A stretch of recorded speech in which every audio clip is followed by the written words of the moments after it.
Hi, chat. Howdy, howdy, howdy. What's happening? What's happening? I just realized I never set the stream title before going live. It's a Sunday, man. Sunday is my bad day. Can I level with you? Every Sunday, no matter what, I wake up with a migraine. I wake up with a migraine and I wake up like barely connected to reality. And I'm definitely barely connected with reality right now. What are we calling the stream? This stream will be called Asleep at the Wheel.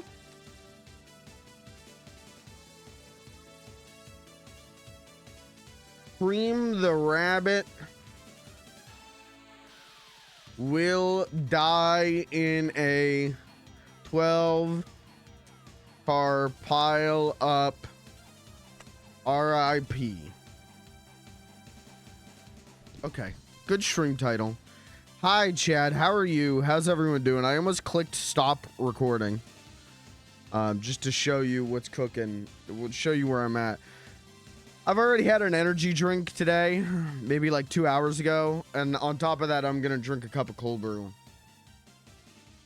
And we're going to hope that the heart palpitations carry me across the stream. Hi, Chad. I got a lot to talk about today. Honestly, like I got shit to talk about when we play some Skunk. I kind of wasn't going to stream today. I was going to work on stream stuff. And maybe play some RimWorld or, you know, play something off stream. And I was working on stuff. I was getting stuff put together for stream. And I'll talk about some stuff that happened last night related to that. But and I was like, well, what do I want? Do I want to play RimWorld? Like, close your eyes. What do you want to do today? And the answer was play Skunk the Hog. Play Big Skunk the Car Hog. And I was like, well... yeah, let's do it. I didn't necessarily feel like streaming. I still don't necessarily feel like streaming. Again, migraine. If you're coming from the last VOD, it's like I'm hungover, right? But I assure you, there has been a whole day in between the two streams. This is what happens if I don't drink alcohol, okay? This is what I'm like when I'm not drunk.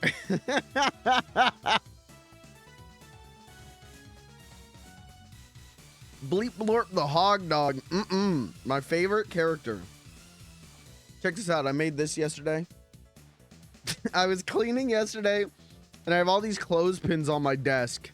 Does anyone under the age of 75 actually use clothespins for anything other than chip bags? So I have these on my desk, I think from like Chip Chaps. Anyways. So we're gonna play some Skunk today. It might be more of a low-key Sunday stream. I don't know how long I'm gonna go. I don't know. I'm really, you know, like, this one's probably gonna make it to the VOD channel. I'm not gonna say it's not gonna make it to the VOD channel, but my brain is in too much pain and I'm too foggy to be like, oh, what the fuck? I just received a gift on Steam. What do you mean you just received a gift? Kirby! Okay, Kirby. Kirby just gifted me Clover Pit. Thank you, Kirby. Was literally going like, okay, maybe, like I think you said, did you say Monday and Thursday would be good days for stream?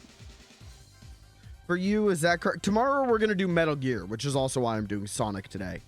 But I was like, okay, the other day, the not Monday, I was going to buy Clover Pit and stream it. So, well, thank you, Kirby. Clover Pit stream this week.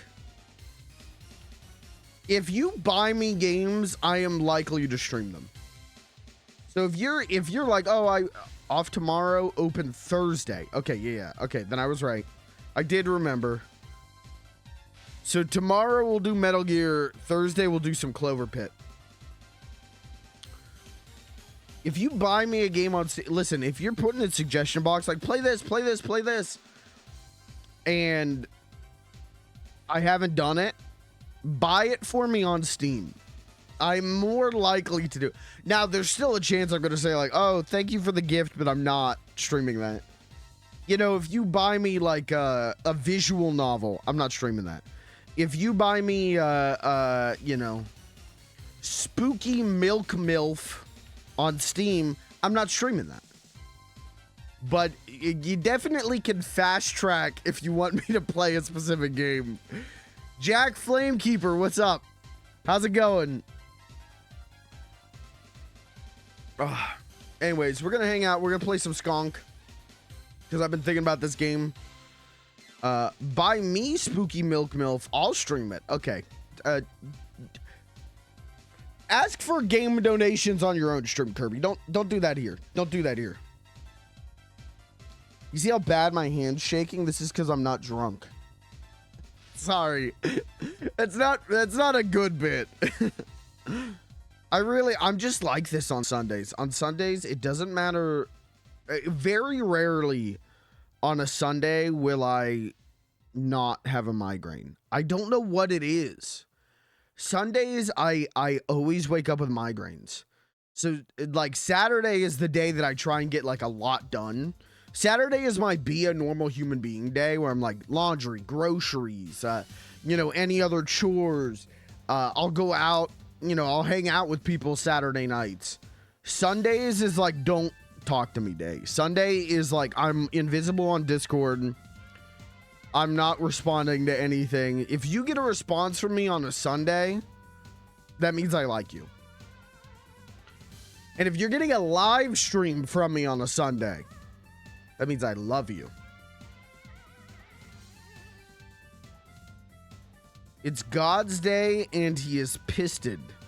I like that Kirby said that, then added a quote. No, like, I didn't acknowledge it. I didn't say like, oh man, that's funny. You should add that as a quote. He just did. He just went, you know what? This is my stream now. This is my stream. I'm playing Spooky Milk MILF.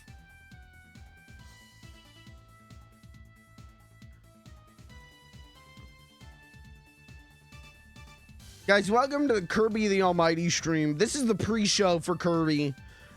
He's allowed me to do be the opener. He's allowed me to warm up the crowd, and then he's gonna take over. No, I don't want Kirby to stream because he's funnier than me, and so I'd be fucked. I would lose all of my audience.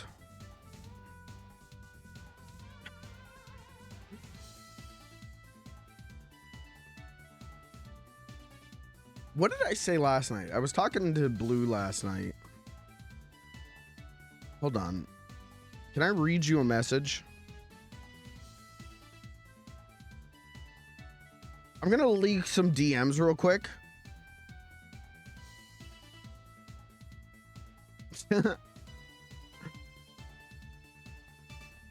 How do I put context to this? I'll just say there was a conversation had where the message "Kirby is way too slutty for me" was said, and then I was asked if Lucas is in a relationship, and I said yes with Sonic Racing Crossworlds.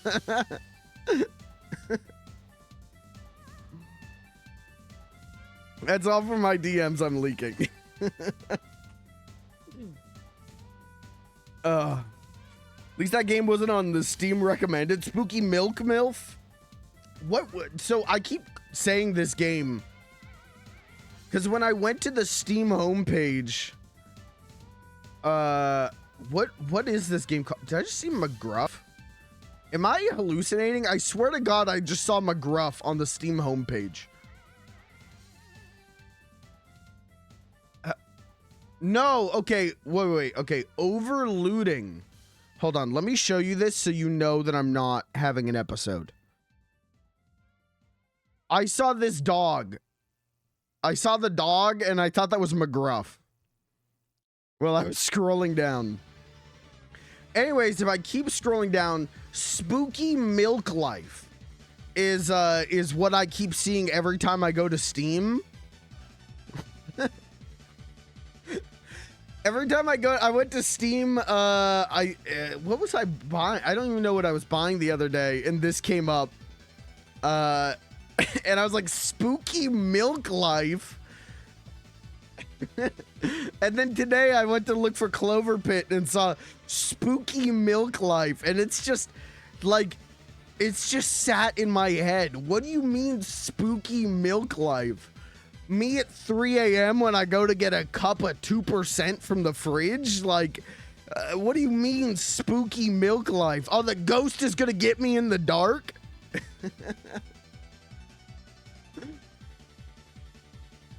What do you mean spook? I gotta be real careful with my cursor. Spooky Milk Life.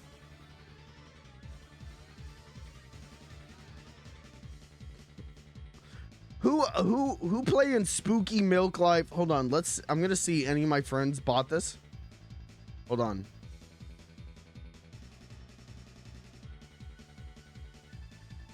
Okay, what is Spooky Milk Life? Explore and solve the mystery of Midnight Falls with full... I'm gonna read this directly. Come on to the Spooky Milk Life. Explore and solve the mystery of Midnight Falls with full of sexy characters and erotic situations.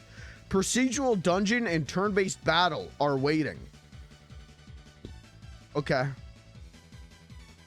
Mostly positive. Okay, top review is negative. All right. And none of my friends have bought this.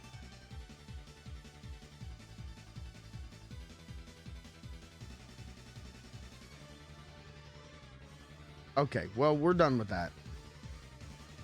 You're making it sound pretty good. Hey, not gonna lie, procedural generated dungeons, okay. And then while I was reading that, the trailer was playing, and it was like a man with a comically large penis coming. And I went, oh. Yeah, I'm good on that. I don't jerk off. All right. We should probably start the stream.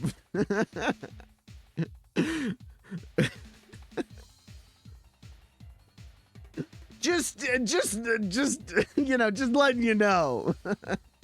All right, close this. You've been listening to the Sonic the Fighters soundtrack. Horrible game, but great soundtrack. Is it a hot take to think Sonic the Fighters is a bad fighting game? Because I do. Because I do. Oh, I gotta plug my controller in. My controller was unplugged because I was messing with my Mister. I got like a nice VGA cable from Monoprice. And was trying to get that to work with my CRT. And it doesn't. So I gotta buy a different cable.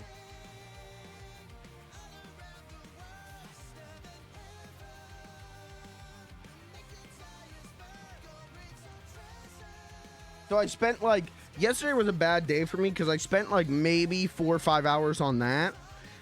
And then I went to go work on some stuff for stream. And the thing that I need, the whole like centerpiece to my new stream layout, doesn't work.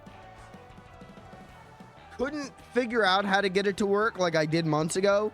And then when I did, finally, after literally finding a YouTube video on a Reddit post from 3 months ago where the guy's like, hey man, I forgot to turn on my mic, but hopefully you get the gist.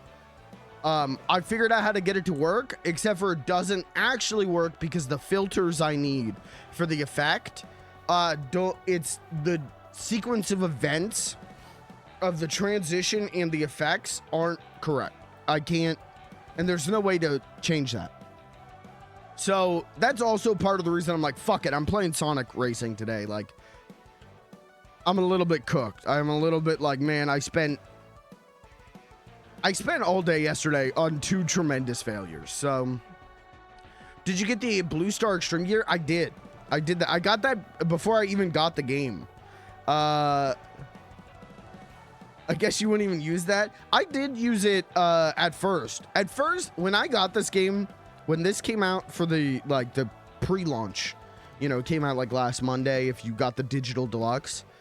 I was like, I'm only doing extreme gears. We're going to be only a boost type. And then I've found that I'm actually having the most fun with handling type, personally. So, let's start with some Grand Prix to get this out of the way. Lucas, what is your plan for today? Are you playing this all day, or what are you doing? Are you doing like you did yesterday?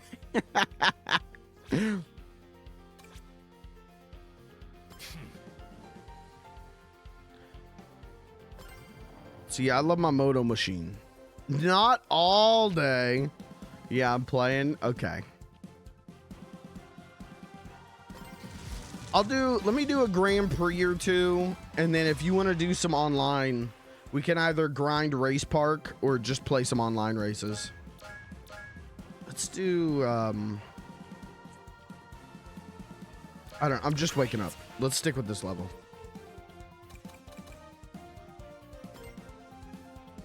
Oh, what the fuck?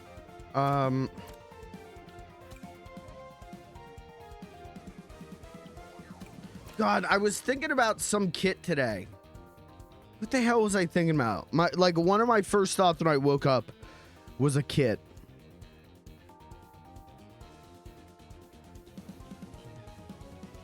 Damn, and I can't tell you what it is.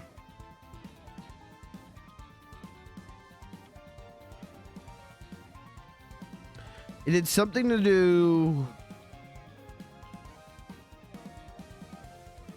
with the boost.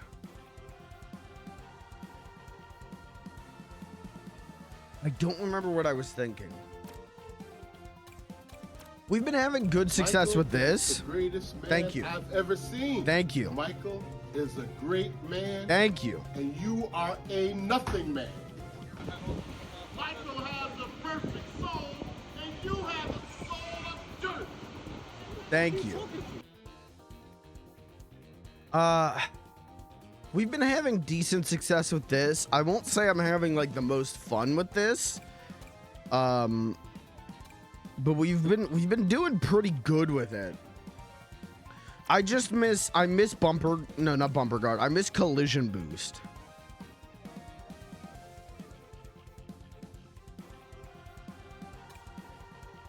I mean, let's think. No. Hold on. Get out of this. Leave. Go away. Let's work on a gadget play here. Let's think.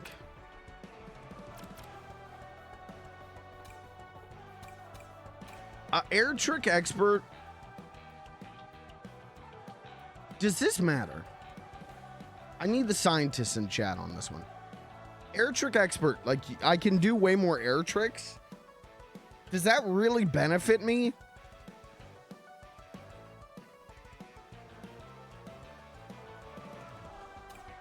Collision boost I want to keep. Speed tuner I feel like is good if I'm playing handling.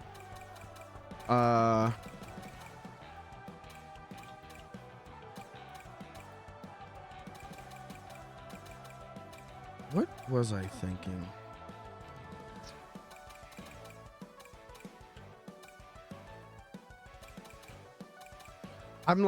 It's Sunday. I'm like too foggy to put this together.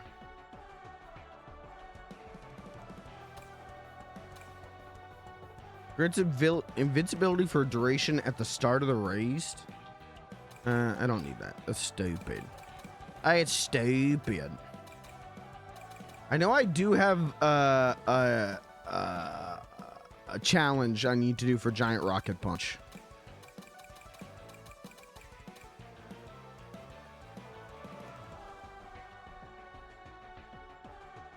Matters for boosts after tricks. Oh, okay.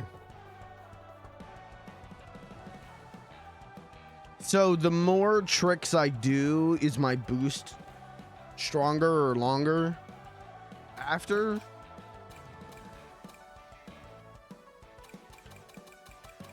I don't really need ring gain.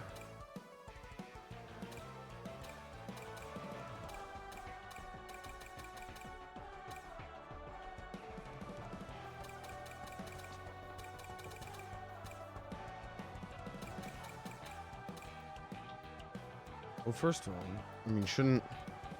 I've already got speed tuner. Might as well set this to speed. Well, this doesn't change at all, does it? I think it's just a second speed tuner. Oh, I thought it would be like a stronger speed tuner.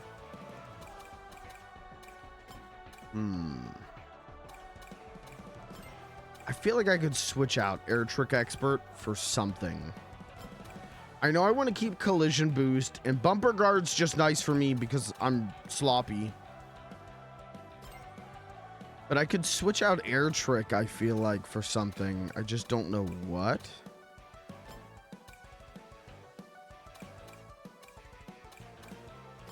I mean, I could do, like, handling machine. If you bump into people, you steal their rings. Really? I don't know if I have that. That would be helpful for me. Hold on.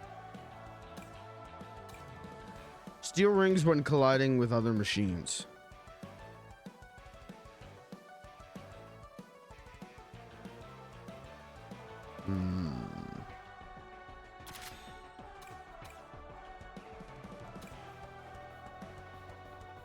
Need drift charge kit. Yeah, I kind of like, this is the one. Like I said, we've been winning with this one. I've been doing pretty good with this one. Doing handling machine and the drift charge has been good for my handling ass. This does feel like the bully kit, which is funny. This might be my online kit. This is my I'm going to drive into you. This is my drunk driver kit. And then this is me actually racing. Handling tuner too? No. Where is it?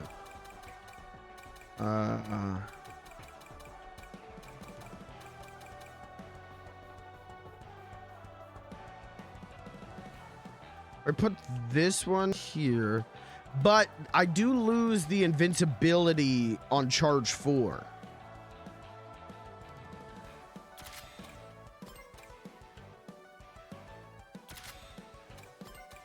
I do like having that as a 4th level. What if I mean, I could just do this. Invincible. I've still got handling tuner. I mean, did I just build a worse version of what I just had? I might have just done that.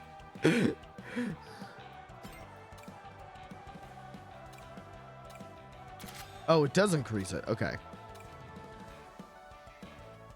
Is this a worse version of what I just had, though? Hold on. Let's build what I had. Where is it? Where the big drift? Where the big drift? Where the big drift?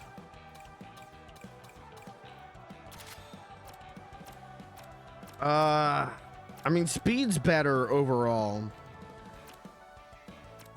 Handling's down. Power's down. But speed's up by 14.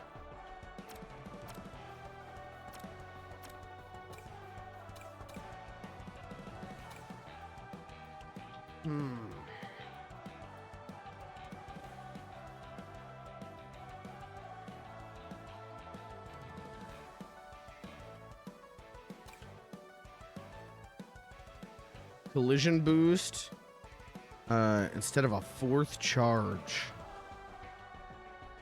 The thing that I like about 4th charge, though, the thing I like about ultimate charge or the handling kit is the invincible when using a charge 4 level boost. I like that. That saved me in a lot of situations.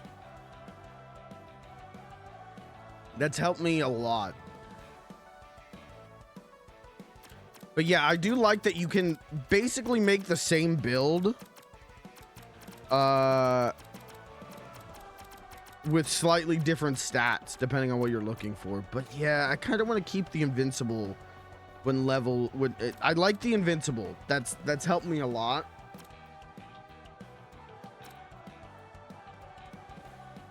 Let's see how we do with this one with a slightly higher speed. Oops. Let's just see what happens.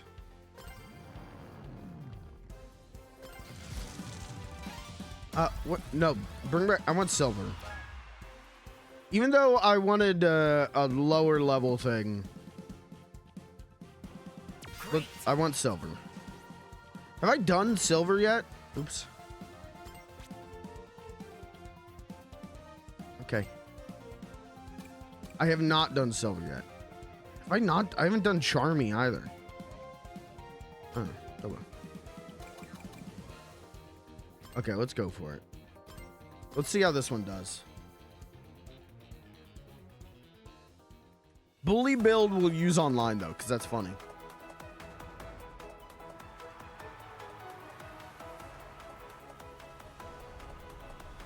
Oh my god, my old bones. Wish Chow Garden was in this game. I mean, it kind of is. The friendship thing. Powerful, but so am I won't let you pass me by so easily. Do your best or your worst. It doesn't matter. I'm still the ultimate life form.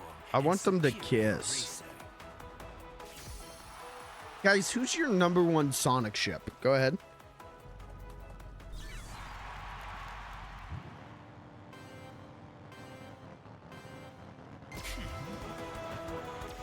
I saw a TikTok comment the other day that was like, Son Amy is the least canon Sonic the Hedgehog franchise ship. And I was like, I feel like that's the most canon. What do you mean?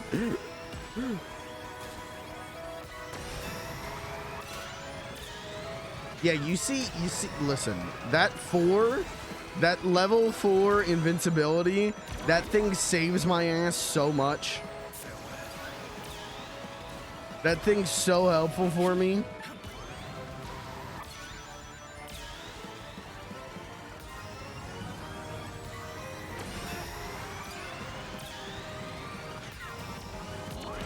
Move. Move, you gotta get out of my way, please! I say we go this way. How did he get so high up there?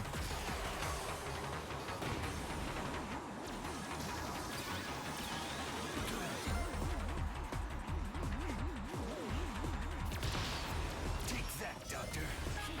No one's impressed, Shadow. He called him Doctor. That was the thing I wanted. The thing I wanted from his little rival intro. Okay, all right, we're back. Isn't it crazy that this is the best written Sonic game? Uh-oh. This is the ultimate. Oh, I missed.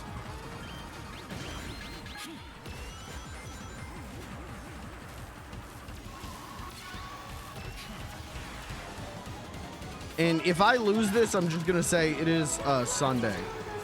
I'm not awake. Oh, my controller, no!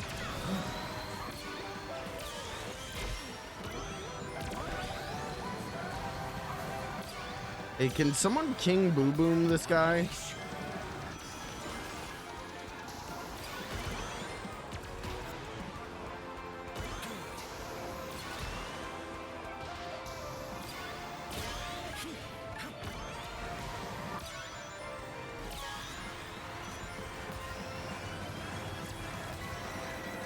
Maximum power. Oh, I'm fucked.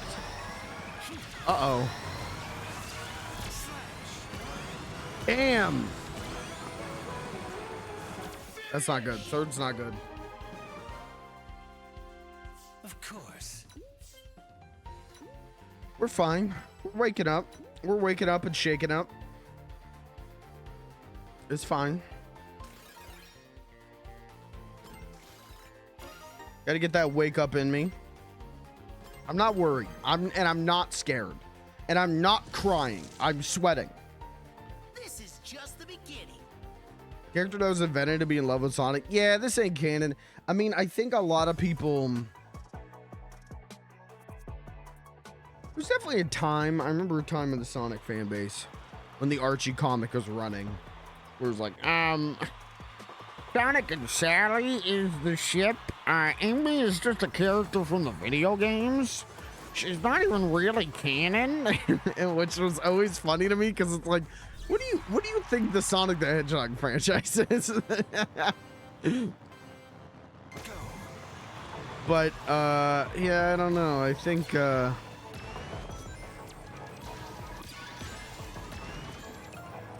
I think Son Amy is the most canon ship in the whole series. So how do I get up there to get that red ring? Someday I will learn. Someday God will teach me.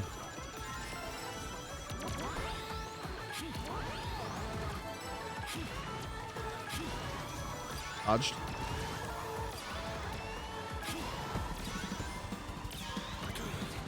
When did you get there? I drive a car fast.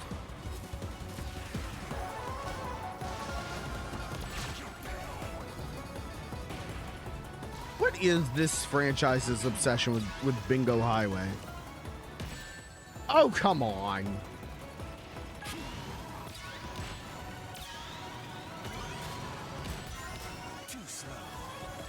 This is Bingo Highway, right? Oh, Casino Park. Oh, my bad. Sorry, maybe it's my obsession with Bingo Highway. Sorry, I'm a fake fan. I've never played a Sonic the Hedgehog game before in my life. I'm afraid of talking cartoon characters, so... How is Silver in first? Stop hitting me! Go after that fucker!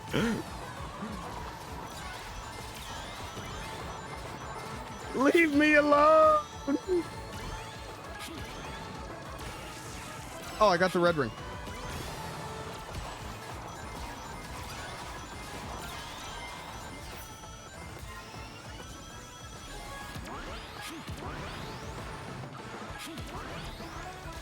I can do this. I can pull this out. I can clinch this. I cannot clinch this. I can't clinch it! Finish! Okay. Alright, we might be fucked on this one. Of course.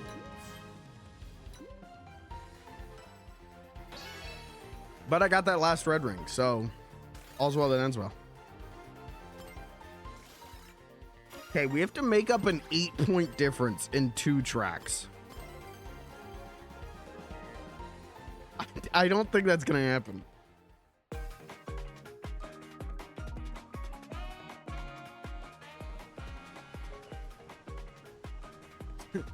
Something tells me I'm fucked.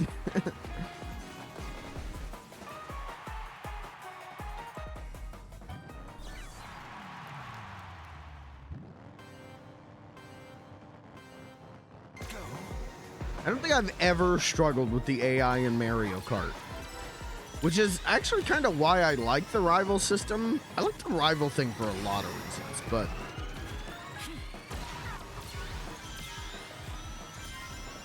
I wish the rival thing happened online.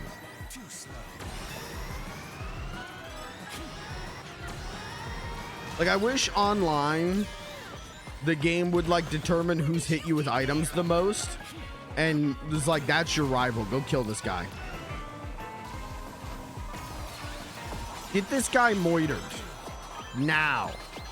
Oh, please. Why do you have King Boo Boom only when I'm in first?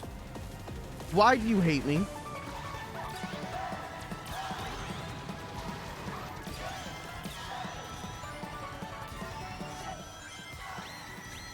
my chance.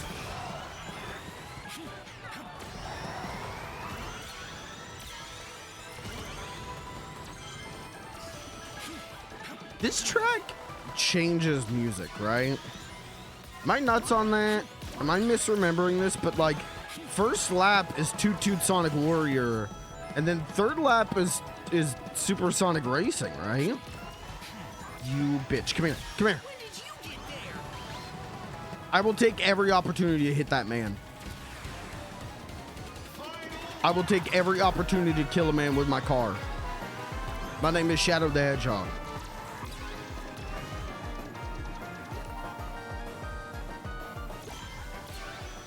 Oh, fuck. Oh, come on. Oh, okay. That's fine. Reroll me. That's fine. I don't care. That one's a fine one. Yeah, that's fine. Reroll me with the defensive item. Thank you. The last red ring. Oh, that isn't the last one. But I've been trying to get that one for so long. But I tried so hard. We did it. We did it. Okay. Okay. We're getting there. Never any doubt.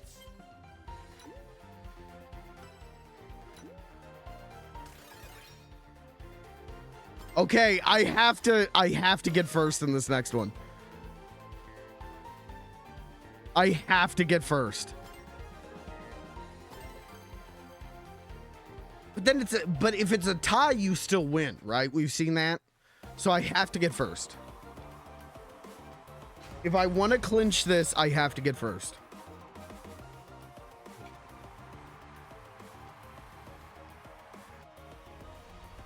Just have to win the last one. Just have to win the last one. Is that why you keep inviting me? Well, yeah, you're my rival IRL and in game. So when you were a kid, okay, were you a Pokemon kid? I have to In the way where like anyone at school who like pissed you off, you were like, that's my rival. Because I didn't do that. I was cool. I was pretty cool for a 7-year-old. All right.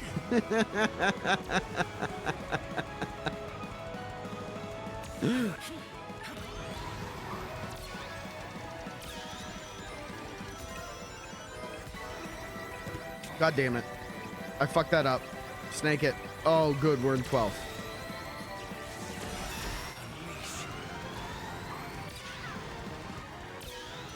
Okay, that's fine. Now's my chance. And here's how I could still win this. And here's how I could still win.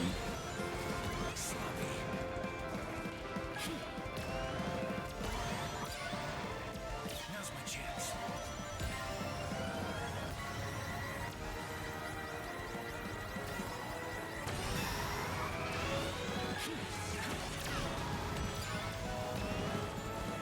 Okay, 4th.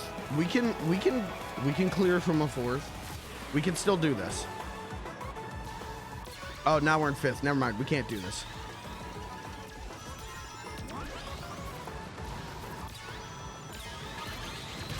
No, please, not me! Locking in. Locking in. Monster trucking. Okay, 3rd.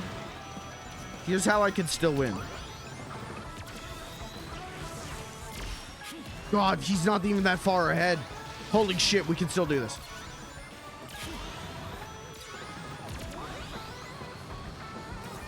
Okay, one more. We can still do this. I've got 100 rings. When did you get there? I can still do this. I can still do. I'm sweating so bad right now. I can still do this.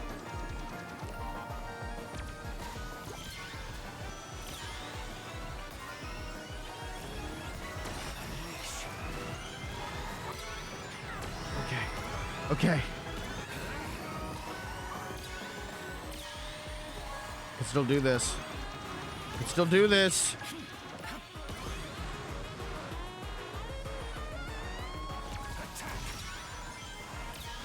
I can still do this. I can still do this. No, please. Okay. Oh. Never any doubt. Oh my God.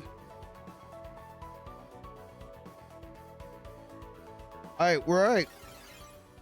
And we're good with it. And we cleared.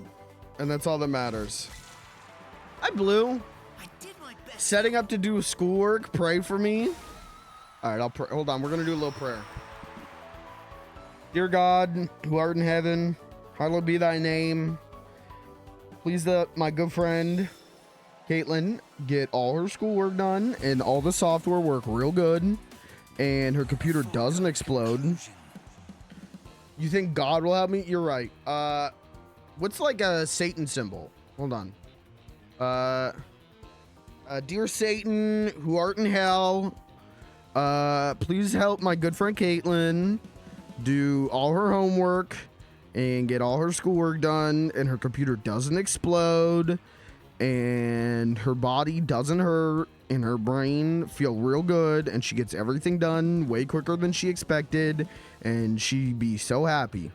Thank you. Hail Satan.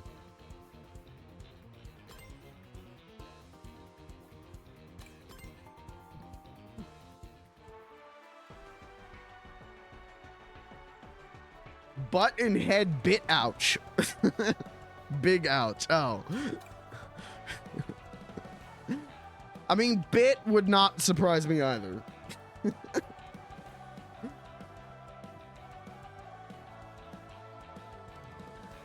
I don't know why. I read it as, instead of bit ouch, I read it as big itch.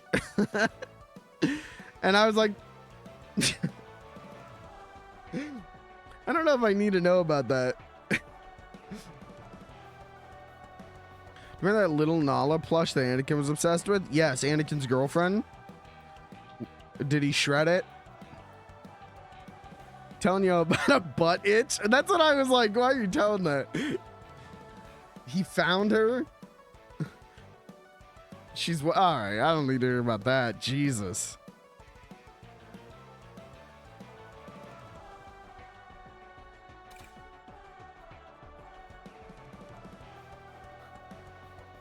I didn't say butt.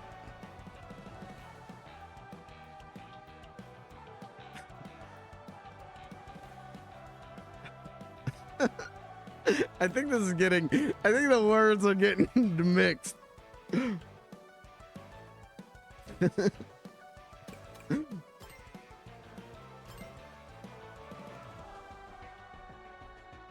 You said butt itch. Are you okay? No. I've talked about this like this entire stream. It's Sunday, so I am like migrained to the fucking. My migraine's so bad that like my eyes hurt, and my brain fog is like insane. I don't know if Blue, if you know, like if you remember how bad I am on Sundays. Sundays I'm like. Woo! Sundays I am like not here. I don't know why. I don't do anything different on a Sunday as opposed to any other day. Right? Like I get up, I get a hot shower, I get an energy drink, I get something to eat. But no matter what, Sundays I wake up with a hangover, or not a hangover. I wake up with a migraine.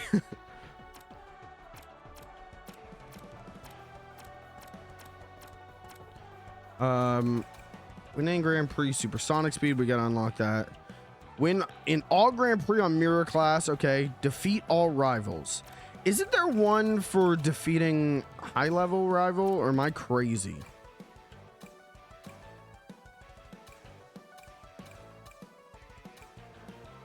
Oh, top of the line. Win against any max level rival team. Okay, but I can do this one. Lucas and I could try and do this together. Okay. I haven't done any time trials yet. Okay. Warp. Use a warp ring 5 times. Have I not done this? Okay. Ring thief. I guess maybe it's a gadget. Okay. What do you mean extras? What? What did I get? Pathfinder. Okay. No thanks. I'm not a fantasy nerd. No, thank you.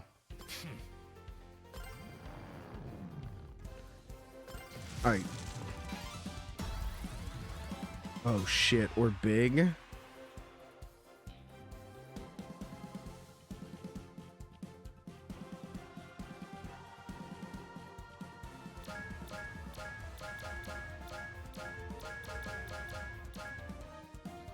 Gotta go. This ain't gonna work with this fucking lab open. All right. I understand. Legitimately, schoolwork's more important than, especially this stream.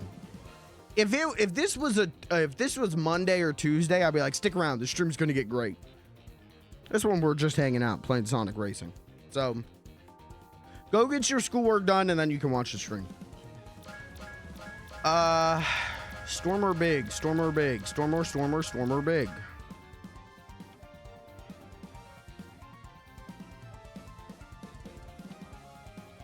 Let's do storm.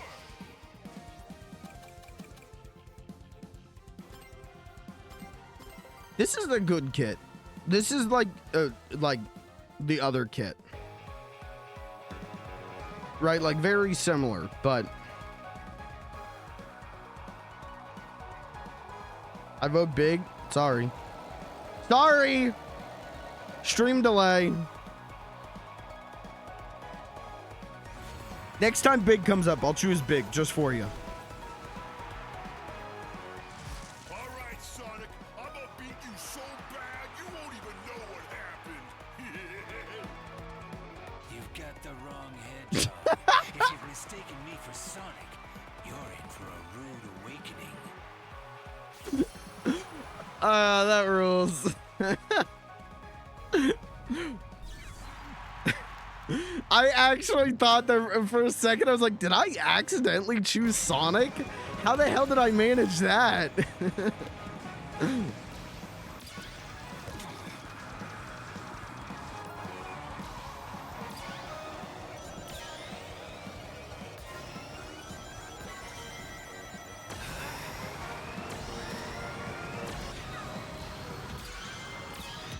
Oh, that ice. Ooh.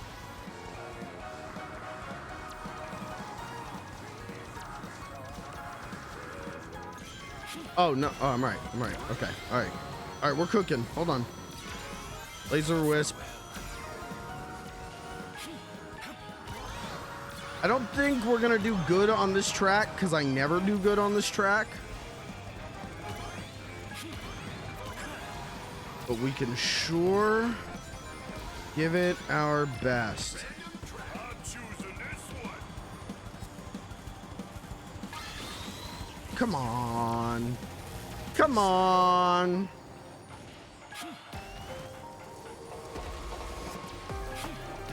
Oh, fuck.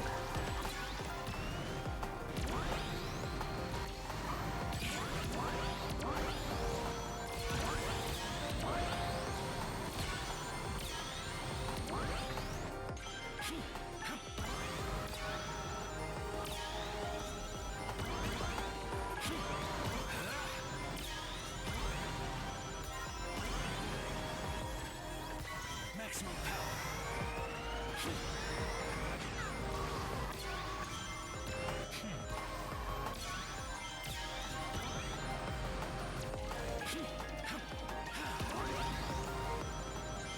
It is funny how good the Frontiers music is when they put like a speed and a beat to it. Did they consider doing that in the actual Frontiers game? Just a thought.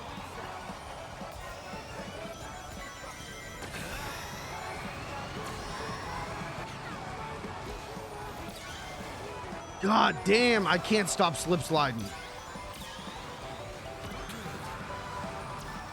Oh, okay. All right, got the last red ring. All right. Where'd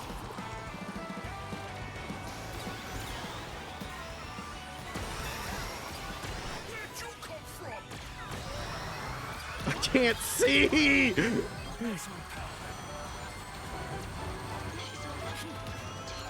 Too slow.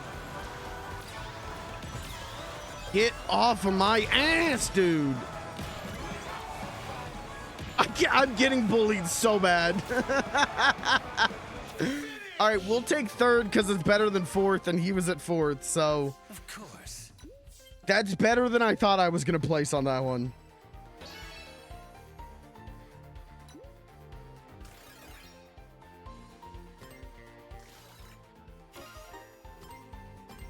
We just have to do better on the other ones, which I do think is going to be easier.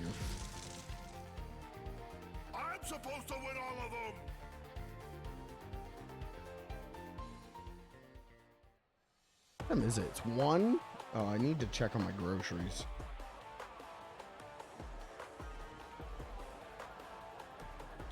Holy shit, I've been live for almost an hour already.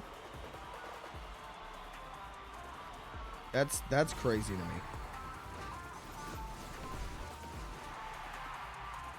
Can't be over. Just getting warmed up.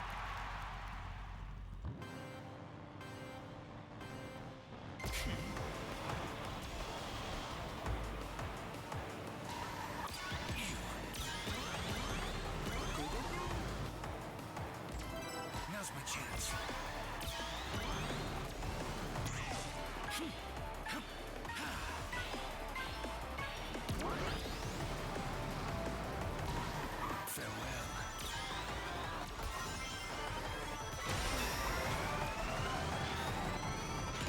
Fuck! What the hell? My invincibility ran out at the exact frame that I ran into that bomb. That's fucked up.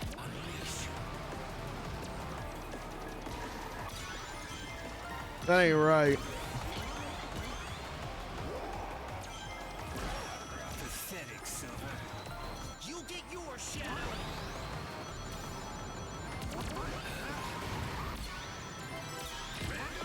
I'm choosing this one.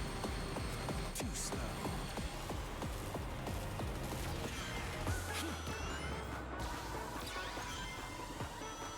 Oh, we got it. Okay. Holy shit. I barely got through that. Okay. All right, we're locked in. Now's my chance. Oh, I'm counter drifting.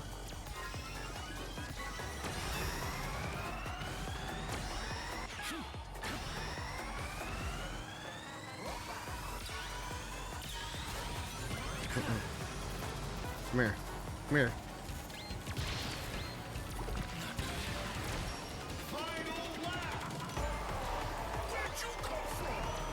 Your ass. Your mother's cunt. Oh, Jesus, sorry.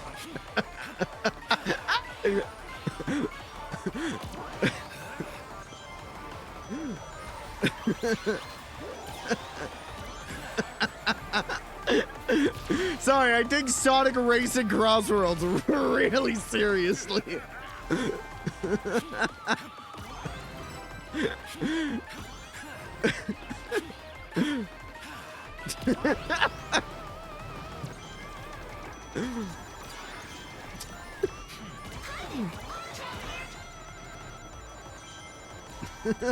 Maximum power.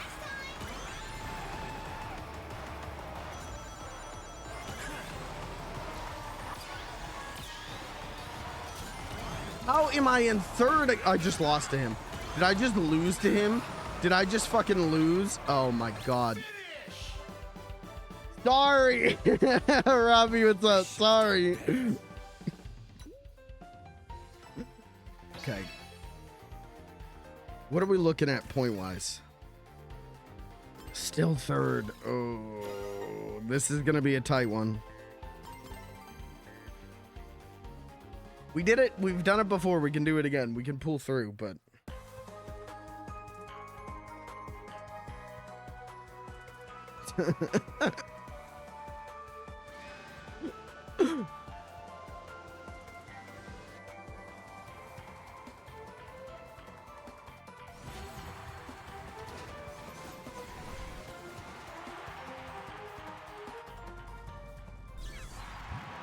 Okay, this is a good track. We like this track.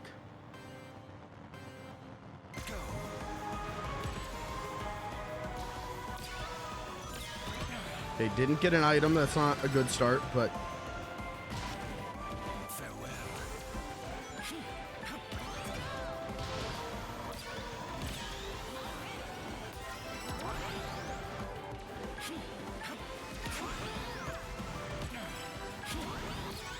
We are picking up red rings like a motherfucker though, so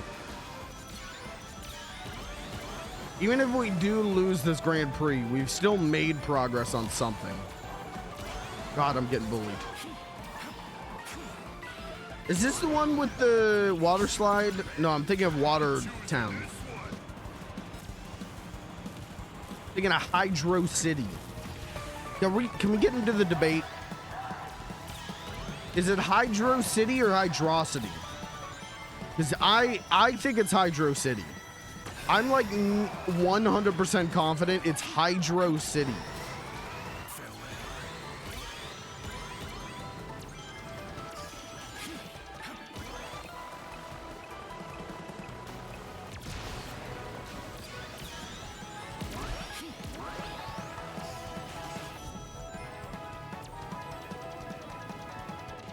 Give me another offensive item. Okay, we'll take it. We'll take it. We'll take it. We'll take it. Just got to get lined up. Fuck, he blocked it. Tricky Dicky. Let me show you a Dicky trick.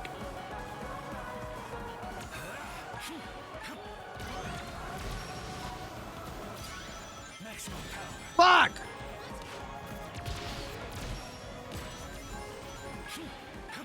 That might have been it. That might have just cost me the whole thing. Come on.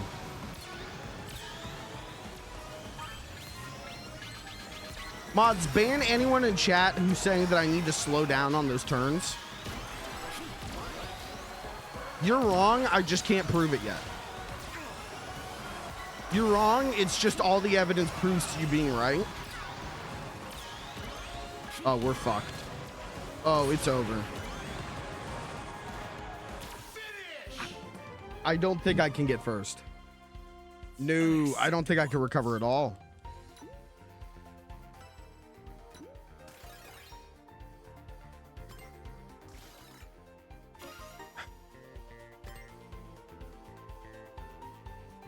No, I think Tails fully has it.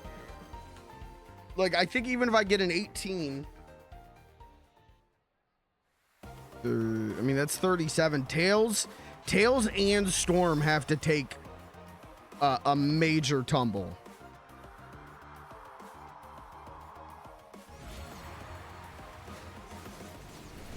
I am Team Hydro City. I used to be, not really. I used to be Team Hydrocity way back in the day. And then, but I also used to not understand that Sonic 3 and Knuckles takes place all on Angel Island. I didn't understand that Hydro City Zone is a, like, city that got submerged when Angel Island fell into the ocean. And now I am, since that time, since I learned that, I do think it's Hydro City.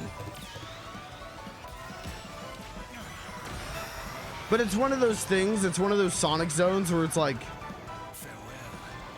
is that the name of the place or is that the name of the level? You know, it's a city escape.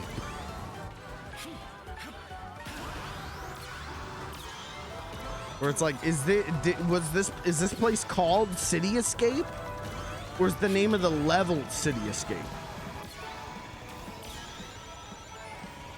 Because if they named the place Hydro City before it got submerged and sunken, that's unfortunate.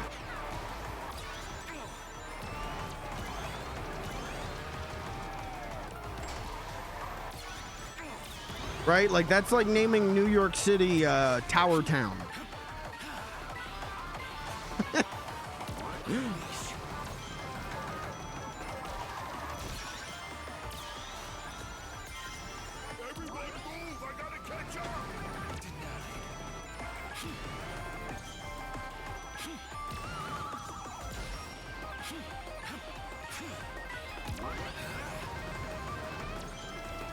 Like calling New York City Falling Tower Zone.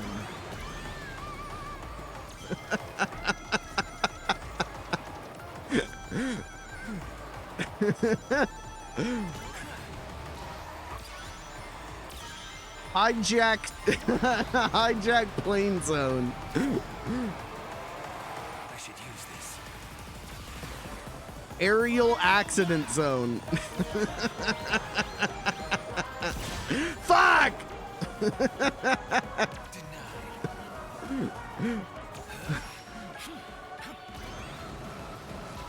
like naming Johnstown Hydro City Zone, actually. You know what? No, that one's fucked up. You know what? The Johnstown floods, you know, that was a tragedy. What happened in Johnstown was a tragedy, and Osodom will pay.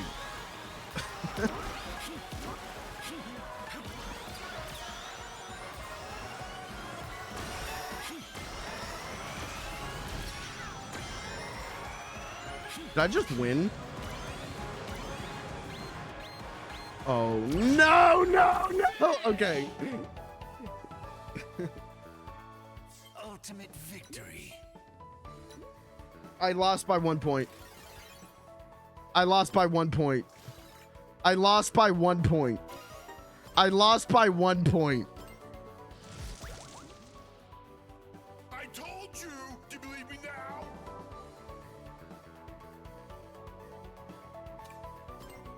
I lost by 1 point.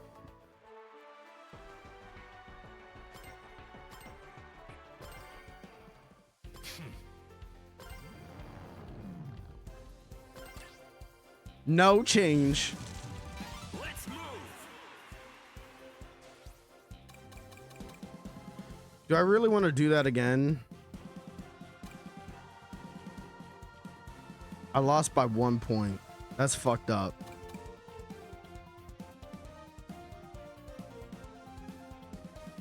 I have to win. I can do it. I have to win in order. I have brain worms, okay? I have to win in order. It was in the 1800s, and we're still reeling from it. Look at this guy over here trying to make light of the Johnstown floods. Are you fucking kidding me?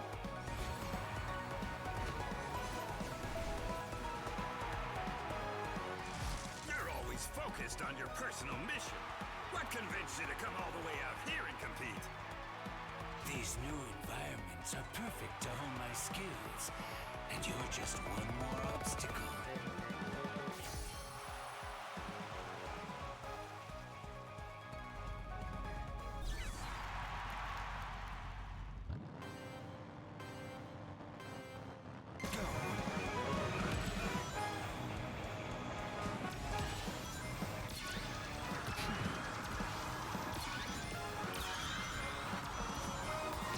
I'm gonna just kill someone. Hold on. I missed completely. That went so bad for me. Okay, but I'm so, I can feel it, chat. I'm getting more, I'm more locked in. The extra caffeine, probably bad for my overall health, but the migraine is going away. I am locking in. He is getting goated with the sauce.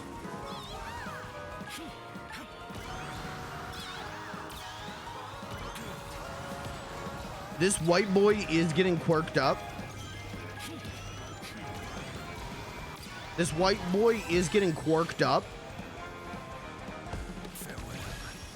Well, Quark.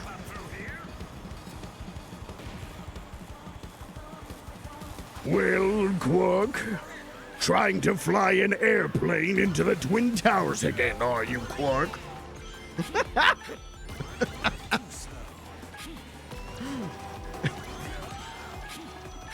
How much latinum did they offer you this time, Quark?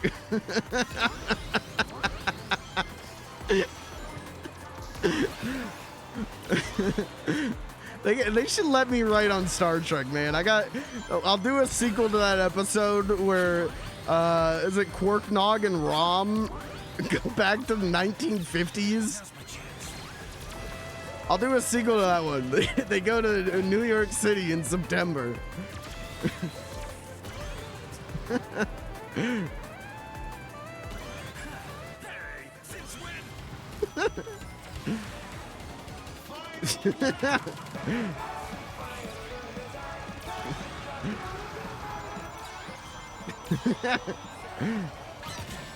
Think of how much gold latinum the Grand Nagish will give us.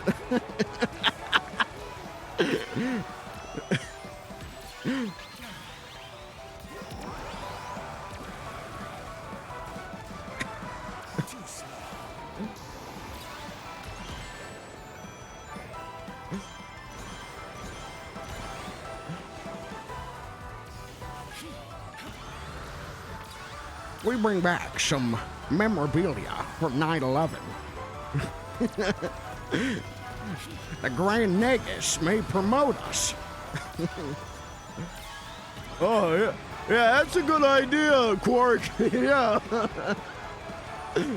Oh, shit, I just lost.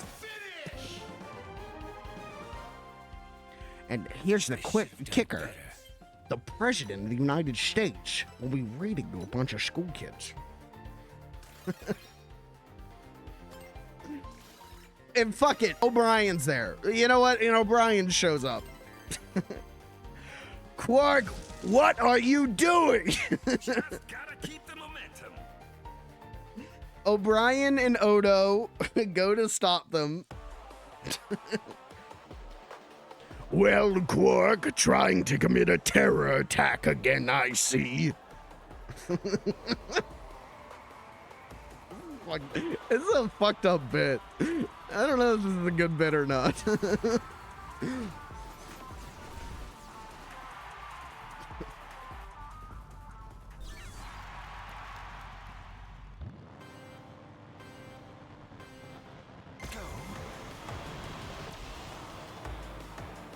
Odo, what are you doing on September 11th, 2001? I'm trying to meet women, Quark. I'm very lonely.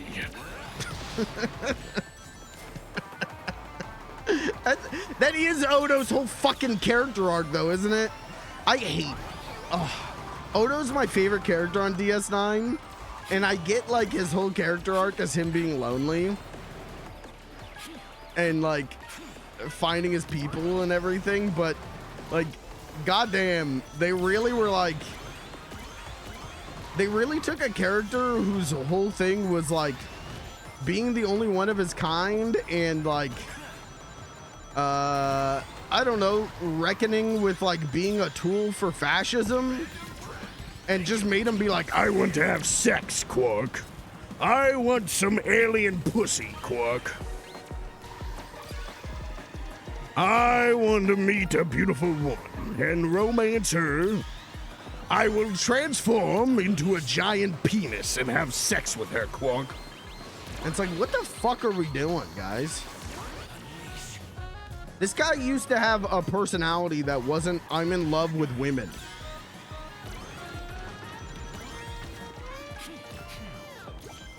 Am I winning at this? I kind of stopped paying attention. How am I doing? Anyways, the character they really fucked up on DS9 though was Worf. I hate Worf on DS9. A lot of people love him, and like I love Worf, but on DS9 he's so weird. He's such a fucking asshole.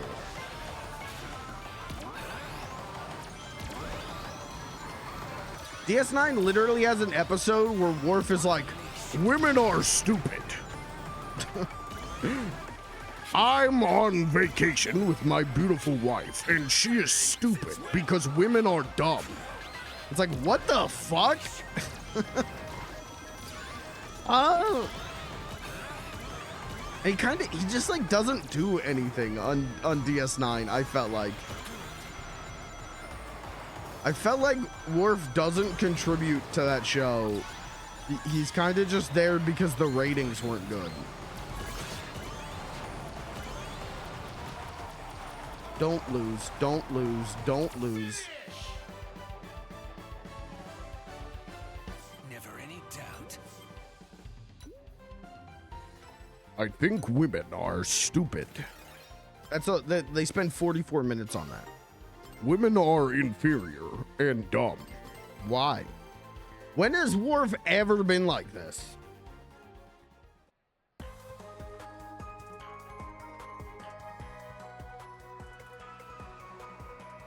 They turned everyone on DS9, every man on DS9 became like a wife guy.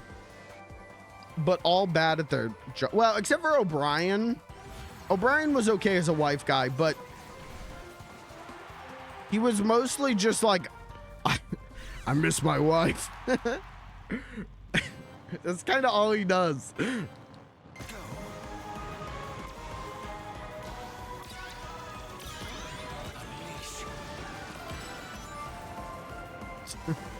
I've lived for 1,000 years. I miss my wife. That's it. That's all O'Brien does on that show.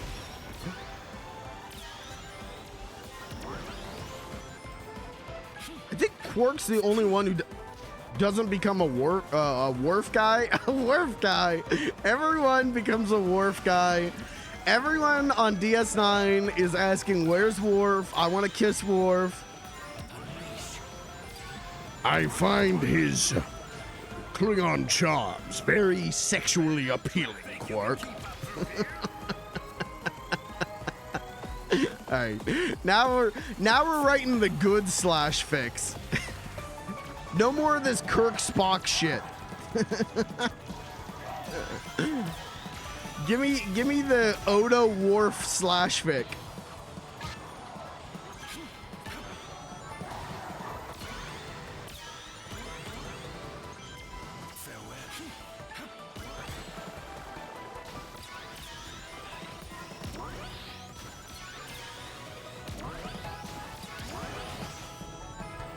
Guys, who's your favorite gay ship in Star Trek? And don't say the Enterprise.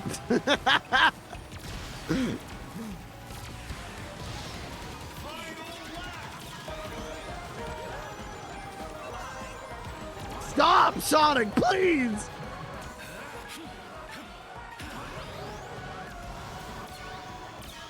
Maximum power.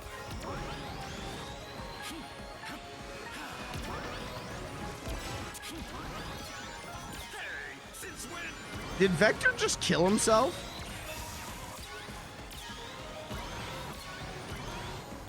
Did you see that? He just went flying off of the track. Is he all right? Uh-oh, we're fucked. Wait, we're fine? We're not fine, we're not fine. We're not fine. Get the Nickelodeon shit off my screen.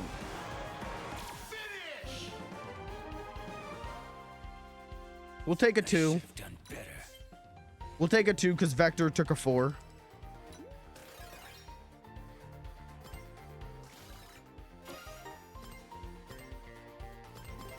Okay, we're fine. Did you guys ever get really mad when Nickelodeon Day of Play happened? Did you ever get like blackout angry and like smash your head into the concrete floor in your grandparents' basement whenever Nickelodeon Day of Play was on?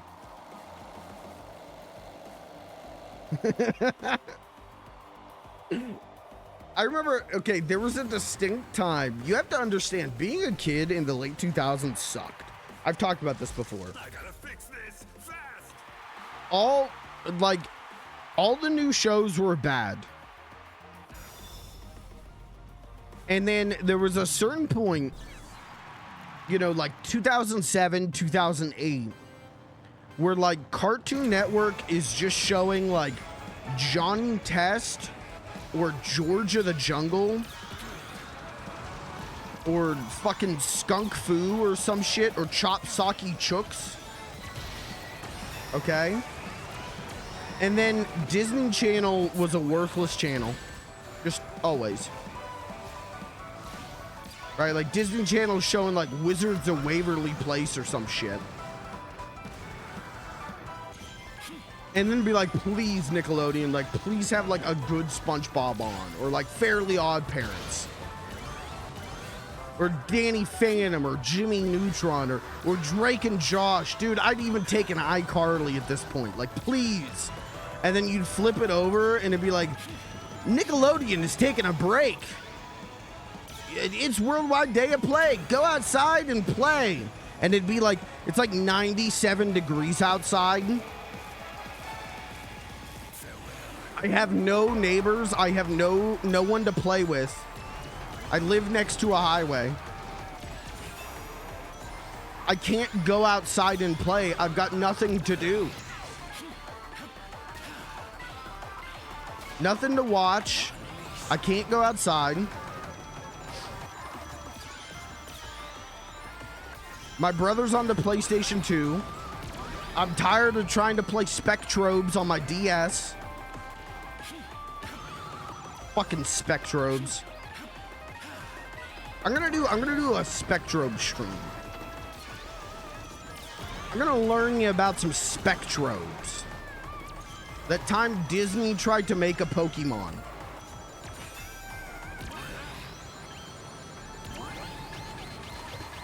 Oh, fuck. You remember that, chat? You ever play Spectrobes? Why am I getting bullied?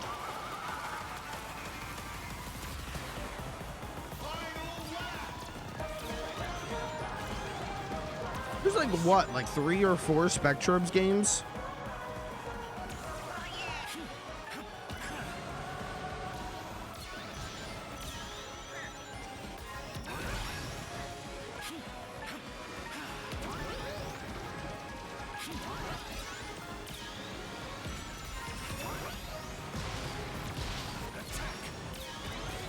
Where is that first place? Fucker, what just happened?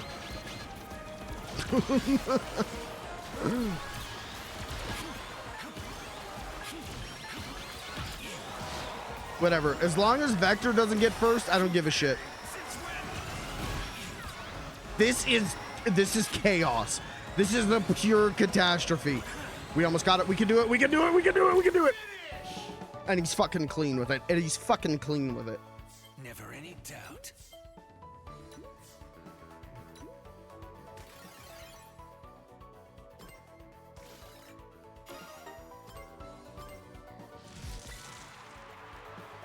Yeah, well, good job and whatever. Thank you.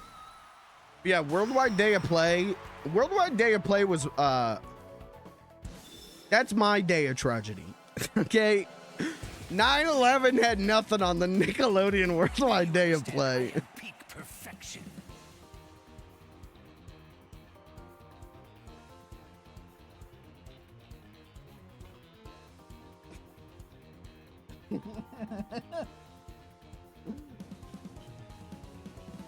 If you a true day of remembrance, not 9/11. We need to remember Nickelodeon's Worldwide Day of Play in the tragedy. Let's do Cream. Let's kill her. I think in the stream title I did put that I was gonna kill Cream the Rabbit today, so let's do it. What do I got? 2 more Grand Prix. We can finish this out. Stupid dumb bullshit lab.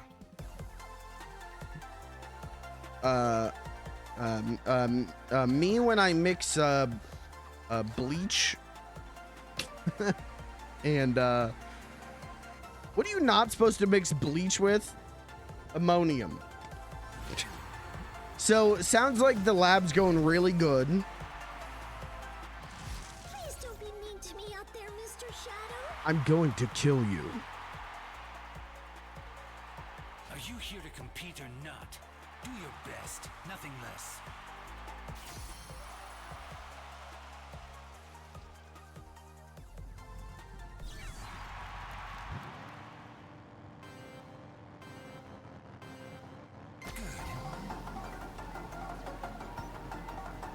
Okay, see, I was gonna go for that joke, and then I went. All right, okay, all right. Mods, ban Lucas. I was gonna make that joke, and I thought that wouldn't be funny.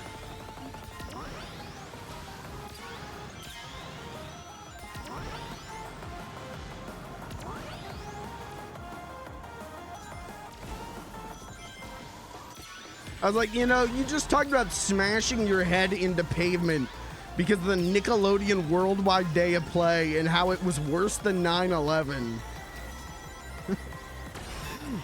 If we don't make a Dexter's Lab joke, maybe we move away from that. Now's my chance.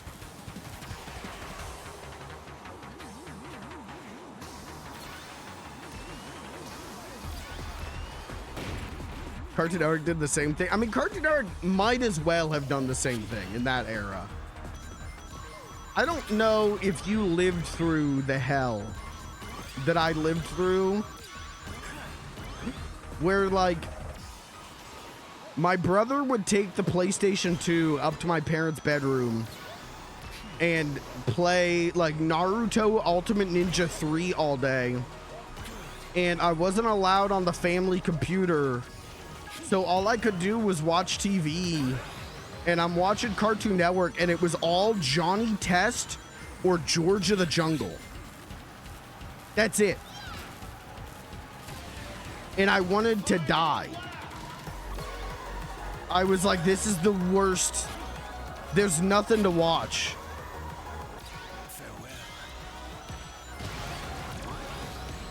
That's when I just started watching like FX all day, because it'd just be like, yeah, we're gonna show Spider-Man 2 6 times a day, and it was like, yeah, whatever. That's better than Johnny Test. That's better than 16. You remember? Hey, I got a real one for you. Do you remember when 16 aired on Nickelodeon? People think I'm crazy about this. There was a short period where 16 aired on Nickelodeon on like Teen Nick. And then it went to Cartoon Network.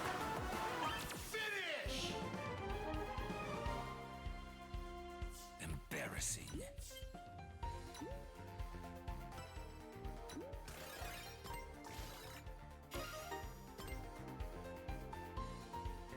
I would watch 16 just because I had a crush on all the girls on that show. I need to try harder. And because it was a teenager show, sometimes they would talk about having like boobs. And I would be like, ooh, ooh.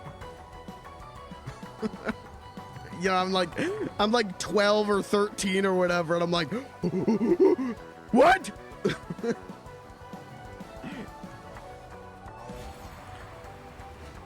We are 16 and we go to the mall. Yeah, I mean, you had stuff going on in that show sometimes, but I don't know. It was not good.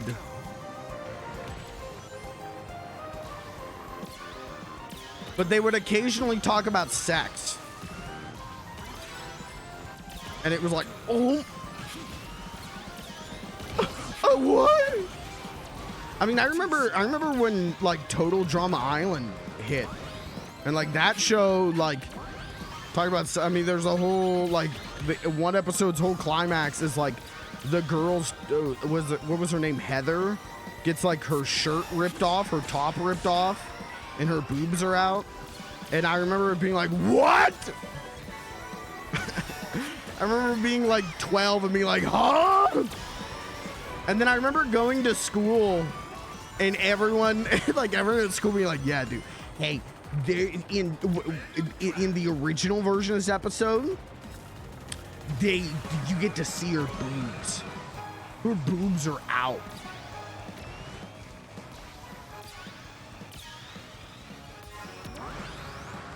And I remember being like, what?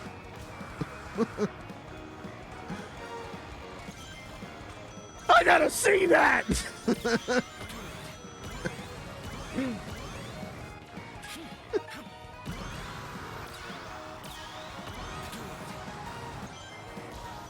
There's a lot of stuff like that. Like that was a teenager show.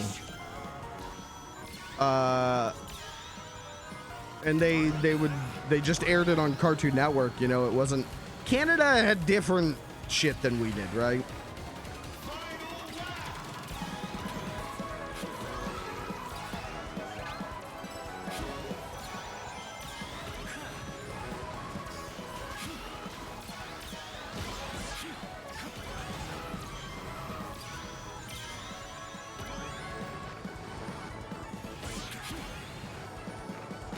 Canada could get away with that shit. Kill this guy. No, stay away. No, stay away. Oh, we got the, no, okay, hit me. Ah, fuck, I just fucked up. I just looked at chat, I just choked. Come on. Come on. Come on. Okay. Ed and Eddie was made in Canada, but not aired in Canada. Yeah, that is weird. Do you guys know Ed and Eddie is off TV? You know, it's been off TV for 15 years. I like that video a lot. That video is really funny to me. Yeah, 16 was weird. 16 was also part of that era where I was like, I don't know if I give a shit about cartoons, you know, like it was part of that era, that like late 2000s, very early 2010s, where it was like, yeah, the only show that I'm like watching is Adventure Time and regular show. Because like I discovered the internet by that point, right? Like I was watching AVGN and Mega 64 and you know, Peanut Butter Gamer. I was on Newgrounds. I didn't need this shit. But I was definitely watching Adventure Time and regular show. And then like Steven Universe hit. It's funny, like Steven Universe hit and I was so excited for that show. Like the pilot was on the internet before the show and I was like super into the pilot. And Gravity Falls, I was like excited for, and then those shows came out and I didn't like them. I was like, yeah, no, I'm over this. And then I was like getting out of Adventure Time. And then it wasn't until it was over that I watched Steven Universe, or I'm sorry, I watched Gravity Falls and I loved it. And then Steven Universe I got into with my brother. Like that became, him and I would watch that show then. Like I fell off, and then I want to say like before the last season, or sorry, before, not future, but like, no, what am I thinking? Maybe like by the end of season 2 of Steven Universe, I was watching it as it aired. By like the end of season 2, but I fell off in season 1, and then like maybe a year or 2 years later, with how they aired Steven Universe, I was watching it as it aired, and you know I still fucking love Steven Universe. I get some of the hate. I think some of the hate is super overblown, and like you didn't watch the show, but I get some of the criticism, but. Dude, I don't know. I love that show. And especially like it being a show that I watched with my brother. I watched everything with my brother. You know, like the day the movie premiered, like was a huge day for my brother and I. When Future premiered, I remember being huge. When the series finale, you know, like just everything was so big for us with that show.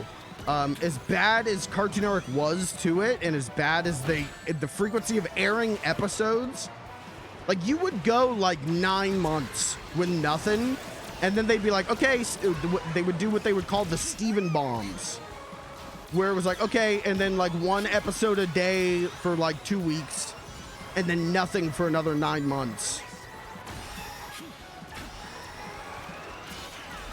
But it was like, it was so exciting, and like seeing all the theories. Don't do it! Please. Holy fuck.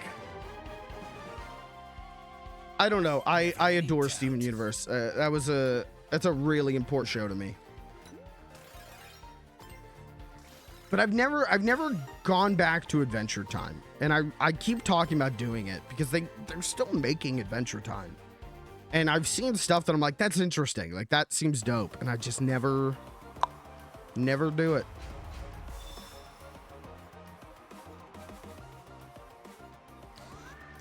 Original pilot was fairly different. Yeah.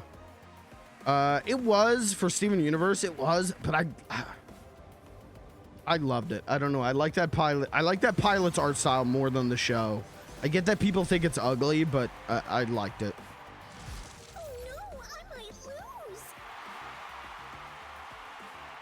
That was painfully obvious that Rose was pink the whole time, and I literally had to get off the internet because of it. See,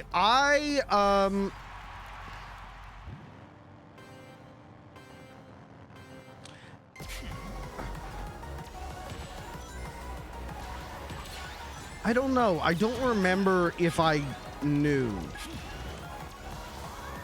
I don't think it was like a huge revelation for me. But that's like early on in the show, isn't it? That they reveal that, or am I crazy?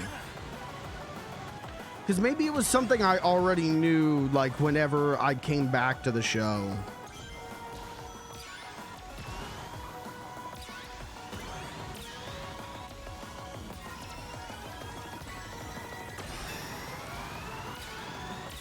The moment that sticks in my head for me as like the thing from that show that sticks in me as like the biggest hype moment, the biggest like my brother and I being like, "What? Holy shit!" was the reveal of White Diamond. That's pretty late in the show, but like, dude, when White Diamond shows up and she does like, "Hello, Starlight," I remember like my brother and I like looking at each other like, "Oh fuck, dude! Oh no!"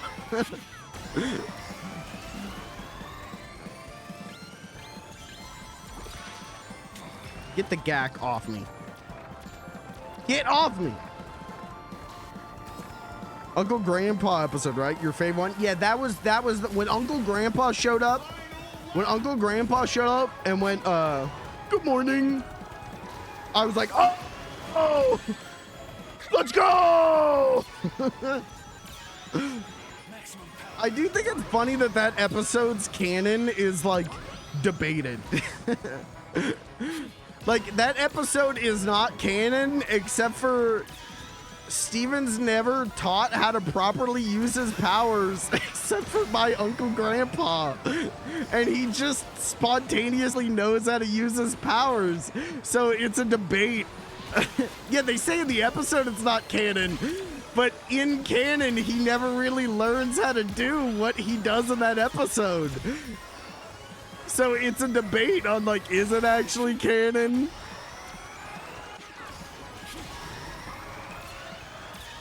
Can I say Uncle Grandpa overly hated? You shouldn't be so mean.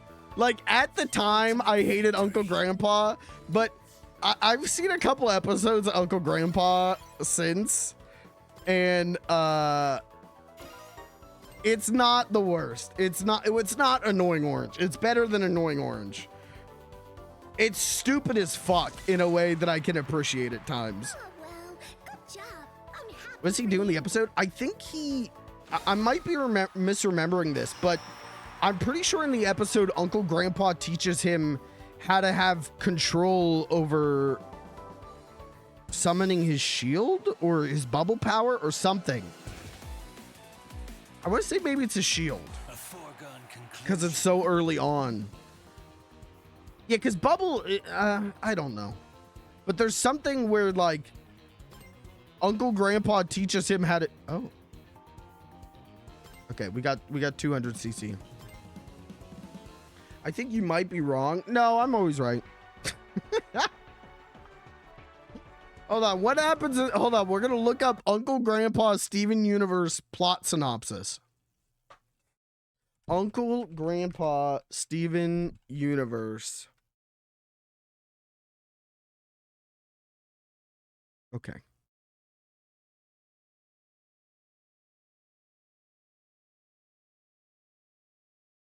Episode aired April 2nd in the year to high critical praise.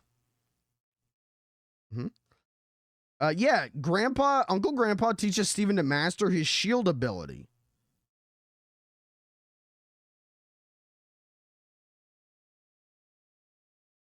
When asked if the episode was canon, Ian Jones Corley tweeted, "It's up to you and your imagination. Cartoons aren't real." The episode was the idea of Rebecca Sugar. Yeah, I don't think Steven ever, like, on screen learns how to control his shield. And so that's the debate, is like, is it canon?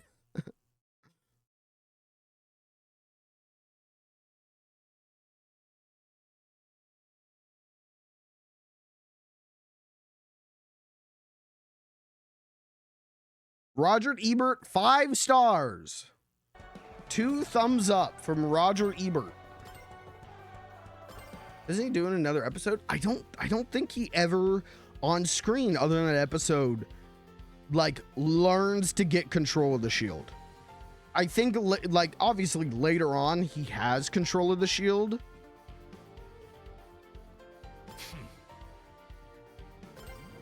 But I don't think he ever learns. If I was rich, I'd pay to have it scrubbed from the internet. Okay, counter to that though, I also appreciate that episode for having some of the funniest unhinged drawings of Pearl.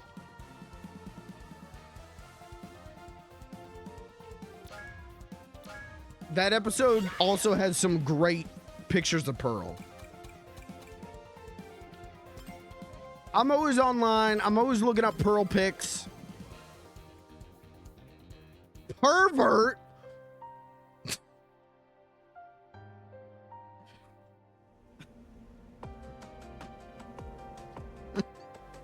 I'm not cranking hog to Pearl. I'm saying she's funny. She's my favorite girl failure.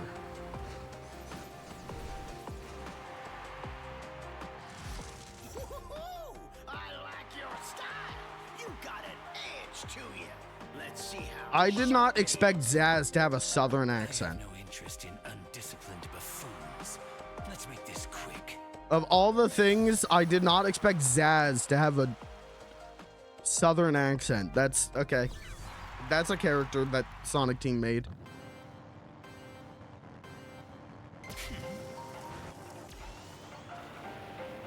His name is Zaz? Okay, what do you mean by that? Yes, and he is pink.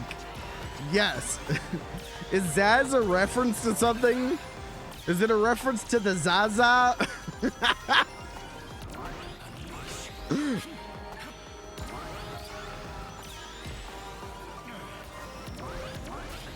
Louisiana. Zaz, Louise.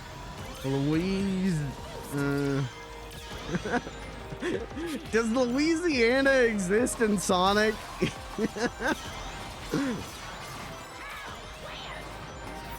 I mean, knowing how they name Earth places in Sonic games,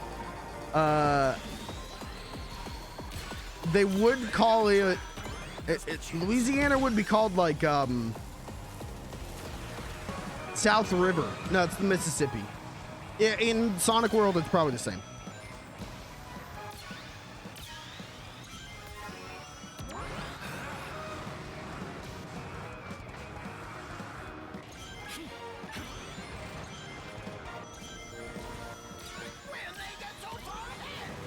Brother, you're in 4th. You're stupid.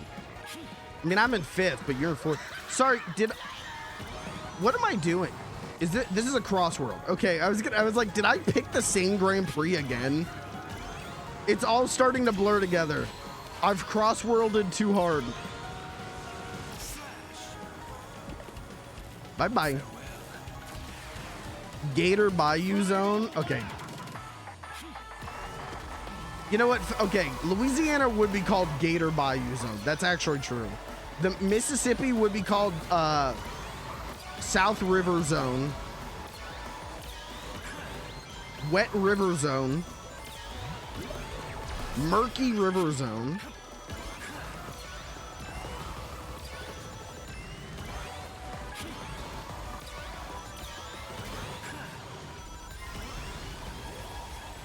It would actually be fun to go through all 50 states and name them like Sonic the Hedgehog zones. That would actually be a really fun thing to do.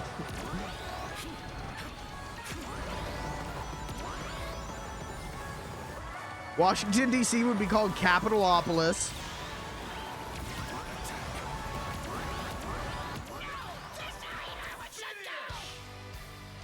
Nebraska, Wyoming. Flatland zone. Flyover zone.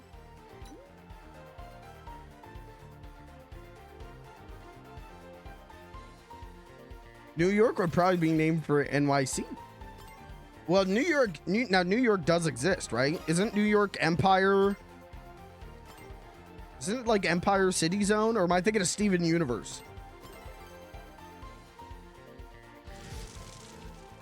Empire State, that's right. Empire City. Let's bring Pearl.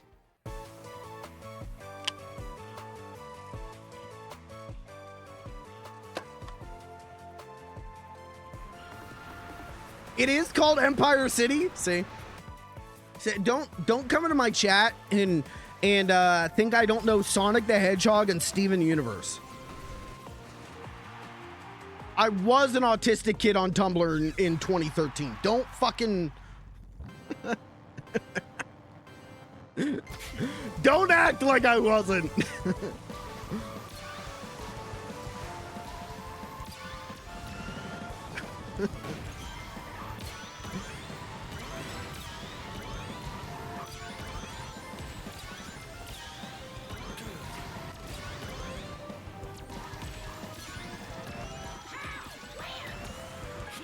I hate that Zaz is Southern. I did not know he was Southern, and now I already fucking hate this guy because he's a Sonic Lost World character. Now I really hate this guy. I think he's so fucking annoying.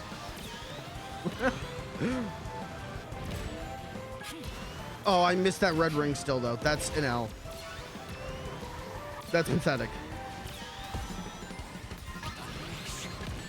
Bitch. Kill that guy.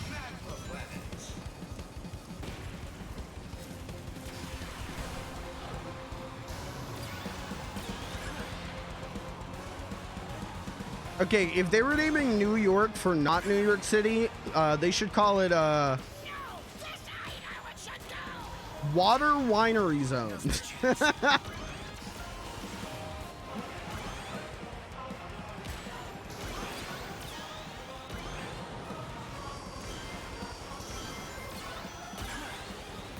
Lake Winery Zone. The Wine Lake Zone. I should use this.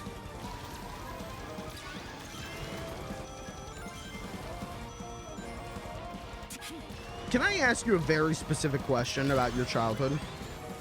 When you were a child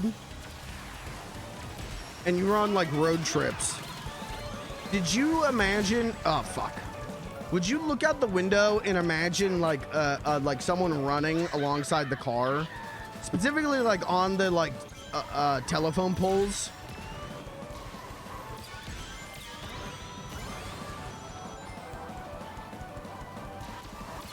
Because I would do that and I would just imagine Sonic the Hedgehog running around.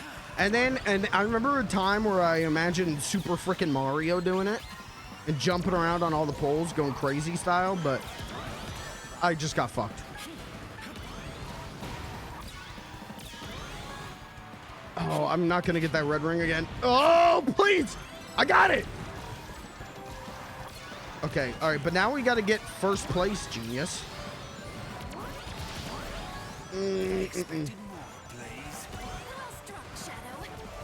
Okay, we'll take second. I should have done better.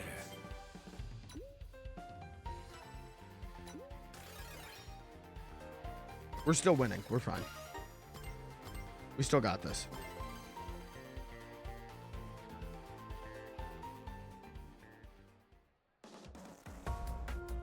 If any states got named after mountains, it would be Colorado. Colorado's would be called like Rocky Mountain Zone. That one's easy.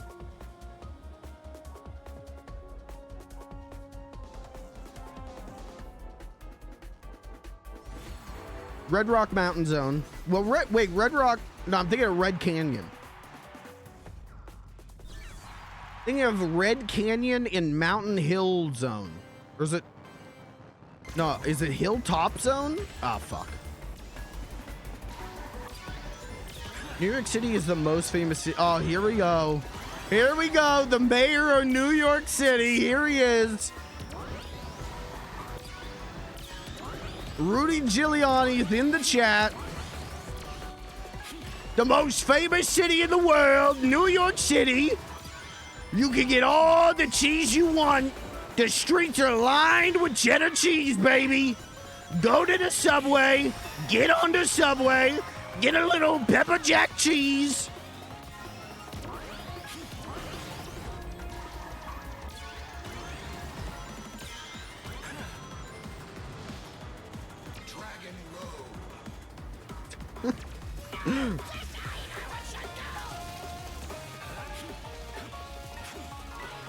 We're going into the city tonight. Me and the boys going into the city tonight. We're gonna get some crazy cheese.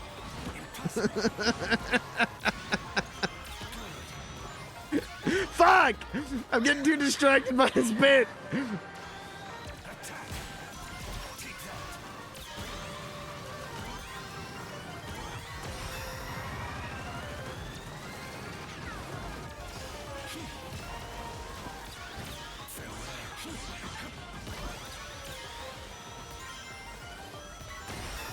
Me and the boys, this cheese fell off of a truck.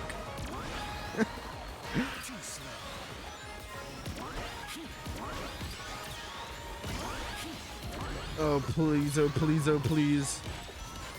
Oh, I wish I was an Oscar Mayer hedgehog. Something that I'd really like to be. Okay. You know what this game doesn't have? This game is missing a Rainbow Road. You know what I mean? Like, this game's missing a climactic final track. Even though I like this track a lot, and I'm happy it's here, we are missing, like, a finale. One for the road.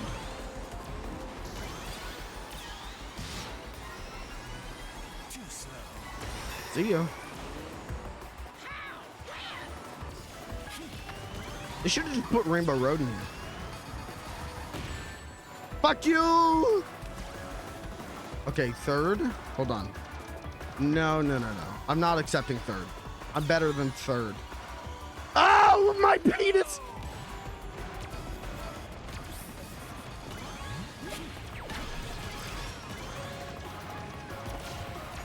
Okay, how bad did that fuck me, though? Oh, no. Did I just lose because of that? Did I just lose because I unlocked in? I just fucking lost because I unlocked it. Wait, there's still one round. I have to lock in on this one. But also I need to check on my groceries.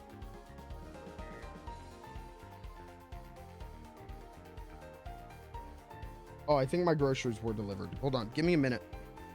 Anakin is beating up his girlfriend. No!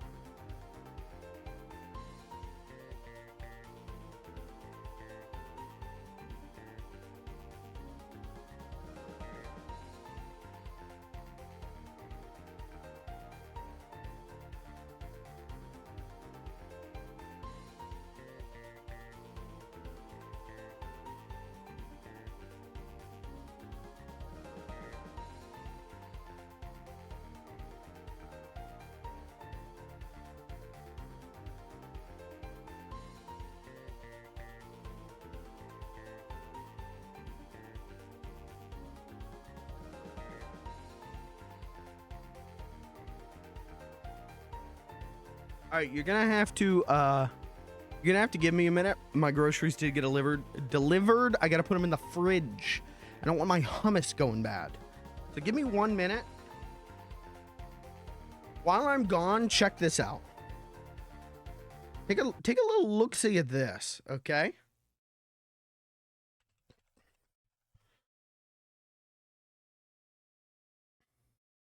Because I think if you take a look at this,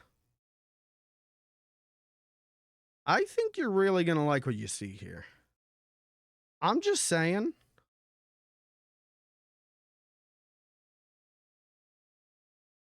I think you're really going to be interested. I'm about to show you something crazy style. look at that. Okay, but wait, shit, but I can't play the music. Okay, hold on. Put this music on. Okay, now switch to that. Check that out.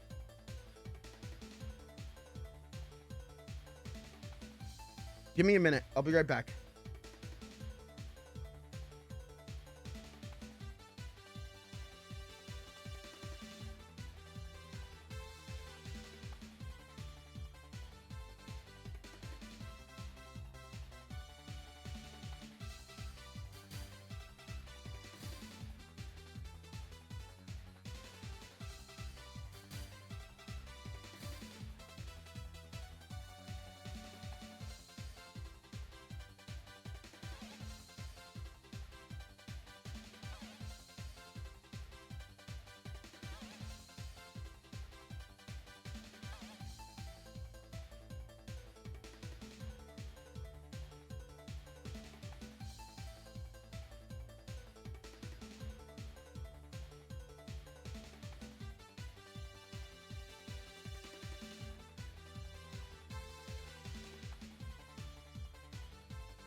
Okay, I'm back. So I went and I pissed, and when I came for a second, made sure the stream was still up, and I just saw in the bottom corner Lucas go, I am a disgrace to my family's lineage. And I just what's going on, bud? You all right? You taking those Sonic Racing L's hard, or like what's you good? You all right, kid?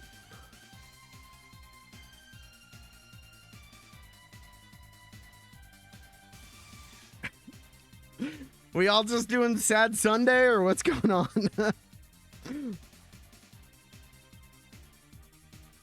All right, I have to win at this race. If I don't win at this race, oh, turn the Sonic Fighters music off. If I don't win at this race, I just got word from my my financial advisor. If I don't get first place in this race, I'm bankrupt. It's over. It's first place or it's foreclosure, and that's it. I either get first or they're repossessing my Toyota Tacoma, my 120-inch 8K TV, my $16,000 worth of Supreme clothing, and the hummus I just got. They're gonna take that too. And they're even gonna take the hummus. Sad dang. I'm a hummus head now. I'm a humdinger. Can we start calling fans of hummus humdingers? Is this something? Am I cooking on this?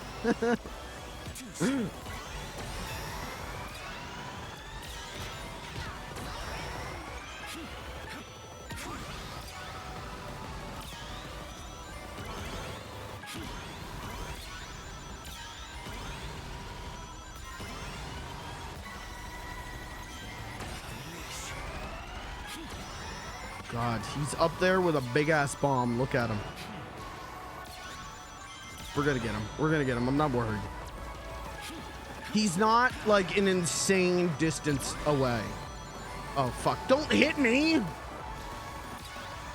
I'm trying to win for all of us.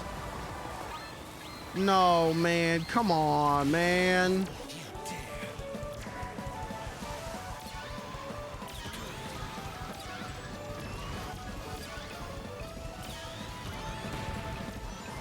Get fucked.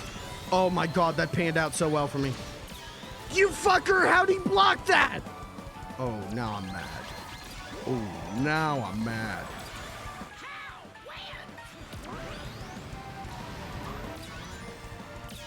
With skill and now, bitch.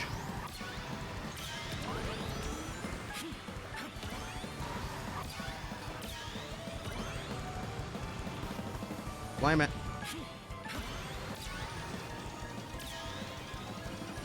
I love counter drifting. I love how easy it is to pull off counter drifting.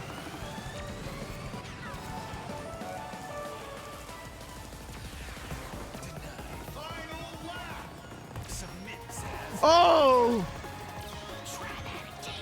Submit, you little slut. Okay. All right, locking in. Hold on. Shadow. That was Shadows. You guys remember in Shadow? You guys remember Final Story, Shadow? Remember when he says that to Eggman? That was just a classic Shadow quote.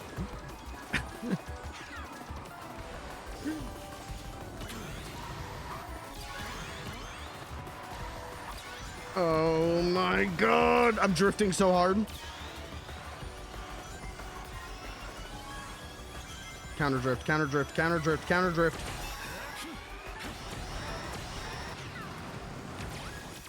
He's just that good. Ultimate victory.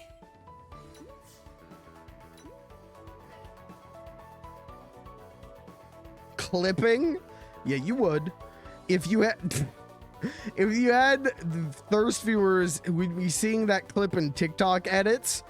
Don't say, yeah, I have Kirby. Well, I've got you.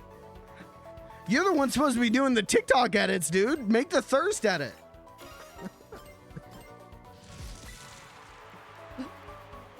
You told me you were going to be putting out thirst edits. What's going on? I'm not making a thirst edit. I'm giving you the material for the thirst edit. Now you understand I am peak perfection. They don't know it's me. Okay, so you start it. You started with a clip of you going, "Hey guys, it's me, Lucas. Check this out." Hey guys, it's me, Lucas. Full name and home address. Check out this this edit I made.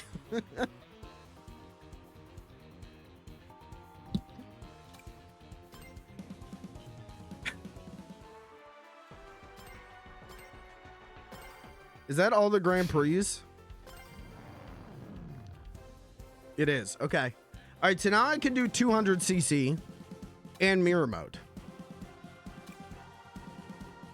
No one is watching a video that starts with, "Hey guys, it's me, Lucas." All right, I'm going to do a thirst edit of you on my channel.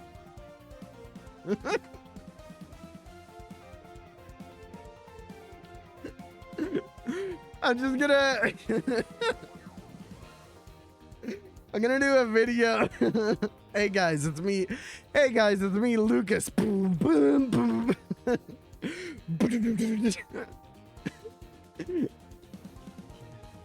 What's the new thirst edit song? What's the Sabrina Carpenter one where she's like, "You were a sexy kid"? No, it's you weren't a sexy kid. You're an adult man now. What is that song? It's like, you were an ugly kid, but you're a sexy man. I don't like that song. I don't really have a problem with Sabrina Carpenter. I've heard Sabrina Carpenter. I'm like, yeah, she's fine. That song is like weird to me. That song, that song being you were an ugly kid, but a sexy man is like, yeah, it's like, oh, I don't know. You should say that. That's a weird thing to say. But it's huge. That song's huge. People love that song. That song is everywhere. And I'm like, we're just okay with that, huh? Like, not to be a men's rights activist, but if you flip that shit, if you have a guy being like, hey woman, when you were a little girl, you were ugly, but now you're an adult, it's sexy. It's like, oh, no, don't say that. Oh, you're fucking weird, dude. You're weird for thinking that shit, let alone saying that. Like, that's fucking weird, man. You were a sexy kid, but you're ugly now. Well, yeah, that would be like, hey, check Sabrina Carpenter's hard drive now. Like, what is happening there? If she was saying that. But even just you were an ugly kid, but you're a sexy man is like, that's a little weird. I don't think you should look at children and go, is this kid sexy or ugly? I don't think you should be thinking that. I don't think that thought should go into your head.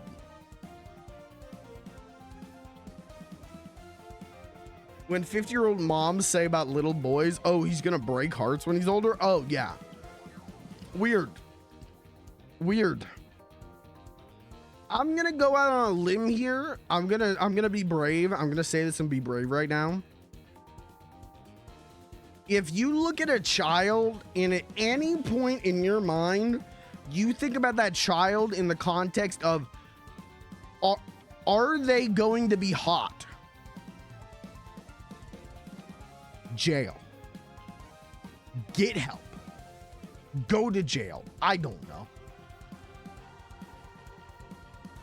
Bad.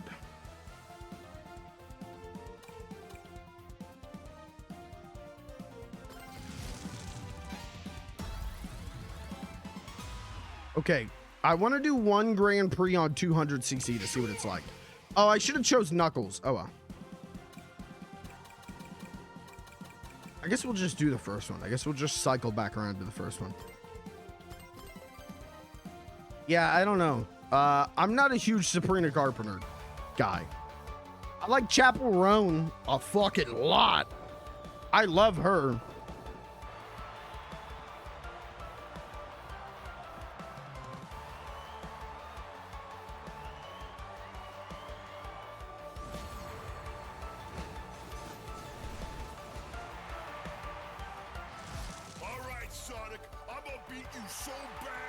What a good line.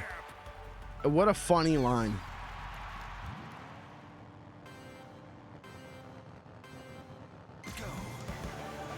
I think I've decided, like, I'm gonna do Shadow for the Grand Prix, and then when I've got one rival left to fight, which is gonna be Shadow. Oh fuck, this is fast. I'll play as Sonic, because I do want to hear the other Sonic and Shadow interaction. Because I thought Shadow's interaction with Sonic was it was like fine. It was a little weak. I'd love to hear Sonic's interaction with Shadow. You know what I mean? Or you know what I mean. I want to hear the other take.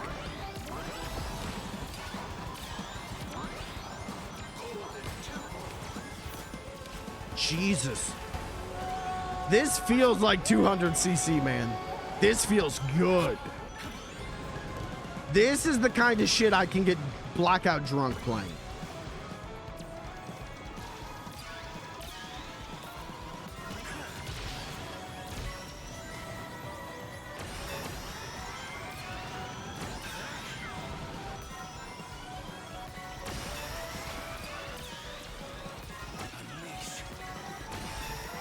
This should have just been the default speed of the game. Everyone move! I gotta catch up!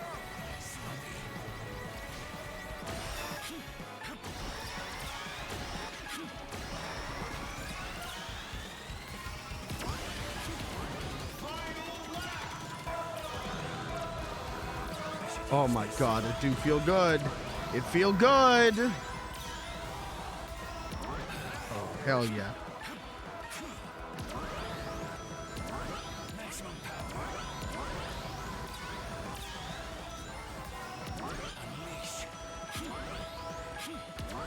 Holy shit, I finally hit that! Oh my god, this entire time I have been trying to hit that warp. Fucking A, all it took was 200cc. Look how far ahead, well, I'm covering up the mini-map, but I'm like majorly fucking far ahead. Yeah, I might be cooking on supersonic speed.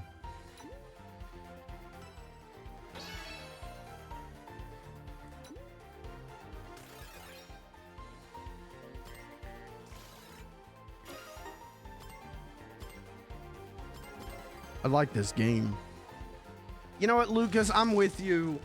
Lucas, when you DM me and you said like no more girlfriends, no more job, just Sonic Racing Crossworlds, gonna quit our jobs, gonna cut everyone out of our lives, just Sonic Racing Crossworlds. You know, at first I was like, that's crazy, man. That's nuts. But I'm with you now. Does Online Race Park let us pick our speed? I don't think so.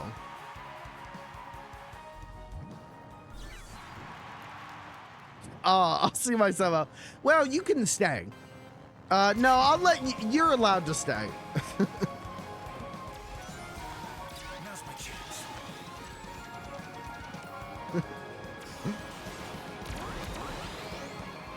Wait a second. You can stay, though.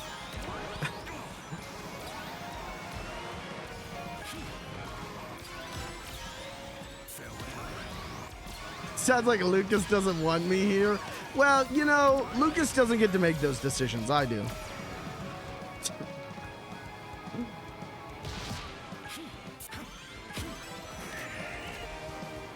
Where'd you come from?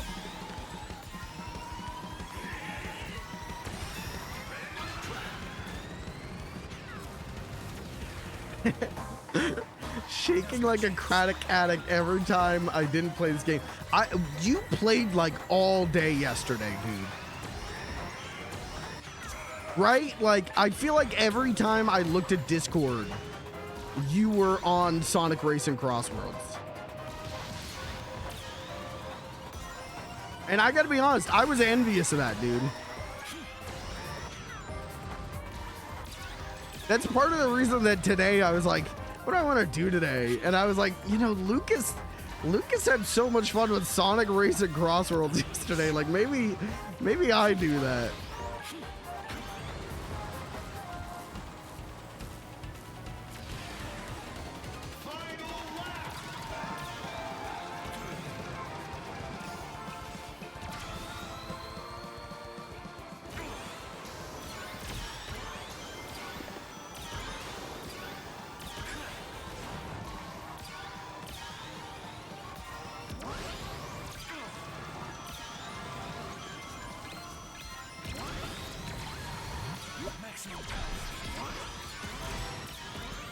Fuck.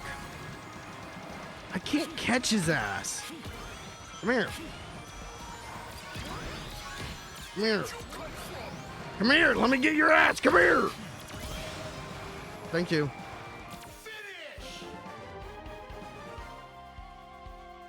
Never any doubt. To be fair, I really needed a break from drawing. I was drawing so much this week. I was getting physically ill. So I had my mentorship Saturday morning, and she was like, yeah, I think you should not be doing that. You know what? I'm going to agree.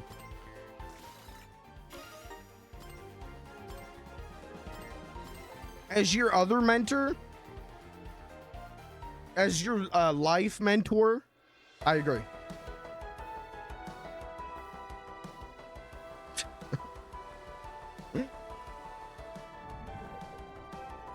Now, she did not advise me to play Sonic Racing so much. No, but I will. I think that's the move. I think you should quit whatever obligations you have in life and play Sonic Racing Crossworlds.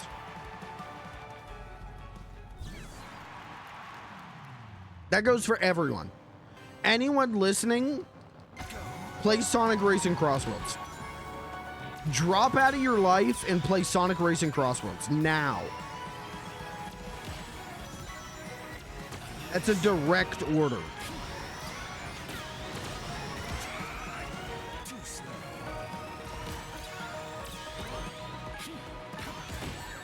Fuck you. Son of a bitch. Fuck you.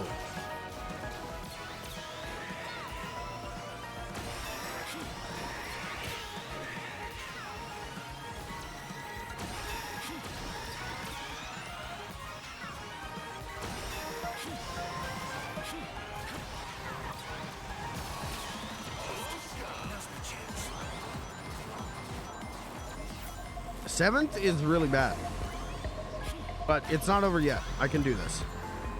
Thread the needle.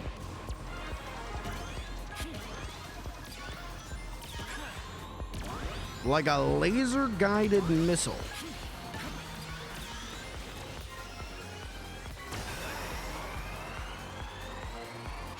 The item.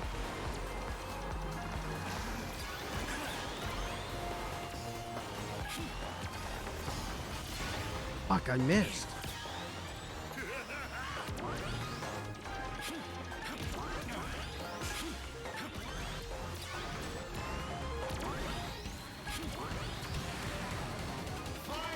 How is Big the Cat first?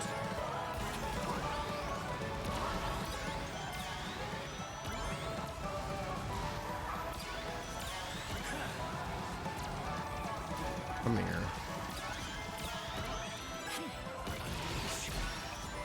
Bye-bye. I win, you lose. Bye-bye. I just missed the boost on that. That's pathetic.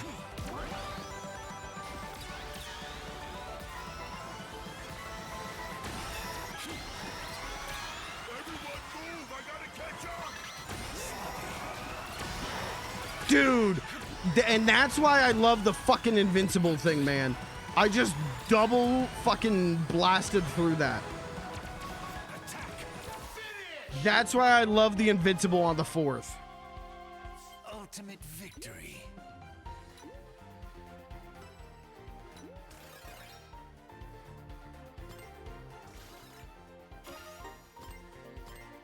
They just can't keep a good hog down, baby. All hogs go to heaven. It's gonna be the next string title. Maybe that'll be this string title. This gets put on the VOD channel. All hogs go to heaven.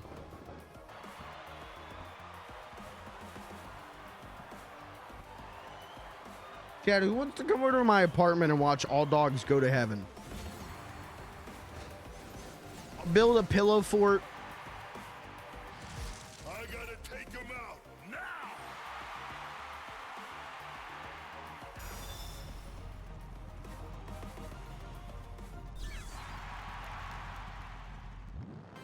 Only if you can watch the second one as well. Okay, I'll allow it.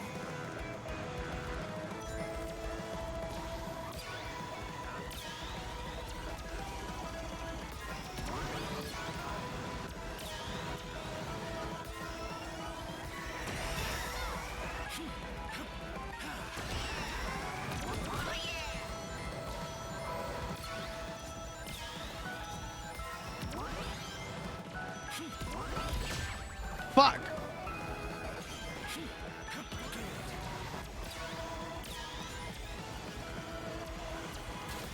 Now's my chance.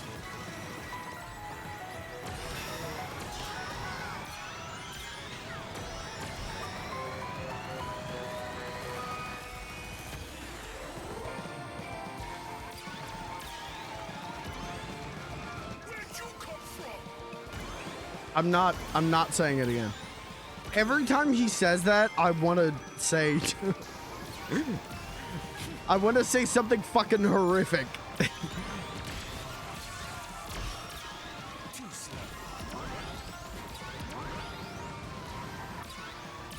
Come here. Where'd you come from? Kill him.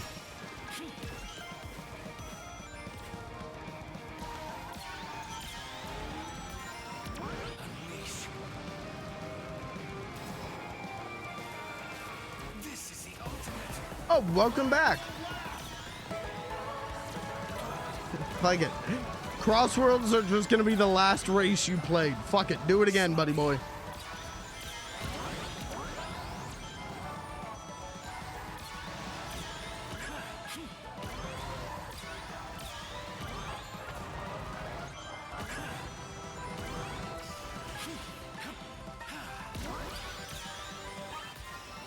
No, stop. Invincible. Okay, hit me. God bless you. Level 4 invincibility. Oh, shit. Damn, I am choking.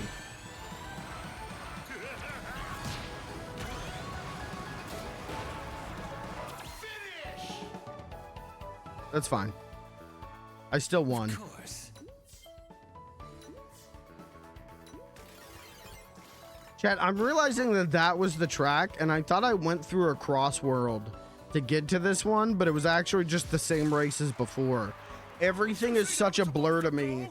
I don't know what races I'm doing. I'm just driving on the course. Oh, brother.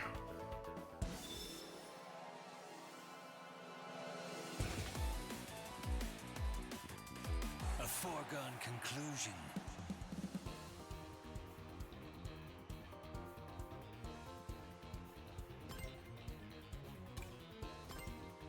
Okay. I think that's enough Grand Prix for right now. Go to challenges. Nice. What am I missing? Using a perfect charge boost gadget, perform 10 perfect charge boosts. Okay.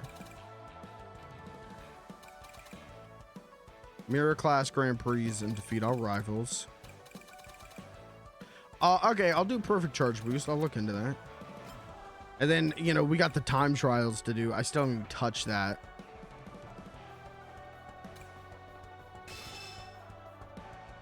I like riding the edge better because it sounds like I'm edging the whole time I'm playing.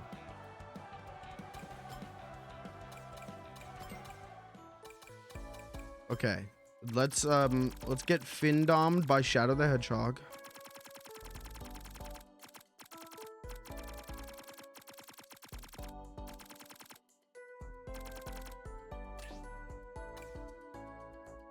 Perfect. Oh, is that a skin? Oh, I could have Spooky Shadow the Hedgehog. Oh. Ooh. Okay. Interesting.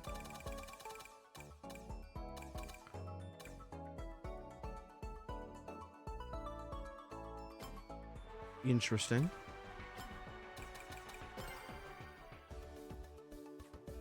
Is there more handling? Oh, I gotta buy some tires.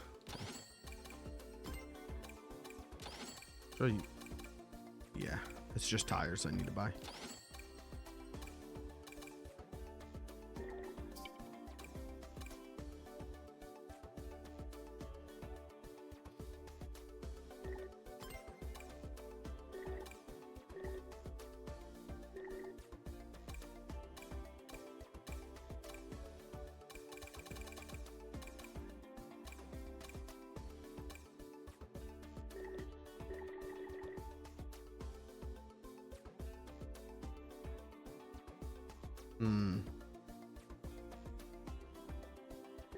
No, I like my car the way it is.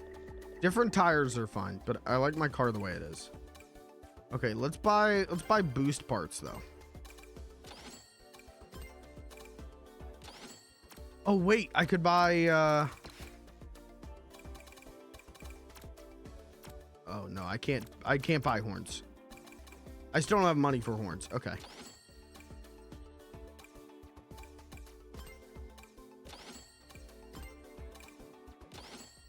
Okay. We're out of money now. Where's my Moto Masher?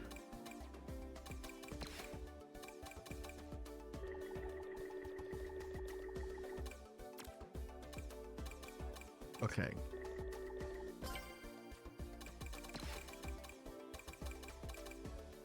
God, look how hard that is, though.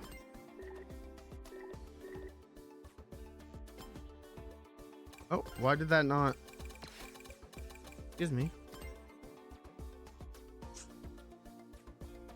Decals cannot be stacked. Oh, yeah, I know, but...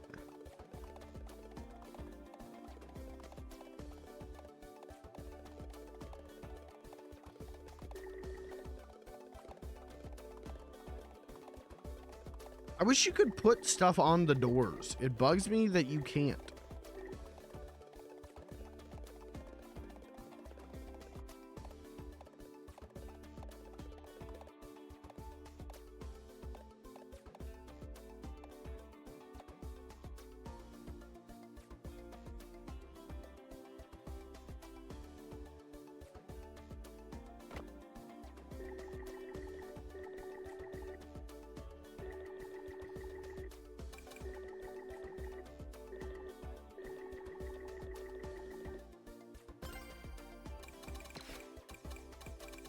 I really don't understand why you can't.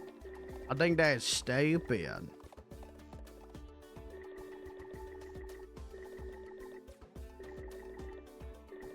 Also, you can't mirror the...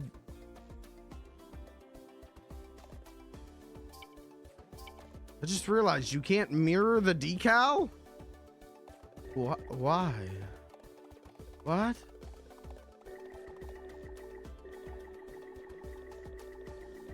I just realized these aren't matching. That drives me insane. Why can I not mirror this?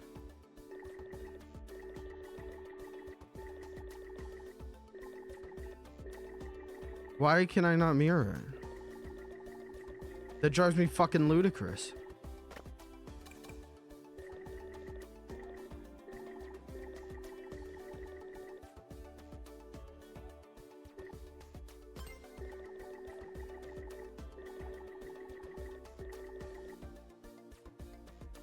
Because, yeah, it'd be cool to have another shadow running up on that side.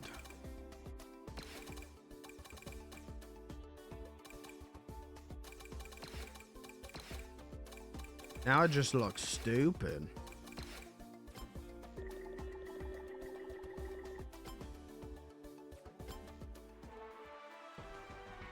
I don't know. Okay, chat, what now?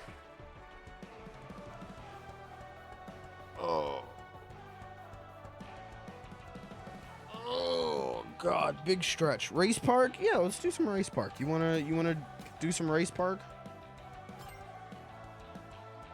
Do some race park grinding? What do we need to do? Friend match, right?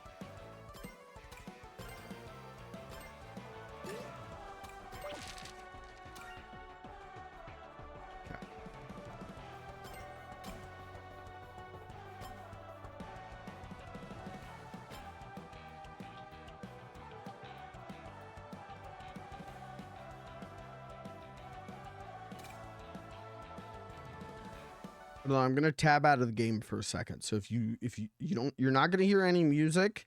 I know that's gonna be scary for you, but you just gotta hold it together. All right.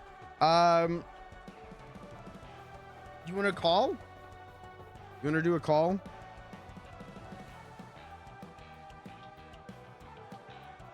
Sure. Okay. Hold on. Let me hop in the Discord. The dink sword.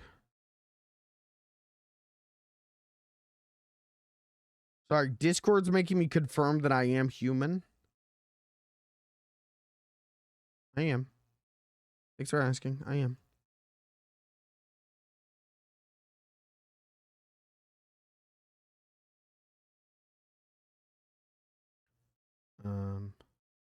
Okay. Discord time. Uh-oh, I can't hear you. Because of the Windows 11 thing. Hold on. Yep, my headphones are set to goddamn Oculus Rift fucking headphones. Why does this keep happening to me? Okay, go ahead. Hello? There we go. Now I can hear you. Keep talking for a second. I think I gotta... Okay. Yeah, you might need to turn me up because I think last time I might have been like pretty quiet, at least quieter than the game. Okay. All right, keep talking. Okay. I don't know what to say. Hey, I have Windows 11 too, and I don't like it. I mean, I don't hate it. It's okay. Like, it's not. They've avoided the like every other Windows curse where like one is good and the next one is fucking terrible and the next one is good again. Yeah. But it still annoys me. Talk about my drawings. I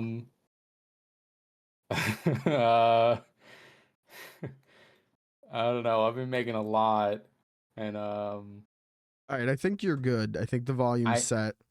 I still don't have my thing set up where like your name will be in the top left corner when you talk. I keep forgetting to fix that, so I'll do that at some point. But I did turn you up. I think the reason I had it low is because the volume disparity between like you and Kirby, I think is like major. So yeah, that's true. Oh, I did cut you off while you're talking about drawing. Sorry, I was trying to. Yeah. Sorry, I was trying to run a show here. I had this insane idea because October is like my like anniversary month, kind of. It's like that's when I like first started. Like I decided I want to learn, you know. Yeah. So I always try to do something special, and I had an idea for this one. Like I'm gonna try to have 31 drawings done for each day in October. And okay, it was not feasible, but shocking. Like, to be fair, I know. But when I set out for it, I kind of said to myself, like, any measure of completing this will be a success. Like, you know, like, even if I only get, like, 10 done.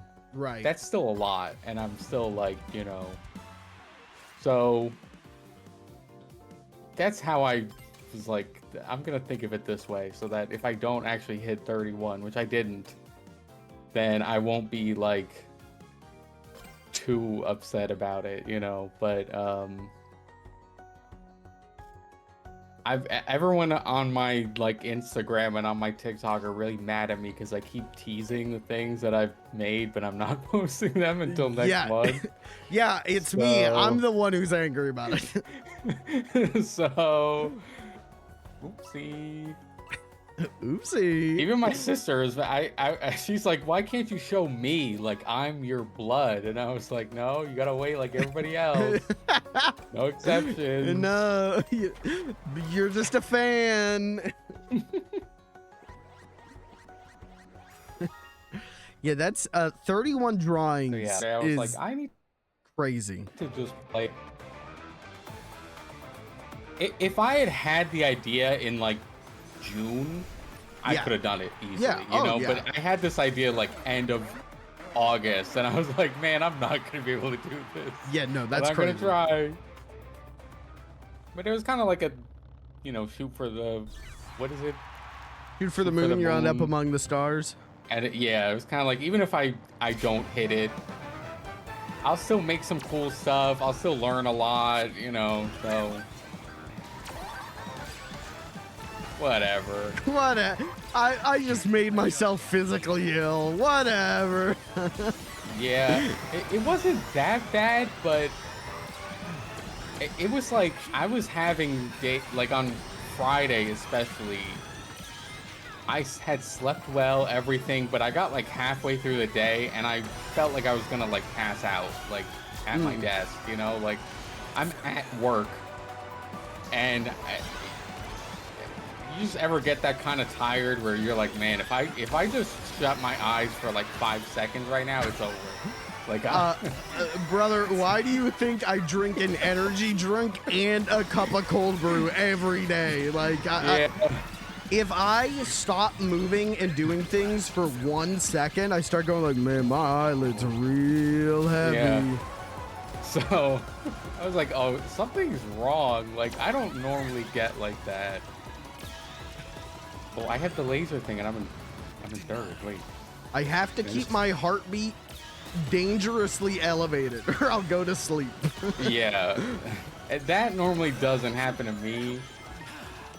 So I was like, something's wrong. Like, this ain't right. I don't know what it is. Yeah, you wore yourself out. You exhausted yourself. Yeah, I guess it's just like, you know, it's not physical labor, you know, so you don't think of it like, oh, it's gonna tire me, but yeah, it does.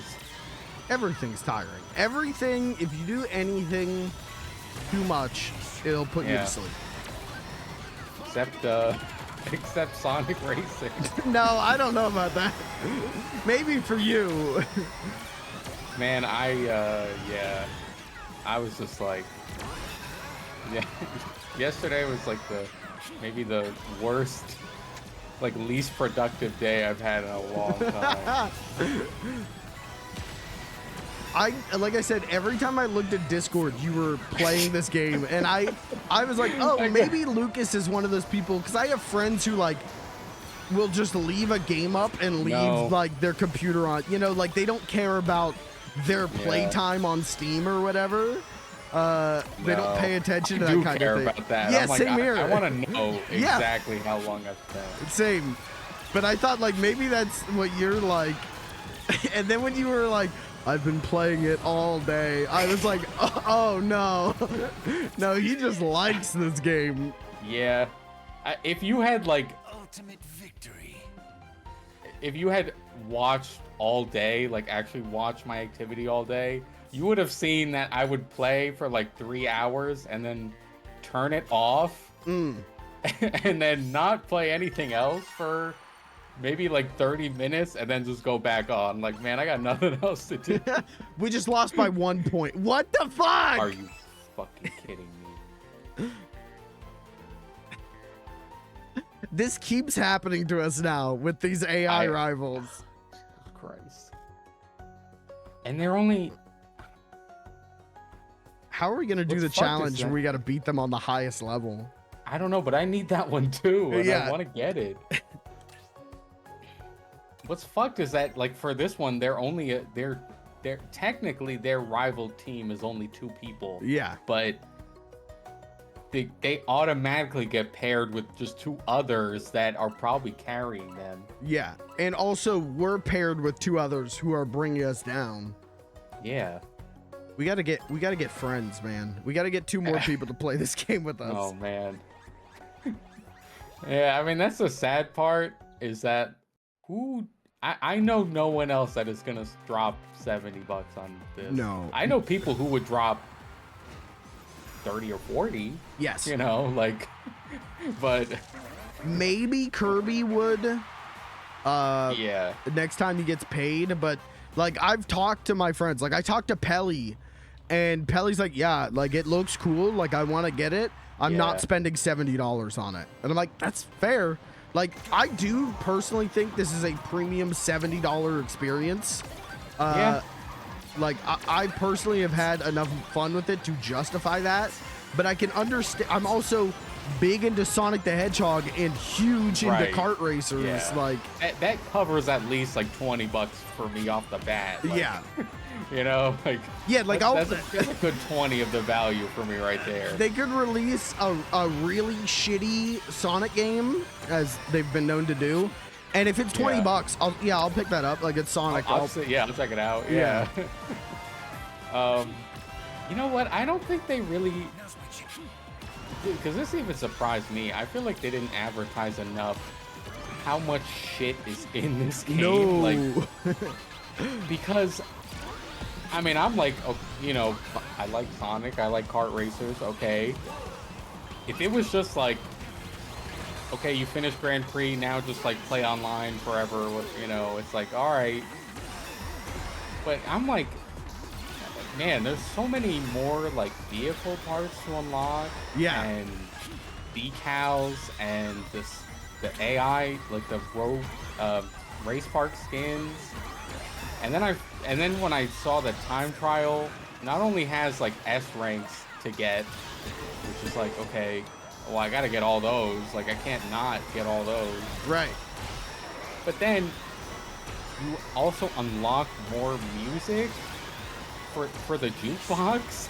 Right. That you can play in any mode, and I'm like, oh no, like I there's so much to unlock, like I gotta get all of it. Yeah, like even when you've done like all the Grand Prix and all of Race Park and whatever, like you still have the friendship thing, so you still are like grinding for tickets, like you still have a reason to keep playing.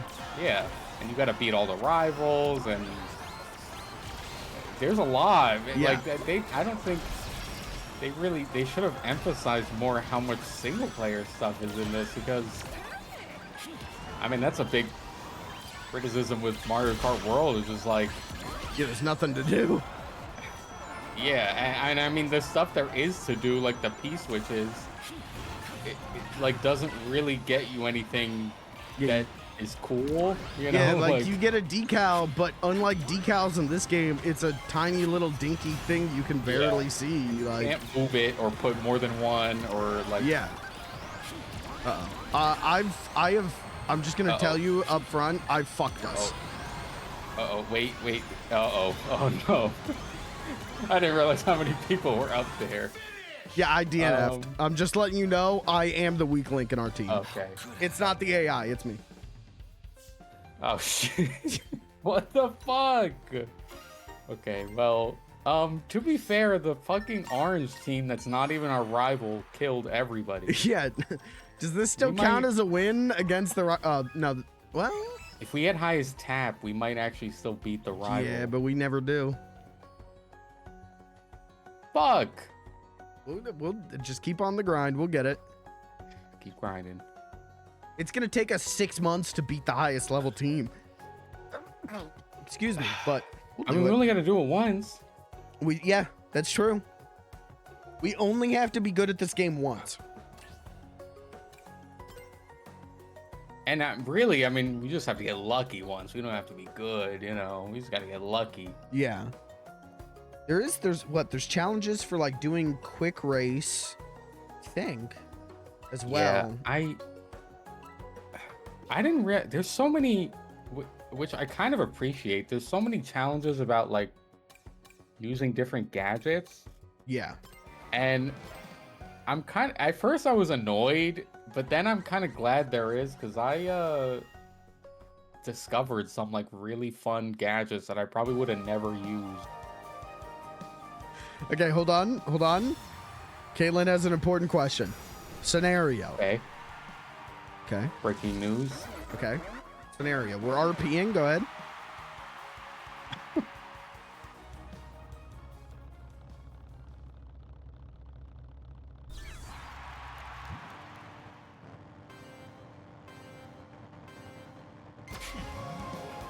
Oh, I got a good boost. Nice.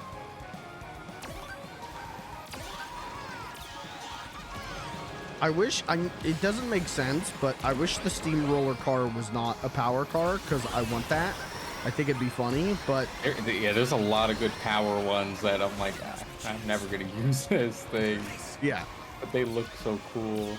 I love that Eggman drill one. It's so funny. Yeah, that rules.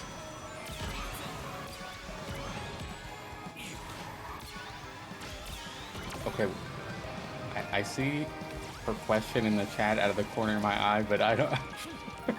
Yeah, I can see. I see the scenario. We're gonna get to the scenario. We're locked in. We have to get one W today, Caitlin. Yeah, hold on. We're gonna help you. It's gonna be really bad if it's like someone's breaking into my home. What do I do? Hold on, do I call 911 or do I just shoot? What do I do? Wait, let me finish this race. Hold on, I gotta beat Silver and Blaze. Hold on. I'm just like, oh wait, I love this crossworld. I'm under. No, I just saw the corner of my eye. I'm under attack. All right, wait a second. Give me a minute.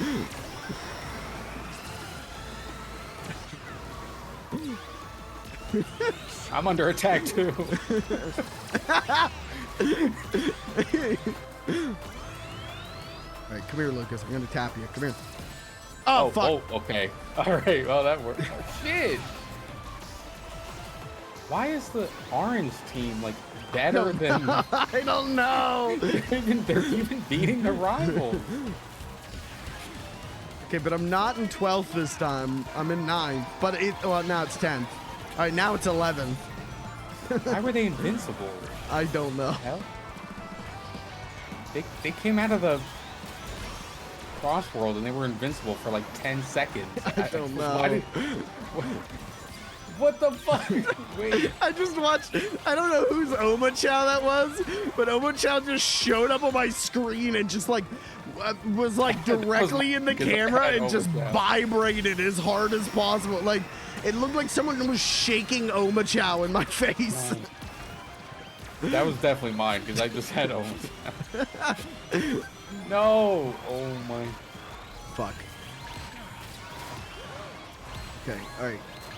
I just got bullied into the wall. What the fuck?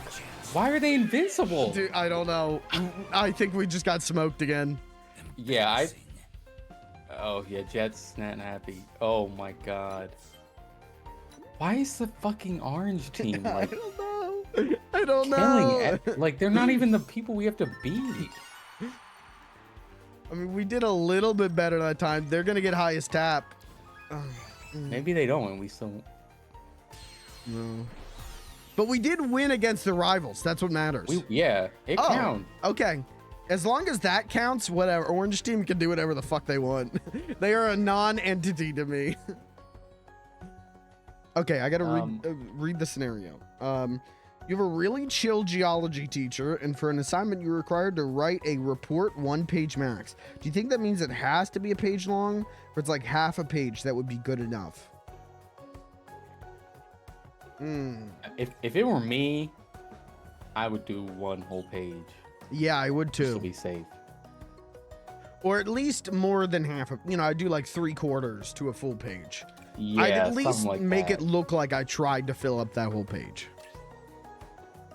I mean, in my experience, usually when they put a maximum like that, it's because they're kind of testing you and like being concise and still getting your point across, Yeah. So it probably doesn't have to be a full page, but I would definitely at least go past half because. What if you're really bad at writing and get hundreds on everything else? Oh, then write half a page. If your grade can take it, if your grade is all right tanking, potentially taking a lower score on an assignment, fucking do it. Do it so you can go get in bed and play Fallout 4.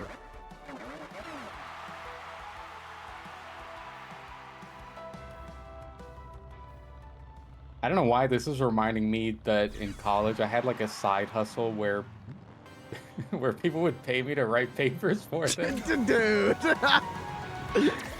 I was pretty good at it too, I'm not gonna lie. Maybe there is a reason that one teacher was like, you're plagiarizing. Well, I mean, that was like my one rule is that I wouldn't do it for someone who was in my class because then they would know. But I would do it for like if you had an entirely different class. They're like, yeah, I'll write it for you. Fuck it. Lucas, I need to hire you. Okay. I think I did offer to write a paper for you one time, Caitlin. I think I did do that.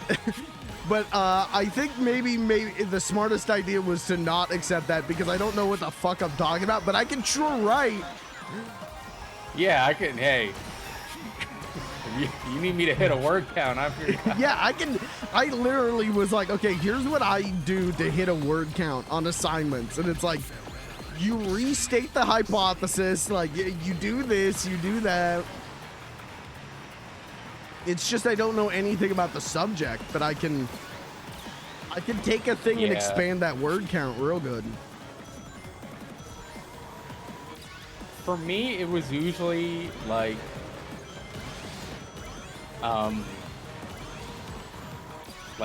English papers or like psychology or like philosophy, like shit like that. Yeah. And I was like, okay, I know those things. I mean, but if someone asked me to, or any of like the art related stuff, but if someone asked me to do like, I need to do my chemistry paper, I'm like, yeah, yeah, fuck off. You want to fail for money? Sure, yeah. I can make that happen.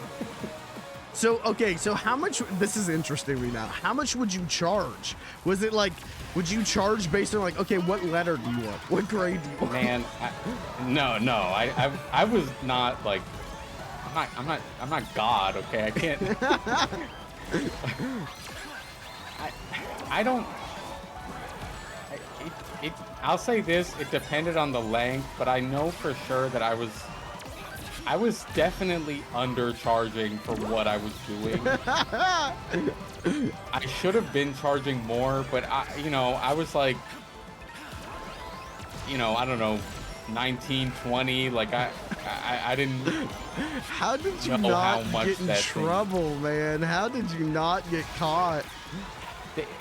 They just like, I don't know. Like I said, it wasn't anyone like I shared I mean, we would share a class, different class, but I wouldn't do it for that class. I would do it for like something else they had. That's crazy. I mean, it's not like their teacher knows who I am. I would also like, I'm pretty good at like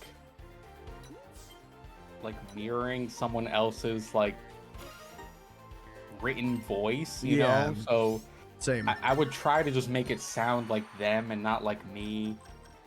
And I would tell them like, just edit anything that's like, I don't know. I mean, it worked. But I should have been charging far more than I was. All right. Well, I love that every time, I feel like every Sonic Racing stream, I've gotten you to admit to a different crime. Hey, go on. Shoplifting from Walmart. That one is not that. It's not that bad. Hundreds of thousands of Walmart employees lost their job because of you. You specifically. That is not true. That Walmart did not close because of shoplifting. I mean, I don't know. They looked at the numbers. They went, oh shit. Yeah, someone stole a DVD copy of what would you have stolen a DVD copy of? Someone stole a DVD copy of I would not have stolen any DVD at like 15, so I'm gonna have to stop you right there. Okay, someone stole butter. Oh, okay. We gotta shut the whole place down. We just went over our butter budget. We don't have money to keep the lights on. I haven't done that much crime. I'm fine. Only a little crime. I don't think I've ever knowingly committed a crime. I mean, well, from a certain perspective, that mister you got that's full of like hundreds of games. Okay, that's not crime. I didn't From a certain do that. point of view, that is technically a crime. I didn't do that. That came like that.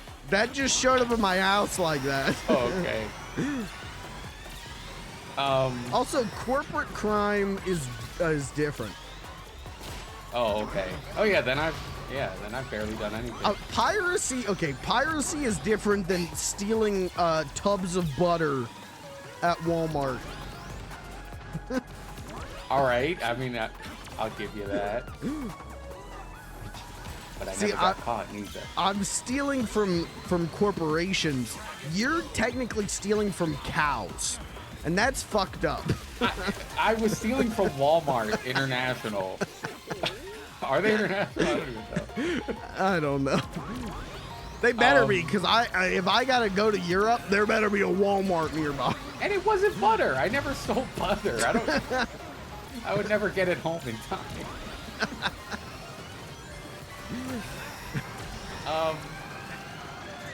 Yeah, I mean, you know, aside from that, I've kept my nose clean.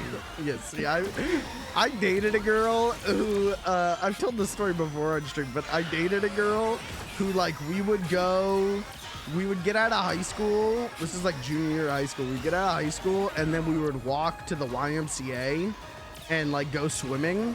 And there was a grocery store along the way, and she would stop at the grocery store, and I was like, oh, okay, like, she's getting, like, she would go and, like, buy Gatorade or, like, chips or something, and I was like, okay. And I would, like, stand outside, and, like, you know, I was probably, like, texting someone or doing something, like, she'd be like, wait here. And then there was one time in the middle of winter, I went in with her, and she's just going to the chip aisle, just putting the chips in her backpack, going getting Gatorade, just putting her backpack and walking out. And I was like, you just fucking stole from the Walmart or from the grocery store. And she was like, yeah, I'm gonna do that for months. And I was like, what the hell? Like, yeah. Anyways. I want to say this on the topic of piracy. I've had a thing happen recently. This, like, guy at my job is, like, befriending me for whatever reason. Ew.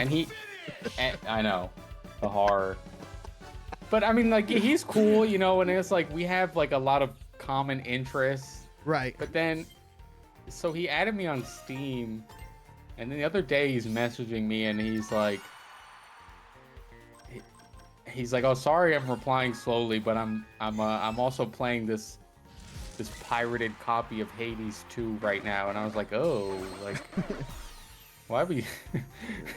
I mean, listen, it's not like I haven't, like, you know, downloaded a couple games for an emulator before. Sure. But why are we pirating an indie game that just came out? Yeah. That's like $20. Like, like, I don't know about that one, but yeah, it is what it is. Like, I wouldn't personally do that, but the only game, so I've definitely I've pirated software from the Adibo Corporation because I ain't paying for that shit. But the only game that I've pirated that isn't like ROMs for an emulator is RimWorld, and that was only because I was like, I don't know if I'm gonna like this game, and that game is always $35. The expansions are always like $25. Like, it goes on sale, but it goes on sale for like $5. And I'm like, I don't know if I'm gonna like the game, and I don't want to drop all this money on it and not like it. And so I like 2-3 years ago got the hookup on a pirated copy of it, and I'm still playing it, but I'm like, okay, the next time it goes on sale, I'm gonna buy it. So don't shoot me for that. Yeah.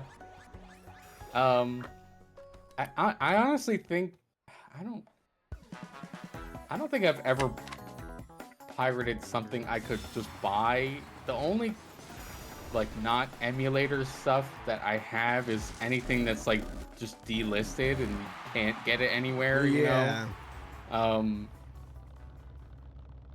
mean, yeah, does having like the decomp of like Sonic Unleashed count, you know? Like, I don't know. I mean, I do also legally own Sonic Unleashed. Yeah, so like same. Like, that's, I don't know, that stuff gets so weird for me. We're like, yeah, it is technically piracy, but it's like, I want to play like a good like modded, like the best possible version of this game. I don't know, but the one thing that I will unabashedly be like, yeah, I don't pay for that shit is movies. Movies or shows. Like the only streaming service I have is I got Hulu because I got a Spotify deal like 10 years ago that they've been trying to grandfather me out of, and I won't bite. And I got that, and I got Friendly TV, so I can watch Me TV Tunes, and that's like it. And so if I go to look for a movie and it isn't like on Hulu or like on Tubi, I'm like, okay, we're gonna get this. But that's been biting me in the ass lately, because I'm not watching like when it comes to movies, I'm not watching fucking, you know, Captain America, what's the new Captain America movie? Captain America Brave New World, I think? Yeah. Like, I'm not watching that. I'm watching Quiz Show, 1994's Quiz Show, Robert Redford directed. And so I can find it on like pirate streaming sites, but it's like at like 480p with like baked in like Hindi subtitles. And it's like, well, okay, I think I've mentioned this to you before, but I gotta remember later. Yeah. Again, but I have access to this one movie site that is very good, and to create you have to have an account to access it, and you need a password. Like, there's like a pass key. Okay. To get into the site. Yeah. It's like, and I don't know. When I signed up years ago, someone else gave me a the key. I don't know if it's still that same one. Okay. So I don't know if it'll work for you, but if it does, yeah, I'll message you later. It's really good. Yeah. I don't want to say the name of the stream or anything, but well, you can like download everything. You can request movies to be added. Like they're gonna ban me from that site though, because I'm gonna be on there like requesting like, yeah, can you add can we get boobs in arms from the Three Stooges added? And they're like, what the fuck? You'd be surprised, because on like the homepage it shows everything that's like recently added, which is, you know, stuff people requested, and some of the things I'm like, who the hell requested that? But they put it there, you know. Okay. But with Quiz Show, what ended up happening for me is I legitimately like had to torrent it. That's like the first time that I've torrented something in like quite a while, like maybe a year or 2 years. I don't usually do that. I usually am able to find it streaming on like a black market site, or I'm able to like find it on Internet Archive or something. Quiz Show, I couldn't do that, and I had to wait an hour to download that movie, and I'm like, I don't even fucking want to watch it at this point. I'm so pissed off. It's over. But I did. I took a nap for an hour because it's like a 2.5 hour long movie, and I'm downloading it at like 11 p.m. I'm like, I'll just sleep for an hour. So did that and watched Quiz Show, and then was like, all right, whatever. But yeah, I don't know. I've been struggling a lot with older movies because like that's what I want to watch, and if it's not on like, it's not on the Criterion channel or Tubi, I'm like, I'm not. Like, I'm just not gonna pay $4 to rent the movie. I don't know what it is. Like, $4 isn't even that bad to me. I know, but it adds up. I mean, if you're watching something every night, sure, you know. And also, I think I'm from that golden era of early Netflix streaming where every fucking thing was on there. And I know. Like, so in my head, it's like, it should just be free. I should just be able to find it.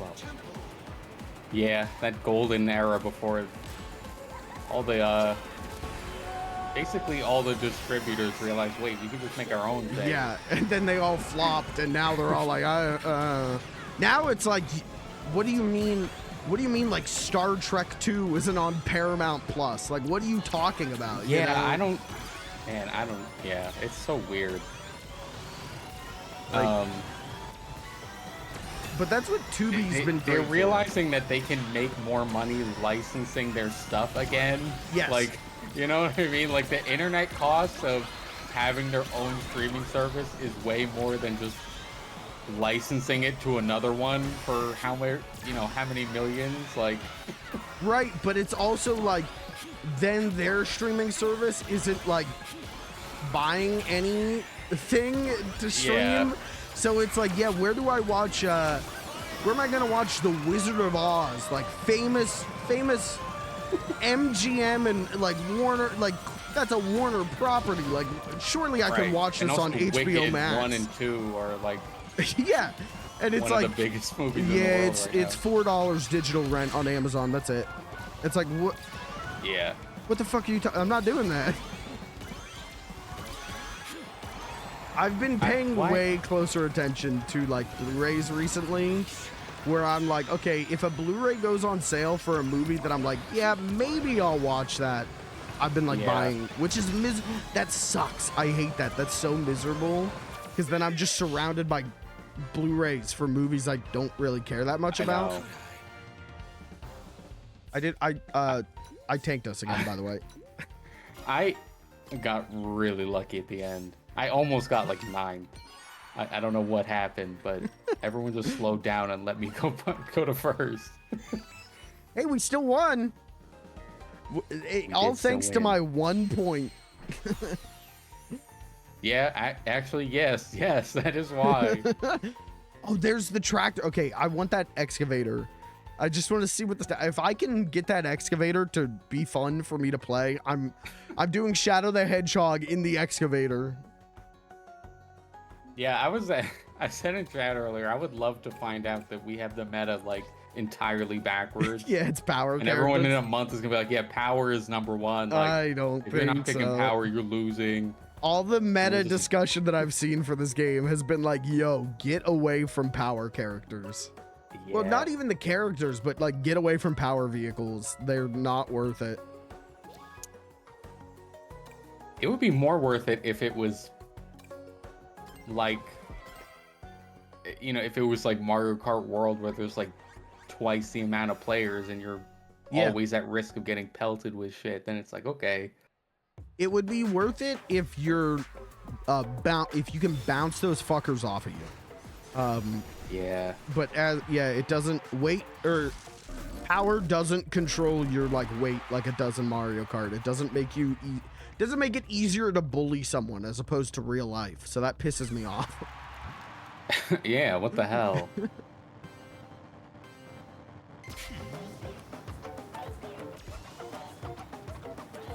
Hell is SBO driving? I don't know. And he also, when I tab boosted him, he said release, and I don't like that. Oh, SBO. Release what, buddy? All right, SBO JOI coming to my OnlyFans. Release now. Tap me. What the hell? You know what? I didn't realize that's I don't know if he's been playing SBO for a while or not, but that's Matt Mercer as SBO. Is it? Yeah. I didn't know that. Once I found out, I heard it. You know, like now I can hear him, but before I had no clue. But yeah, it's Matt Mercer as SBO. And it's funny because usually Matt Mercer is one of those actors. Not that he's a bad voice actor, but he's one of those ones where I'm like, oh yeah, that's Matt Mercer. You know, like you can hear him. But I unless if you tell me with SBO, I had no clue it was him. Yeah, I didn't know that. I think he has been playing him for a while. I think everyone, like, I think this current cast has been around. Yeah. Like, I think they're locked in as the voices. Actually, funny you mentioned that. Yeah. I did learn that the one new voice actor in this game is the guy playing Zaz. Oh, really? Yeah, he's brand new. And I was seeing comments of people like, oh, I really like this new voice actor for Zaz. He did a great job. I'm like, you people care about that? Yeah, like, who gives a shit about Zaz? Why do you people care about fucking Zaz? I was like, I would not, if you have a gun to my head, I wouldn't be able to tell you who played him, who is playing him, Yeah. I have no clue. I literally could not remember Zaz's name until today when I watched Donkey put out a video on this game and he played Zaz. Like, he was really excited for Zaz.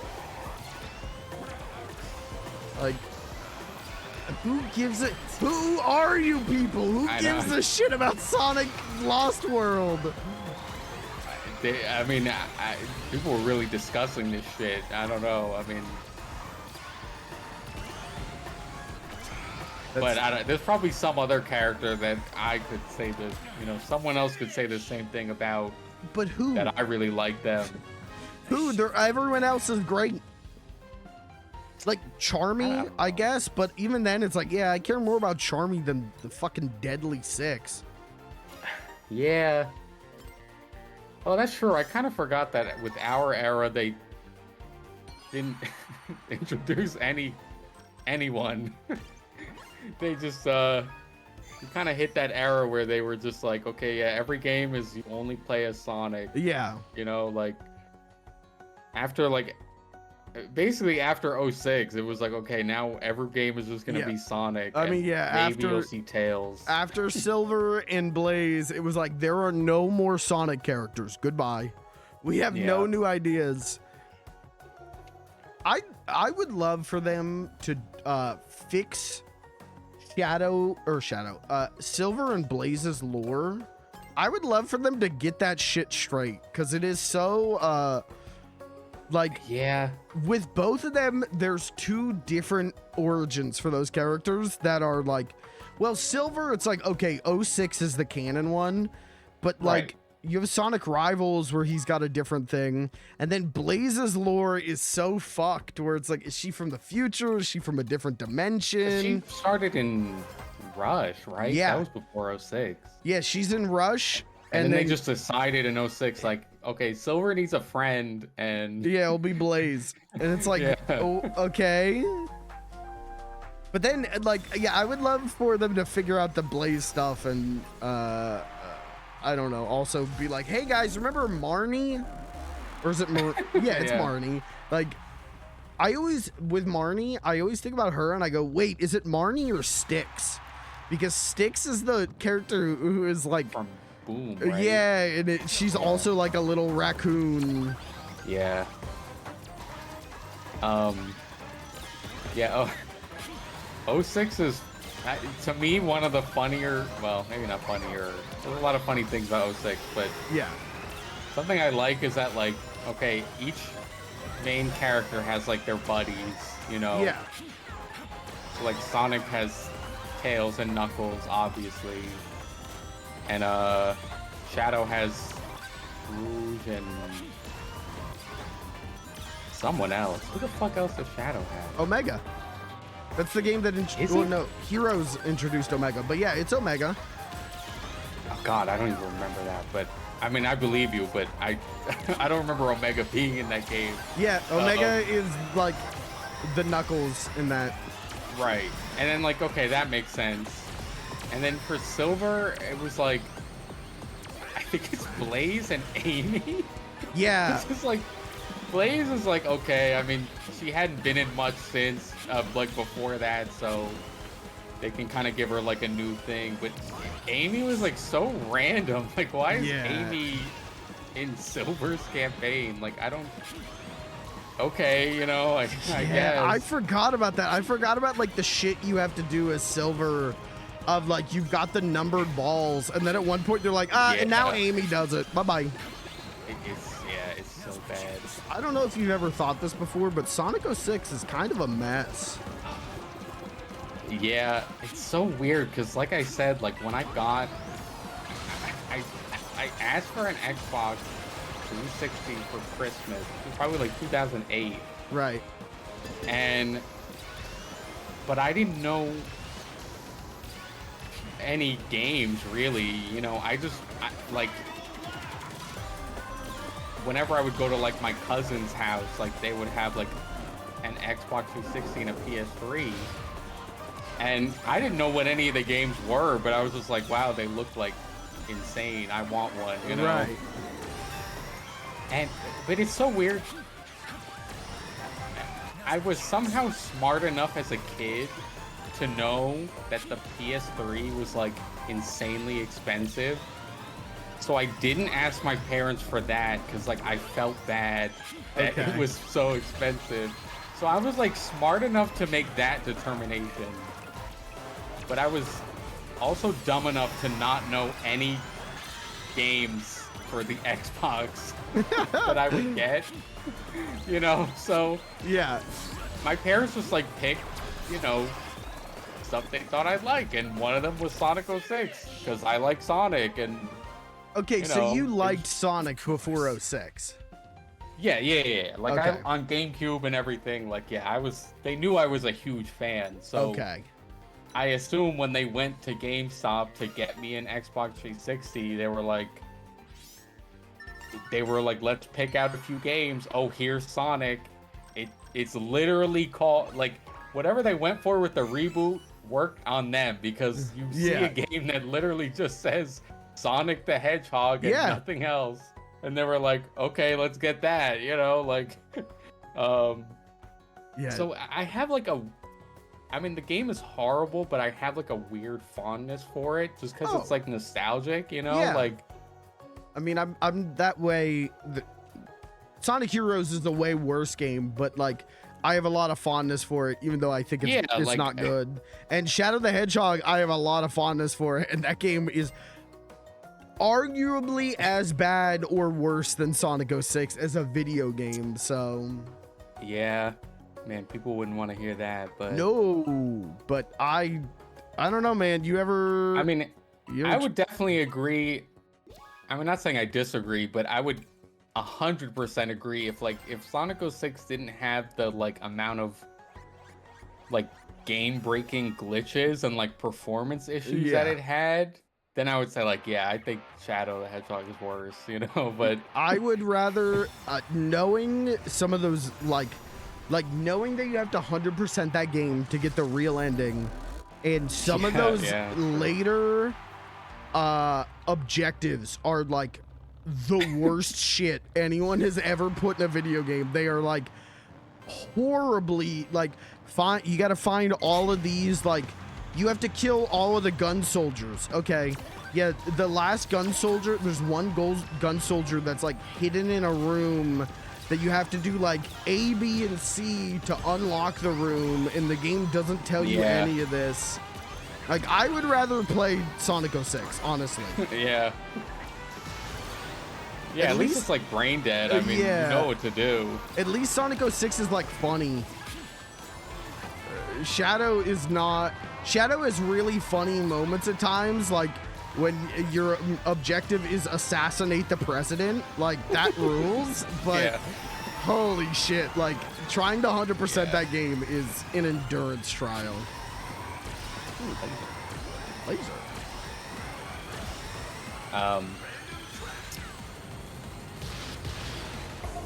Wait, hold on.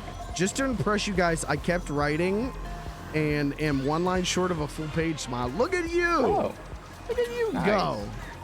I'm impressed. And you didn't even have to pay me.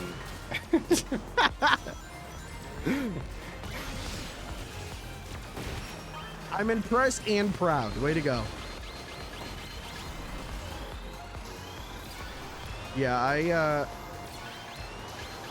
I never really knew 06. I only learned of 06. Hey, anyways, okay, deal. I'll take it. Don't give him money. He's done nothing to earn that. There's a bottom part? What the fuck? I only learned about 06 like I didn't get a 360. I didn't get a next gen console until 2010. It's even worse than the PS3. I always forget it has a PS3 version. Oh yeah. It's like even more broken on there. I think that's the version I own. I gotta look. I don't remember what I own 06 on, but yeah, I didn't get a 360 till 2010, and like by that point I was like, I think it was delisted by then. It might have been, but I was like, I didn't even know it existed. I knew like Unleashed and Colors were like the new Sonic games, and like And then like Right. Generations came out a little bit later, like. Oh, I threw. So I didn't know, and then I went and I was talking to there was this kid named Steven who was in my grade, and him and his sister were like obsessed with Sonic. That was like his thing, is he was obsessed with Sonic. His sister was infamous for being so obsessed with Sonic that she would like talk to Sonic. Okay. And then I threw. You got first. I threw. At like recess, she would curl up in a ball and try and spin dash. Wow. Yeah. You know what? Back then, I would have been like, "Oh, that's so cringy," but now I'm like, you know what? That kid rules. Yeah. But so I was talking to him. I'm like, yeah, I like Sonic too. I like Sonic Heroes. I like Shadow the Hedgehog. I like Sonic Unleashed a little bit. And he was like, have you ever played the game Sonic the Hedgehog? I was like, no. He's like, it's on the Xbox 360. It's just called Sonic the Hedgehog. It's like dark and like it's an adult game. And I was like, what? And we went trick-or-treating with my one friend, and he brought his copy of Sonic 06 over, and he showed me Sonic 06, and I immediately clocked it as like, this looks like shit. I immediately was like, this does not look fun to play. And then he started, you know that like you can get on top of a box and do like the spin kick, and it like keeps making the box rise. He started doing that. He was doing that. He's like, check out this trick I know. And like, I was like 13. I'm like, that looks like a glitch. That looks like the game doesn't work right. And he was really mad at me.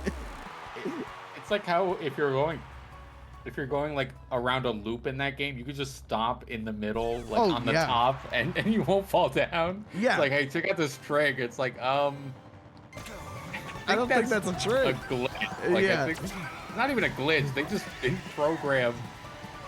Yeah. He was pissed at me for like saying that Sonic 06 looked like shit. Yeah.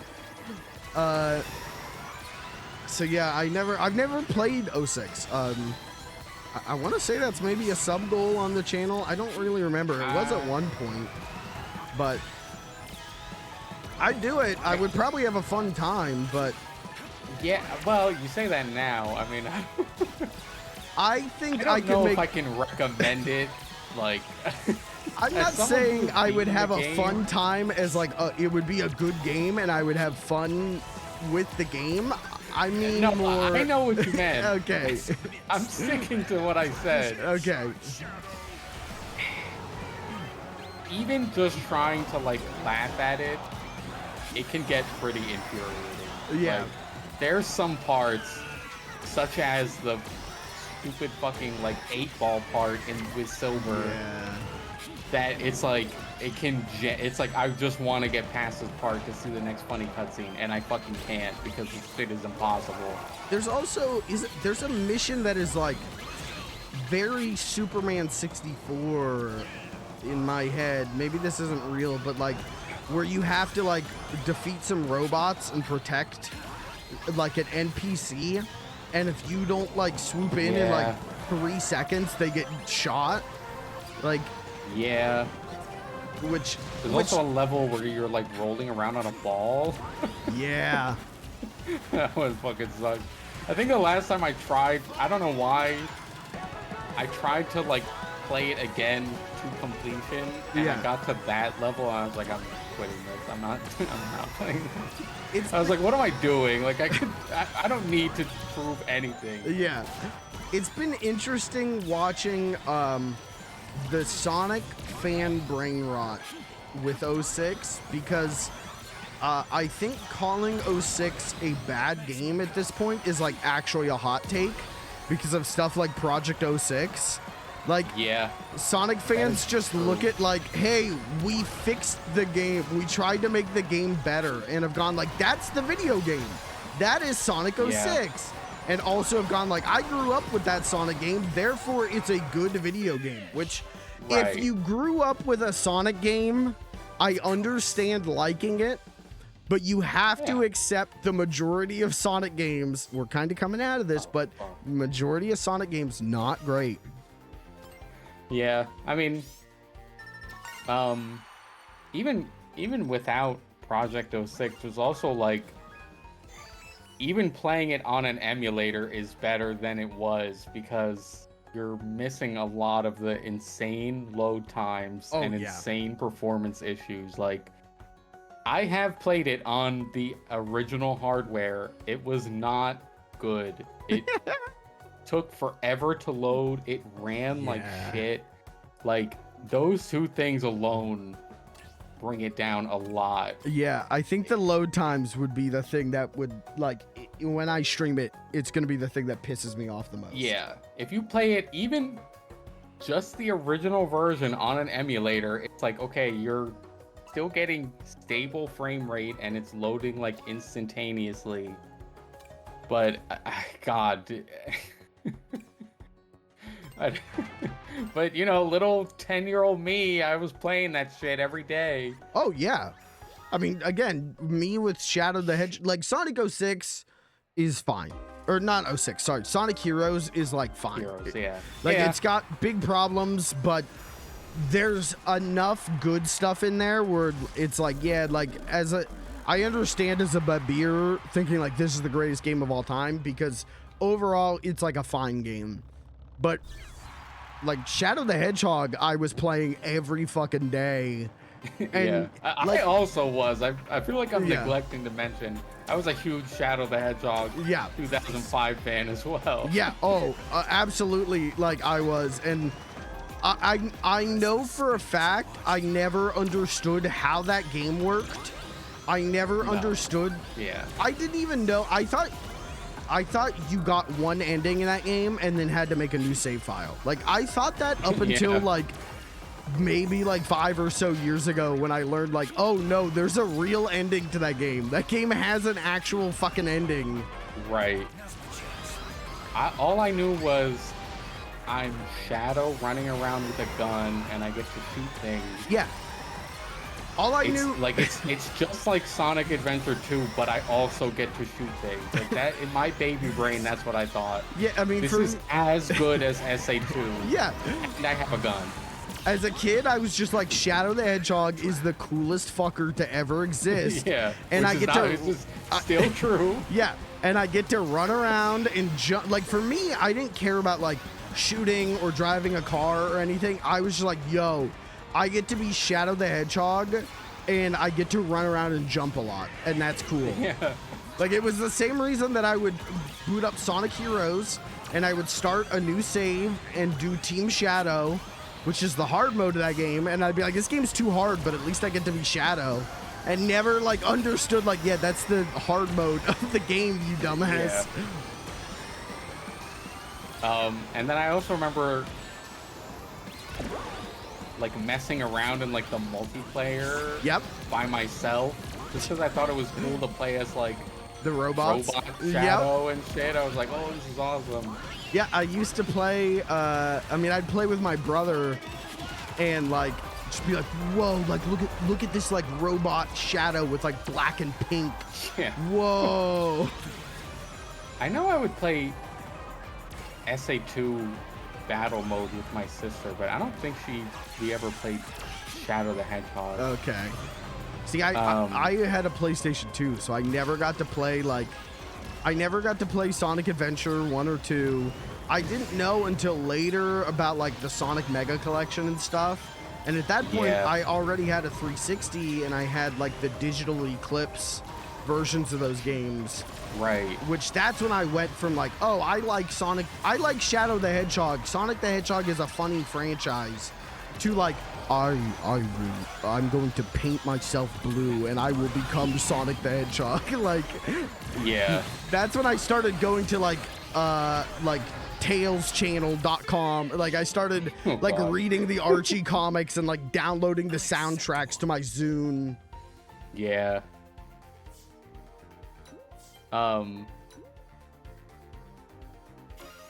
What's it called? I played a lot of the. It's so funny for me to remember. Like, I feel like I say this all the time, but every time I wonder, like, how did I get into X, Y, or Z? video game thing as a kid, 99% of the time it's because my mom liked that thing and she gave it to me. Okay. So I distinctly remember the first game I have any memory of playing is Sonic 1 on Game Gear. And I've always, like, for most of my life, I've been like, when, like, I remember seeing the AVGN episode about the Game Gear. I don't think it was about Game Gear, but it was in it. Okay. It might have been like the Batman, you know, something like that, where he showed the Game Gear. Yeah. And I was like, I remember that thing. And I'm like, is that thing that I played when I was like 4? But then I'm like, when the fuck would I have had a Game Gear? Yeah. That's so before. Why would I have a Game Gear? I mean, and then all these years later, I'm like, oh yeah, it's because my mom liked Sonic and had a Game Gear. Like, I mean, my first video game was E.T. on the Atari 2600, and it took me the longest time to put together, like, why the fuck do I have memories of playing E.T.? Yeah. And it was because... Like, when did that happen? Yeah, it was because, like, my dad worked at JCPenney's, and in their break room, they had, like, a little shitty, like, RF-only CRT, and an Atari 2600, and he got, like, yelled at and told, like, yeah, you can't be playing Atari games in the back room. Yeah, like, it was like E.T. and like the tanks and like Haunted House, and he was told, like, yeah, you got to get this out of here. And he's like, okay, I have kids, like, I have like 2 like toddler age sons, like, I'll just take this home to them. And then I was playing fucking E.T. and being like, I don't know what's going on. My only real memory is turning on the TV and the volume being too loud and it's scaring me. But, like, I know I played it. Like, I have vague memories then of actually playing it, and I have very vivid memories of playing, like, Combat with my brother and playing Haunted House. We just we got so lucky on that. Yeah. Oh my god. But, I don't know. Like, my parents weren't gamers. My dad was a tiny little bit. Like, part of the reason they got a PlayStation 2 was so we could get Cabela's games on it. Oh, right. I remember this. Yeah. But, like... every story I hear about your dad just makes me like him more. Yeah, my dad's great. I still think about that, how he has that, what is it, like a keychain that says, like, same shit, different day or something like that? Yeah. I'm like, to have that for, like, 20 years? Yeah, it's older than me. It's hardcore. Yeah. Like, I've told the story about him, like, getting in a fight with the pastor on the day of his wedding. Like, rules. Like, yeah, my dad's great. I love my dad. But so my parents were like, my mom definitely was not a gamer. My dad, very, very, very casual, just wanted to play hunting games. But that was all my gaming opinions were truly, like, formed by liking Sonic the Hedgehog and Mario 2. I had Mario Advance on the GBA, and I loved that shit. Oh, yeah. And then, like, getting on YouTube and looking up Ninja Turtle videos and finding AVGN, and then, like, just finding, like, retro game YouTubers and being like, oh, what exactly is a Sonic Adventure 2? Yes, what is right. Let me learn about the Street Fighter thing. Yeah. I should have done better. Another thing about my mother I want to mention, which always, like, this is the second thing that comes to mind whenever I remember that she is a gamer. Yeah.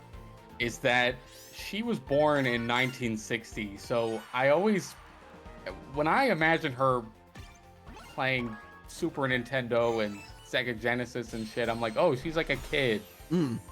But then I remember that, like, no, she bought them when she was like 30 something. Right. Like, that's always, like, kind of funny to me.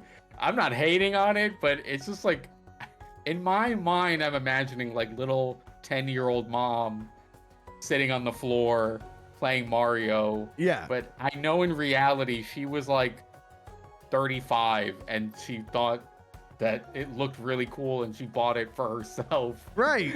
And played it. I mean, I think it's rad, you know. Yeah, I think that rules. It's just funny to me. I know my parents had an NES. They had a top loader NES.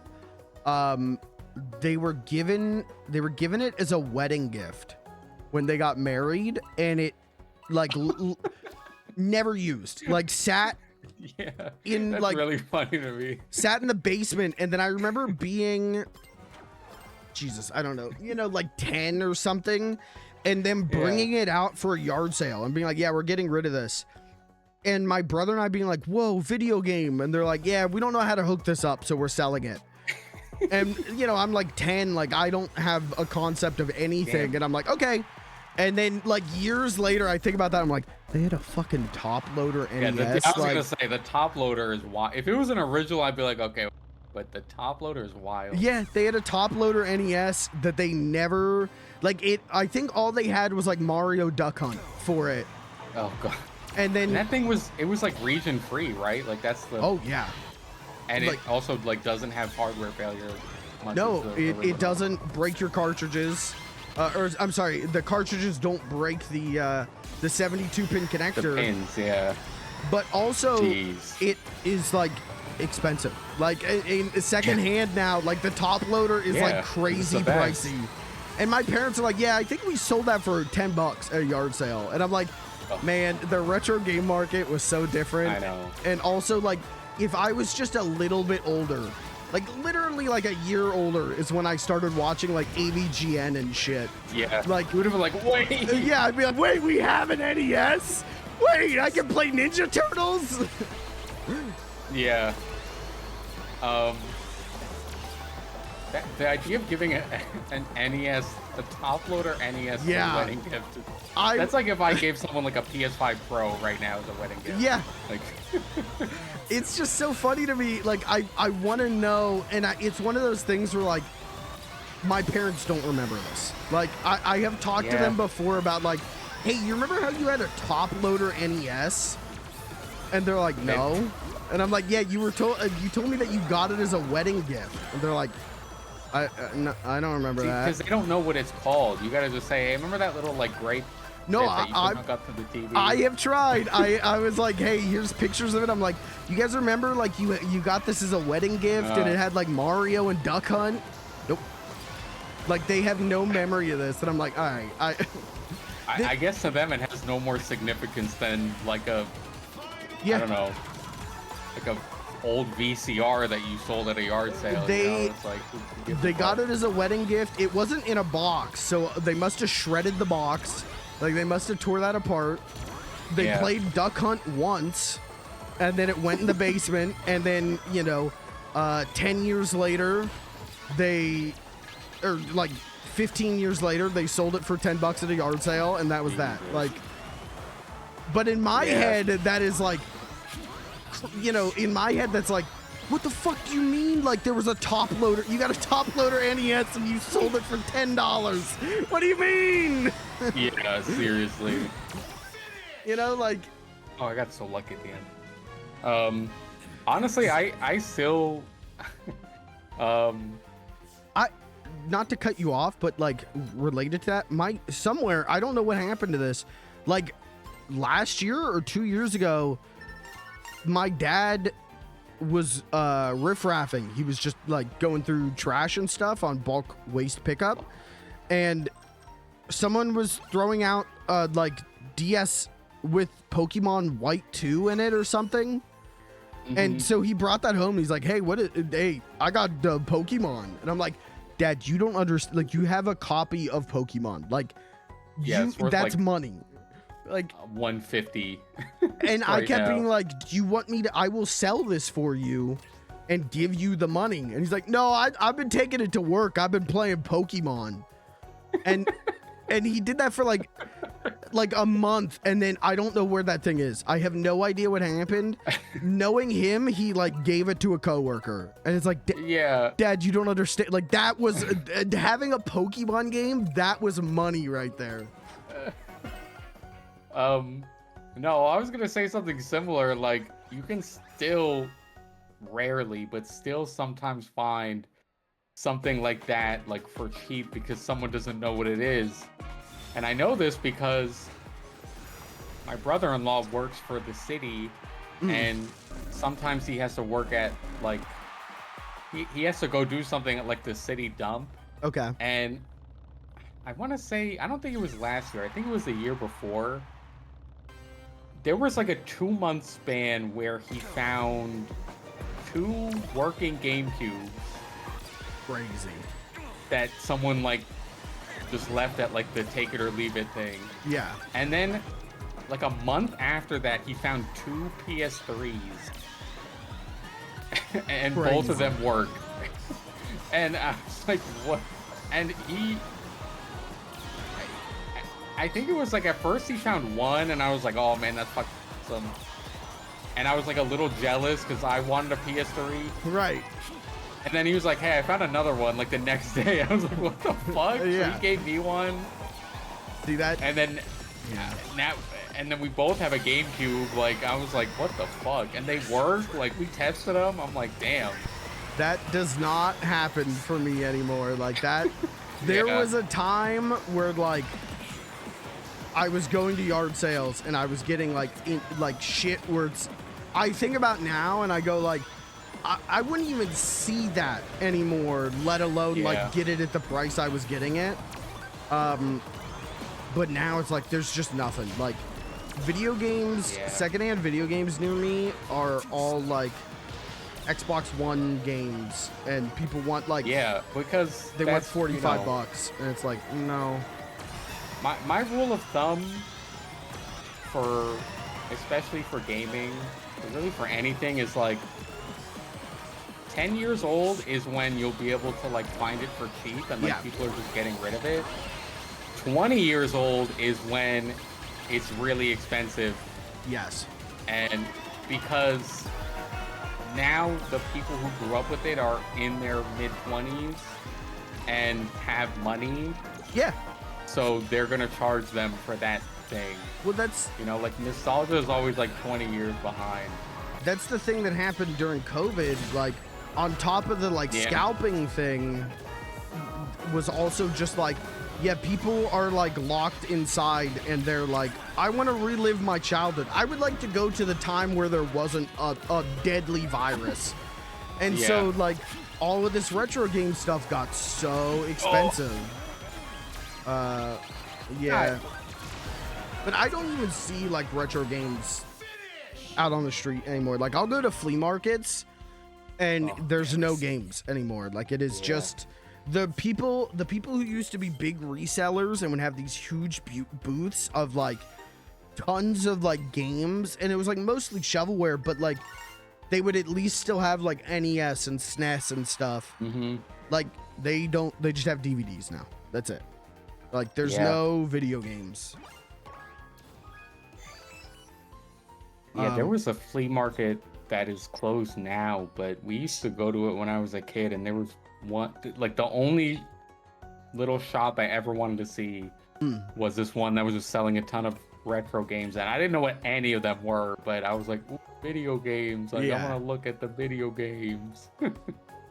I used to like flea markets and yard sales used to be my favorite thing, because I used to find games or like I used to find stuff I'd be interested in, and now it's like there's just nothing.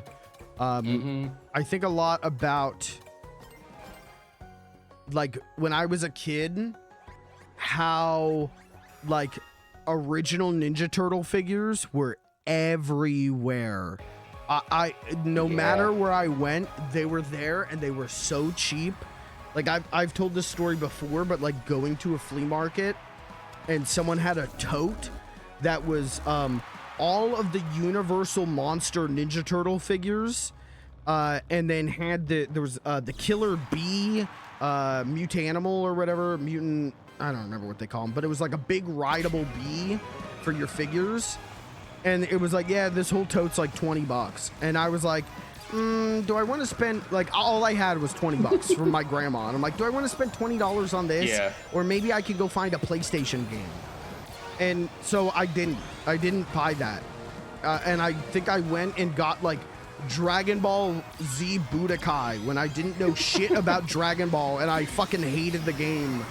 And I think about that all the time of like, I legitimately, games you could have. well, sure, but also like those Ninja Turtle figures, those are like the most expensive Ninja Turtle figures secondhand now. And it's like I legitimately would be sitting on like $1,500 right there with that. Not that I would ever sell it either, because I love those figures. Right, but right. It's just like, say you have it. Like, yeah, $20. Someone was just like getting rid of that shit. That's crazy.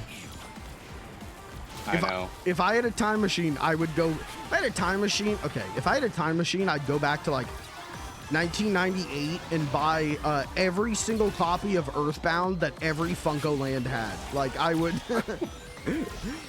People would think that I've gone insane. I would single-handedly buy so many copies of Earthbound that Mother 3 would get localized. Okay.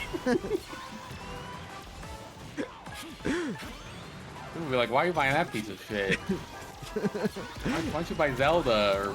yeah, I like this one. This one's good. Okay, but why do you have 250 copies of it? Just in case it breaks. You know what's funny? One more thing about my mom I have to mention now that you bring up Earthbound. It was maybe like 2018 or something when I got one of the like SNES mini things. Yeah. Which probably not my finest purchase, but I thought it was cool and I wanted one. Was it the official one or was it a bootleg? No, yeah, the official one. Oh, yeah, that thing's cool. I only got it because it was just like in a GameStop. And it was like really hard to get, but this guy was like, yeah, we have one. I was like, oh. The NES and SNES Mini, like, those were hard as fuck to get there for a minute. Yeah. And I remember like my local Best Buy, like my mom and my brother went to Best Buy for some reason and they were like, hey, they have the NES Mini. Yeah. And I was like, can you come pick me up? Like, I'll go to Best Buy. I want to go get that. Yeah, so I think that's why I got it, because they were just like, hey, they have one here. Yeah. Of course. Okay. So I was playing.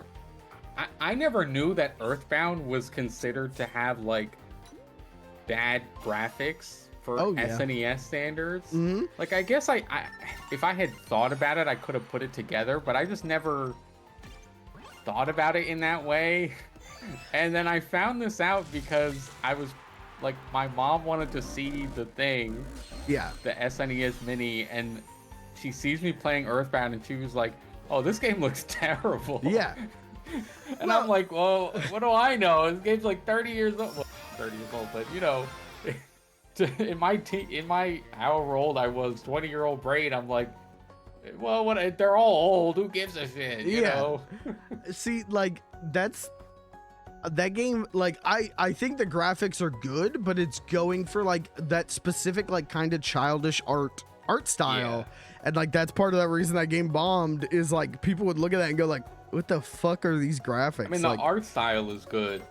Yes. But I guess on a technical level, you look at something like Final Fantasy VI, and it's like so detailed, and you're like, yeah, this Earthbound looks like an NES game compared to that. Yeah, but that's what they were going for. But like to gamers at the time, it's like, what the, like, make it, it needs to look more detailed, more realistic. More. I mean, that was the bit era. Yeah. Well, some would say we're still in the bit era. All anybody gives a fuck about. Yeah, we've never escaped. I was watching. Some would say. I watched like My Life in Gaming did a hour-plus long video about Gunpei Yokoi, and like his whole methodology being like use old hardware and think laterally, and like, oh, Miyamoto adopted that, and that was like the Nintendo thing, but then Nintendo started getting away from that, and I was like, Now I kind of feel like an asshole being like, yeah, I wish the Switch 2 was more powerful. Like, I was like, I'm a dickhead for being like, well, why does Sonic Frontiers run at 60 FPS on the Switch? Yeah. I mean, it is kind of funny. I mean, because that's what they, like, if you think of, like, the DS. Yeah. That motherfucker had a, what's it called? Not capacitive touchscreen, the other one. I don't know. The one that sucks ass. Like a smartphone, I think is called capacitive. So like if you touch it with your finger, it will register that touch. But the DS has like this old version of touchscreen where it actually needs like a bit of like force to register. Well, and at the time it was like, you know, why is it using that old piece of shit? Like, even the 3DS had it. Meanwhile, the PS Vita had a more modern touchscreen. Yeah. But, hey, it was cheaper, and it really, in the long run, didn't affect the experience that much, so why not? I mean, that's the thing, like, I think that's interesting with Yokoi, is, like, you can dunk on Nintendo for, like, always having underpowered hardware, but, like... Yeah. The 2 times or the 3 times that they tried to like I don't know, maybe 2 times that play for power, I guess. Yeah, like the N64 and the GameCube was them being like, okay, we have to like adhere to, like, we're focused purely on having 64 bits and everything. Right. Huge failures. Like, as much as I love the N64 and the GameCube, like that shit bombed financially. Yeah. Like.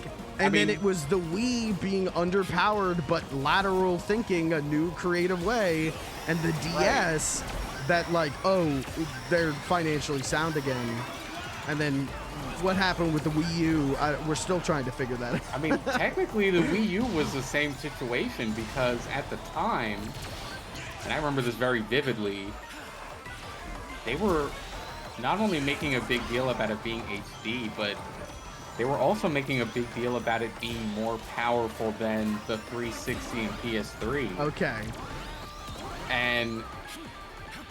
But like it was just bad because the Xbox One and PS4 were literally 1 year out.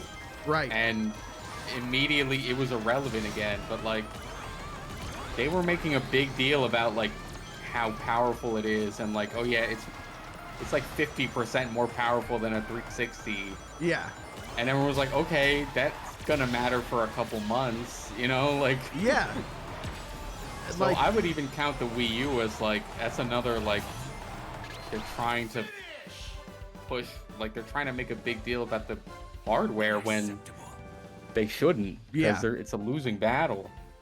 But that's the thing, like, I think, like, I'm definitely in the camp of, like, yes, I would like my Nintendo Switch to be as powerful as the PlayStation 5, but it does seem like every time Nintendo tries to do that kind of thing, it flops. Like, they make I wouldn't even say they make a shittier console, but it seems like, no, I mean, it just never seems as like, good. It inevitably has to be far more expensive.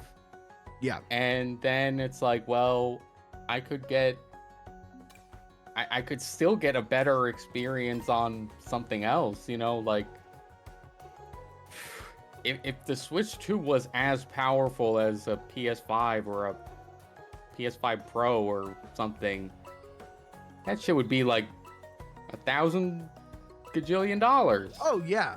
And then you just be like, well, why don't I just get a PS5? It's like half the price. I mean, okay, I can't take it out, but, you know, okay, who cares? Yeah. Yeah, I don't know. Like, I think about the N64 and the GameCube, and I think those consoles suck. Like, I think their library of games, first-party titles, is dope. Yeah. But, like, when you look at the third-party offerings, it's anemic. Yeah.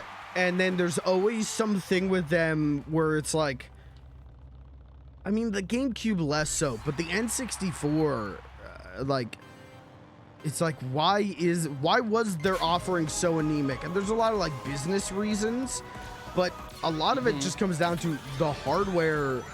Like, yeah, man, you had more bits than the PlayStation, but like the disc drive was hugely important and allowed so much freedom. Their foothold in like the RPG market. Yeah.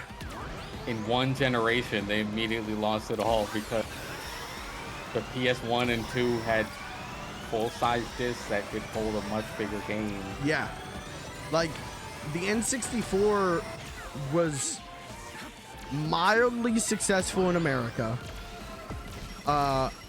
Barely successful in Europe, and was a tremendous flop in Japan because everyone was like, yo, hey, you don't got Dragon Quest on this shit? Like, I'm not playing it. I'm not touching it. And it's because of the hardware. Like, it is... I mean, it's also because the business relations with Square were really bad because Nintendo were fuckers, but... right. Yeah, it's just... I've been thinking about that Gunpei Yokoi thing so much of just like I know that's Nintendo's philosophy is like think laterally with cheaper hardware, but knowing that that comes from Yokoi and like I always thought that was a Miyamoto thing, but it's like, no, that's Yokoi. Like, no, yeah.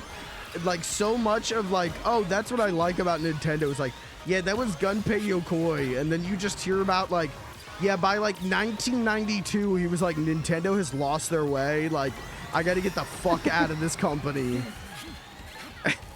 Like, hearing about like the Game Boy was like internally a tremendous flop. Like, you know, did $1 billion, but was internally a huge flop. And then like, the Game Boy was kind of dead by the mid-90s. I didn't know this, but like by like 95, no one was fucking making games for the Game Boy. Like there was in the Did You Know Gaming video, they said something like it had been like, I didn't know any of this either. there was like a year span where like barely anyone was putting games out on the Game Boy, and then Pokemon came out. And like, yeah.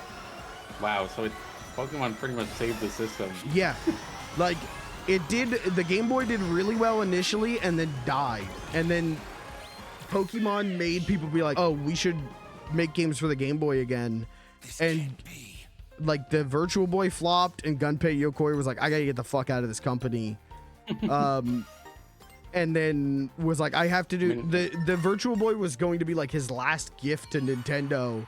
But it flopped so bad, he's like, I have to do another last gift. And so he made the Game Boy Pocket and was like, there, hey, okay. Game Boy Pocket, you know, this is going to be a huge success. And then it did kind of like just all right. Like it didn't do. Yeah. And it was because of like Pokemon sales. Like, and so then he left, and I didn't know he designed the Wonder Swan. Yeah, he had a weird career after. And the Wonder Swan never came to America, but in Japan, the Wonder Swan was fucking huge. The Wonder Swan like sold really well, and Nintendo was like, ah, shit, dude, ah, fuck, like Gunpei Yokoi dies, and they're like, oh shit, his last thing is going to stomp us. So that's why they made the Game Boy Color. They weren't going to make another Game Boy. They made the Game Boy Color, and they went to Game Freak and went, please make another Pokemon game, please. And Game Freak was like, yeah, we kind of wanted to make a sequel to Pokemon anyways, so. Yeah. It's just weird to me. God. It's just weird to me, like,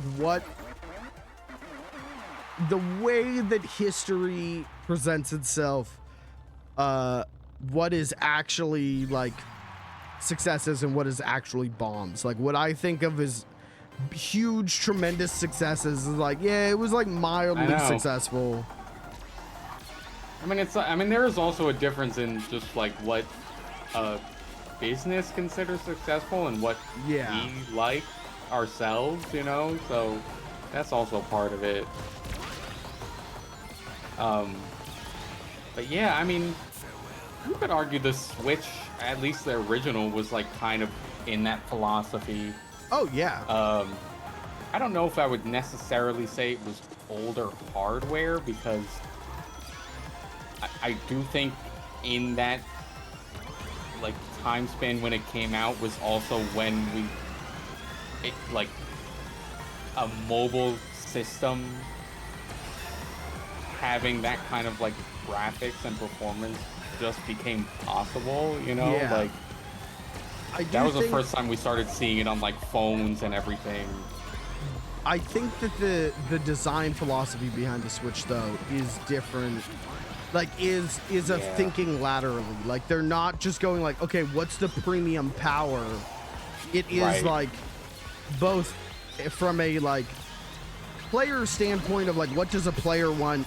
They want to be able to take the game with them, and also a like financial business standpoint. It's thinking laterally of are the Wii U bombed so bad, but like look, the 3DS made us a shit ton of money. Yeah. Let's just make a 3DS but with Wii U kind of power. Right. I mean, it was, you know, to get into the actual history, it was technically, that was what they wanted to do all along, but technology just didn't exist. And then now, that was like Iwata's idea, you know, like with the Wii U and everything. But, and then that's, you know, the Switch is the last thing he worked on, and they're still going off his idea that he had 10 years ago, you know, like to make something that is seamless between portable and handheld. So I don't know what the fuck they're gonna do after the Switch 2. I mean, I think probably just keep making Switches. Yeah, but then I feel like at some point though it is gonna be like not going to pan out for them. I don't know, because if they're just increasing the hardware. But I'm also like, what do you do after this? Like, this is the perfect. They would need someone of his caliber to have another like revolutionary idea. Yeah. And yet at the same time, they've kind of backed themselves into a corner again, because they did create something that, you know, Jesus Christ, we got smoked. Yeah, we got fucking stomped. Oh my god. Anyway, they did create something that like all at once manages to be different enough from the competition that it's like not competing, which is what the Wii did. But it's also similar enough that you can get a lot of the same games on it and like have the same type of console experience. Yeah. Which is insane. And it's, you know, that's why the Switch was so successful, because they found some insane middle ground that I don't know how they did. But now they're kind of, again, backing themselves into a corner, because now it's like, well, if the next system is radically different, then what about all these like digital Switch games I bought over the past years? Like now this next system, I can't play it on that. Like I'm not buying that thing, you know? Like for me personally, if they just kept making more powerful Switches, I'm gonna keep buying them. Yeah, I'm good with that. For me, like I think where Nintendo lacks the most is in online. Like I think. Yeah, that's I true. think it's better on the Switch too and stuff, but I do think I really would just want them to kind of get their shit together with the online stuff. And Kirby and I talk about this all the time, all the fucking time, but like, please Nintendo, can I have an achievement system? Do you know how crazy I would go? Like, it's so like their whole philosophy of like they don't want to do anything like the competition. Yeah. In many ways, it serves them very well, but sometimes it's like, all right, you're being a little needlessly difficult on this one. You know, like they've mentioned like, yeah, we're not gonna do it. We don't want to just do what everyone else is doing. I'm like, all right, but is it really that much of a downside? Like at this point, like I can understand saying that on the Wii U, You know, but like now it's like everything has fucking achievements. Like this is a part of gaming now. Like please, right? Let me be able to get all the achievements in Donkey Kong, and like it adds like no cost, virtually no cost, yeah. I should say, and sometimes it gets you better sales because some people will buy games just to get the achievements. Yeah. Like, there's no downside really. I would love, honestly, like my dream is for them to add achievements and go back to the 3DS of like, okay, you get your achievements and that gives you, Xbox 360 avatar shit of like achievements, and you get like clothing for your Mii, and then we bring back Street Pass, and you can. God, I want Street Pass back so bad. I love Street Pass. I know. It was cool. I just, I don't know. I think there's an untapped market there from Nintendo, and they're just not gonna do it. You know what's funny? They kind of like almost have that already. Because with like Switch Online, it's like, oh, if you play this game during this time, you get the profile pictures. Like yeah. And you don't have to do anything, but just like launch the game. Like it's, but they could so easily twist that into like, oh, get first in a race on Mario Kart and you unlock the profile picture. Like yeah. Like do amiibo clothing, do profile pictures, do themes. For the love of God, bring back themes. Like, there's little rewards that are. I mean, the Steam store has like Steam does it with the trading cards. Like, you can get emoticons and backgrounds for your profile, and then you've got the point store, and you can buy stuff. Like, give us that kind of thing. We better lose by 1 point. No, we got it. Okay. But I don't know. It is interesting to me though. Like, Switch, huge success, and Sony and Xbox are like, and even Steam are like on that chasing shit of like the Steam Deck and the ROG Ally thing that Xbox is doing, and the whatever the Sony thing that I still don't understand. Like, they're still chasing that. Like, Nintendo's so far above them in lateral thinking, and that's great. But then it's like, I wish Nintendo would have achievements. Or I mean, the same thing happened with the Wii, and then all of a sudden you have the PlayStation Move and the Kinect. It's like everyone's trying to get on that wave, but it ain't working. The iToy. Well, no, did the iToy come out first? I don't think so. I think the iToy was 2006. So. Yeah, I know it was like slightly before the PlayStation Move. Yes. And I remember that was like a big like point of contention was like, hey, okay, I gotta buy the PS Move, but then a lot of these games also need you to have the eye, and I don't have that. Like, good work, Sony. Shit. Why did the Move not take off? Why did what was their other thing? The Wonder Book. Why did that not take off? That's not a thing. What is the Wonder Book? The Wonder What Book. is that? Wait, you don't know what the Wonder Book is? The Wonder Book? Yeah. It's a book? So it was a thing.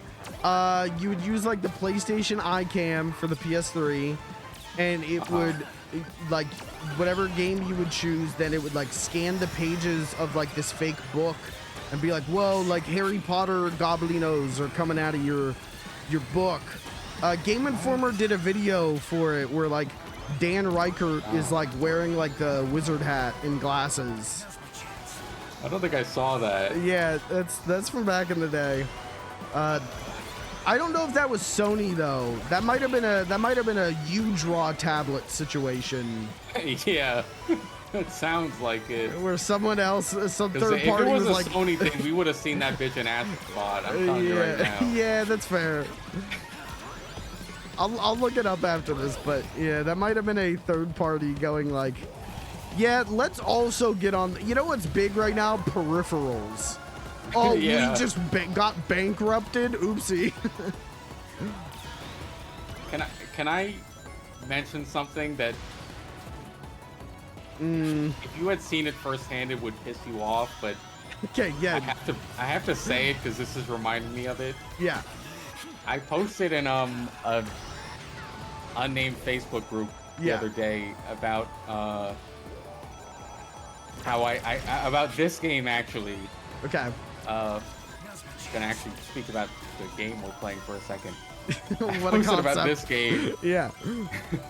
And how I thought the DLC model was like really good, which I still think, because it's like, okay, you pay for third-party crossover shit, but if you don't, you still get new characters and everything. Like, that's cool. Someone replied and was like, you know, modern day like cross promotional stuff like makes me sick, so now I'm even less interested in this game.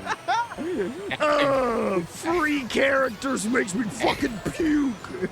And the reason I'm reminded of this is because I mentioned Astrobot, and and he like just days prior had been posting about playing the Metal Gear Solid 3 remake. Yeah. Which has Ape Escape and Astrobot in it. Yeah. On PlayStation. And I'm like, is this... I didn't say it because I'm like, I don't want to start a thing. Yeah. You know, but I'm just like, you are literally playing a game with modern cross-promotion. I gotta get back in the group. Oh, man, I need to get back in the group and find that post because I just replied, hey, man, you ever check out Smash Brothers? Well, okay, you'll be delighted to know that's exactly what I said. I literally replied and I was like, yeah, I agree. That's why I'll never play Smash Bros. And then he was like, oh, I assume that's like a snide joke. But what? Nothing gets past that guy. And then he said, I didn't know until just now that Smash had DLC fighters. I was like, okay, like what? I don't, you know. What I mean, rock even if you are you living under? Yeah, like I don't know. But then I left it there. But I'm like, even without the DLC, like, you really think them adding Sonic to Smash Bros. Brawl wasn't a cross promotion? Or like Solid Snake? Yeah, like any media crossover is a cross promotion. That's just how fucking capitalism works. Dude, I'm so glad I'm not in that group because it's just always shit like that where it's like, oh, I didn't know Smash Brothers had DLC characters. Like, what are you fucking talking about? What do you mean? And I assumed that they would know, like everyone else. I assume everyone else knows, and I'm getting ready for them to say, like, well, that's different. It's not always cross-promotion. Because I'm thinking, brother, like, you don't want to argue Smash shit with me. Because I could tell you, they added fucking Dragon Quest to Smash, like, a month before Dragon Quest 11 came on Switch. That was a big part of, like, people talking about what characters would come would be like, well, who's got, like, new stuff? Yeah. They added Cloud to Smash 4 shortly after the Final Fantasy VII Remake announcement. And then that's also why when Ultimate came out, aside from Cloud himself, there was like no Final Fantasy stuff in the game, like no music or anything. Because at that time, the 7 Remake was like in development hell and no one knew coming out. So Square didn't want any attention. And then after 7 Remake actually came out, they added Sephiroth. Like, it's cross promotion, and the game's not even on the Switch. But he didn't know that game has DLC. This is the first time he's heard about this. Yeah. Oh, I guess so. He's been living in a cave, playing fucking Sonic Schoolhouse for the last decade but plus. Again, man, even if you take it, like, is it a coincidence they always add a guy from the newest Pokemon when Smash, like, they added fucking Incineroar? That's a Nintendo character. You can't cross promote with yourself, dummy. Like, I'm just like, what do you mean? What do you mean modern cross promotion makes you physically ill?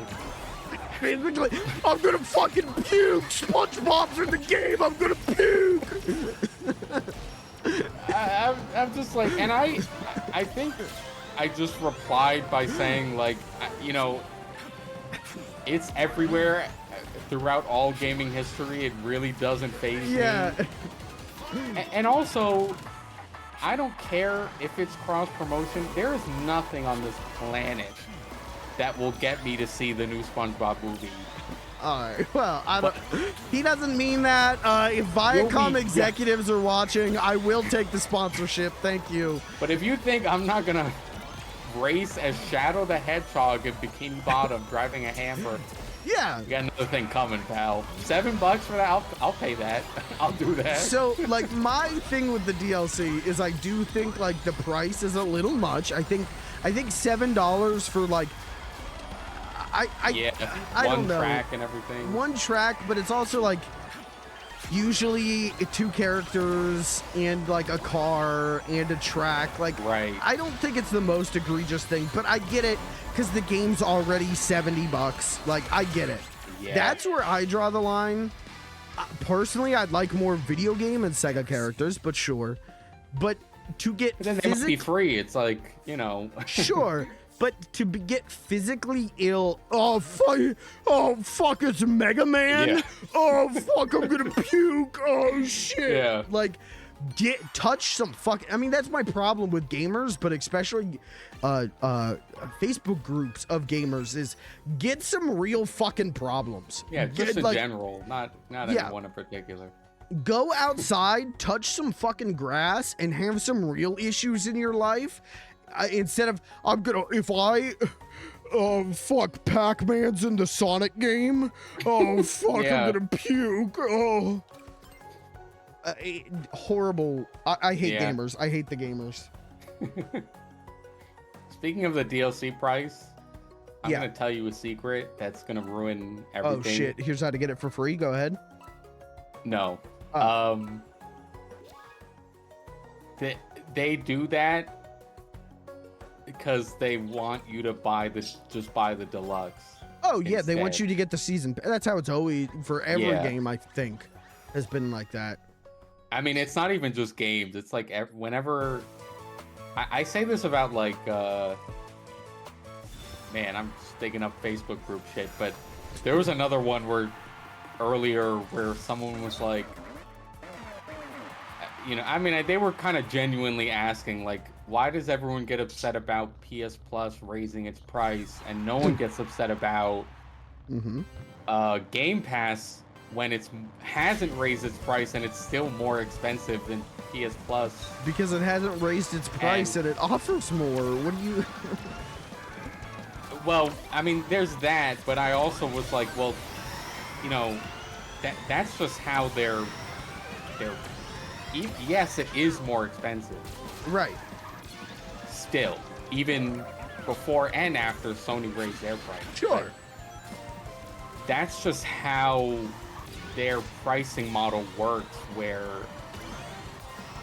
you know, they'll make the lower tiers of Game Pass, like the PC only one, or like the one that's just Xbox Live.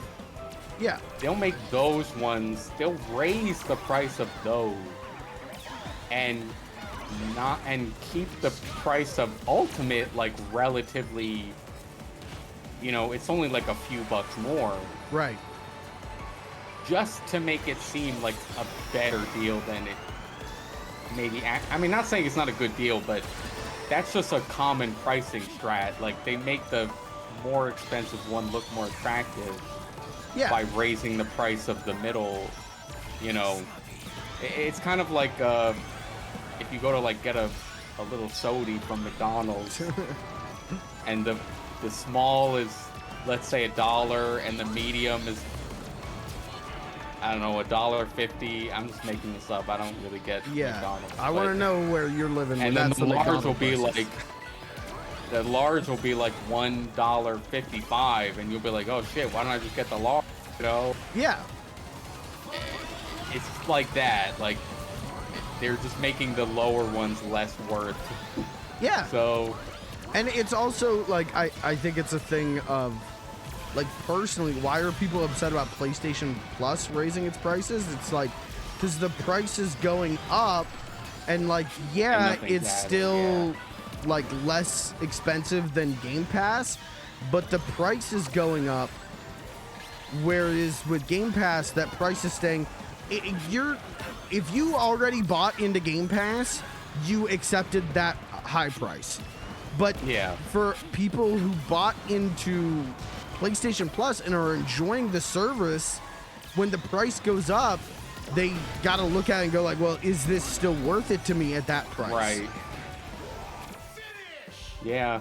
I mean, they're doing... Embarrassing. I mean, that's like a whole other, you know, capitalism pricing strategy where because they came into like the, you know, games for a subscription thing late. Yeah.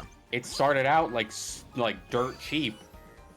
And then they're just going to raise the price over time and hope people either don't notice or they're just into... That's like what Disney Plus did. Oh, yeah. When Disney Plus came out, it was like $7. It was... I got it. Yeah. Yeah, for no ads, 4K. Yeah. You know... I was like, 4 that's screens at a time. I was like, there's not like a shit ton of stuff I'd want to watch on Disney Plus. I'm not a Disney person, but like, it was cheap, 4K, no ads. Like, yeah, and I'll find something to fucking watch on this thing. Like, right. And then they kept raising the price to the point where I was like, and no. They only had to do that because they're coming in late to the game compared to Netflix and shit. So. But they also, I don't know if you remember with Disney Plus, they did that, and then I think every month there was a news story of like Disney loses $18 billion on Disney Plus. Disney executives jumping out of windows. Like, it was like, oh yeah, they're gonna raise that price, and then it was you get that news story, and then it would be alternating. It would be Disney is fucking dead, and then the next month it would be, hey, they raised the price, and then be, we've lost even more money.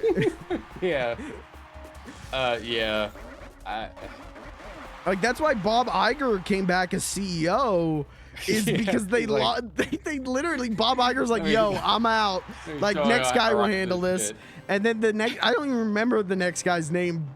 That Disney Plus shit went so bad that the board was like, fire this fucking guy, get Bob Iger back. And Bob Iger's back, and he's like, I'll never be able to leave this company. Like, he hates it here. And is also continuing to just do a miserable job. So good work from everyone involved. Yeah. Did you see? I mean, Okay, welcome to the I'm gonna get mad about Disney segment of the stream. Do you see what's going on at San Francisco Comic-Con right now? No. They got a Marvel thing going on. Cool. That's a comic. Actually, you know what? I don't know if it's Disney and Marvel. I actually don't know. Could very well not be, but it is. They've got a giant glass obelisk with AI-generated Stan Lee on it that you can go talk to. Yeah. No, so I was thinking it was Marvel, but remembering like the last years of Stan Lee's life, it might not be Marvel. Yeah. That was so bad. Like, say what you will about Stan Lee, but like, no one deserves to be elder abused. But fucking crazy. That shit was nuts. Where like it was kind of like very obvious to everyone, and then like Kevin Smith was like, I went over to Stan's house. I smoked a fucking joint, and I went over to Stan's house, and I talked to him, and they told me there's no elder abuse going on, and. That's good enough. I believe that. I think Stan's in good hands, man. And it was like, all right, okay. Thank God Kevin Smith was on the case. And then like, then there was the. You remember like last year there was like, oh, we're gonna documentary. Yeah, the documentary. And it's like, aren't you one of the fucking people who elder abused him? Like, it's like, I had this footage for like 5 years. Yeah, I had it while he was alive, and I just didn't do anything. And then now this year, kickstart me so we can do something. Yeah, release the fucking footage for free, you dipshit. Like, and then yeah, it was like, you're one of the people who elder abused him. What the fuck is happening? And then this year it's, hey, we have AI generated Stan Lee. You can go talk to him. Get back here, egg pod. And I've seen videos of it, and yeah, it's like, Stan, who is your favorite actor who's played Spider-Man in the movies? Well, I think Tobey Maguire always brought a special charm to Spider-Man. Excelsior! And it's like, what the fuck was that? Yeah. I mean, it's similar, but it's not the same shit as like Disney's has that Walt animatronic on the Carousel of Progress. It's different than that, but it's also still this thing of like, they're dead. Leave them dead. Like, stop doing this. Like, yeah. But at least with the Walt thing, it's not AI generated, you know, elder abuse victim. That's terrible. At Comic-Con. Stan, what do you think of Jack Kirby's wife? Well, I think no, she was a beautiful lady. Nobody asked it that. I hope someone probably wouldn't even acknowledge Jack Kirby fucking existing. I don't know who Jack Kirby is.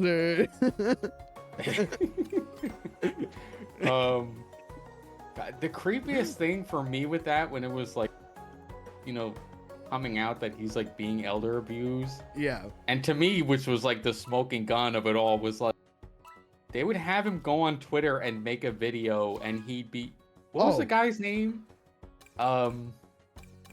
Kia Morgan, something like that. Okay.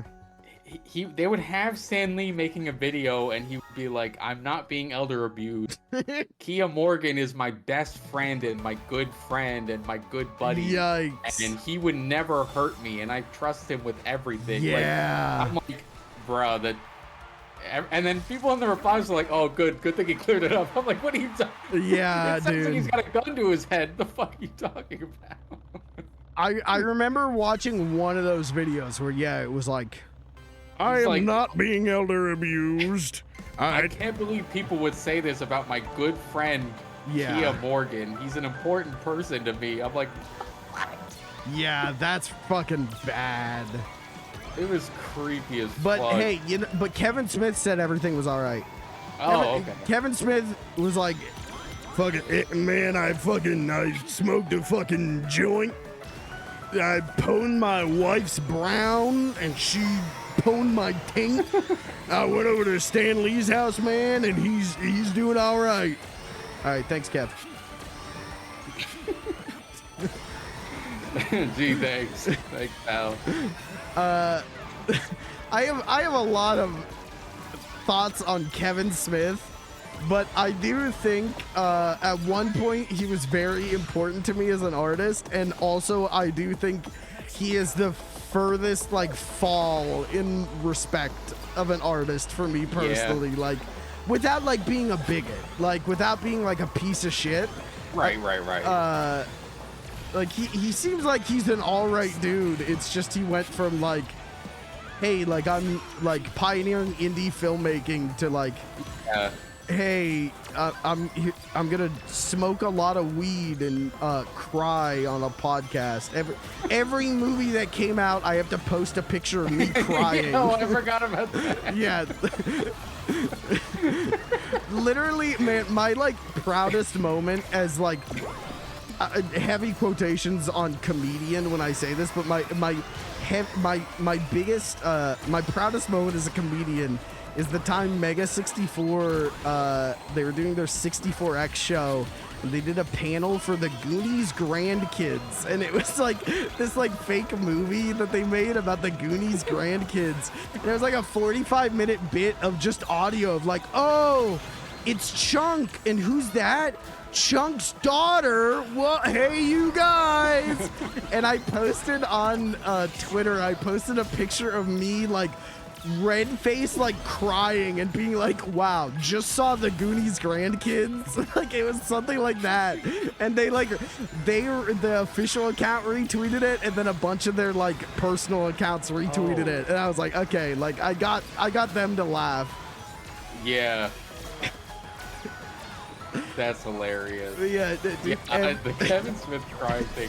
I always forget about it, and then I remember it fucking kills me. Yeah, and like it'd be one thing if he was crying over, you know, like 12 Years a Slave or something like that. Yeah, but he's yeah. It's like, oh, the Smurfs too. Yeah, like just Smurfs the Lost Village. I don't know, man. Those blue little guys, they really get to me. Like, it's like, what the fuck are you doing, man? And I honestly believe he was legit in all that. Yeah. It's just my man was smoking weed so much and also like loves brand so much that the Smurfs fucking show up and he's like, oh my fucking God, Papa Smurf, man. What he went through, man, that was crazy. Like, okay, thanks, Kev. And then now he doesn't smoke weed. I don't know if you've heard this. He's yeah, so like he had a heart attack, which that's a crazy story.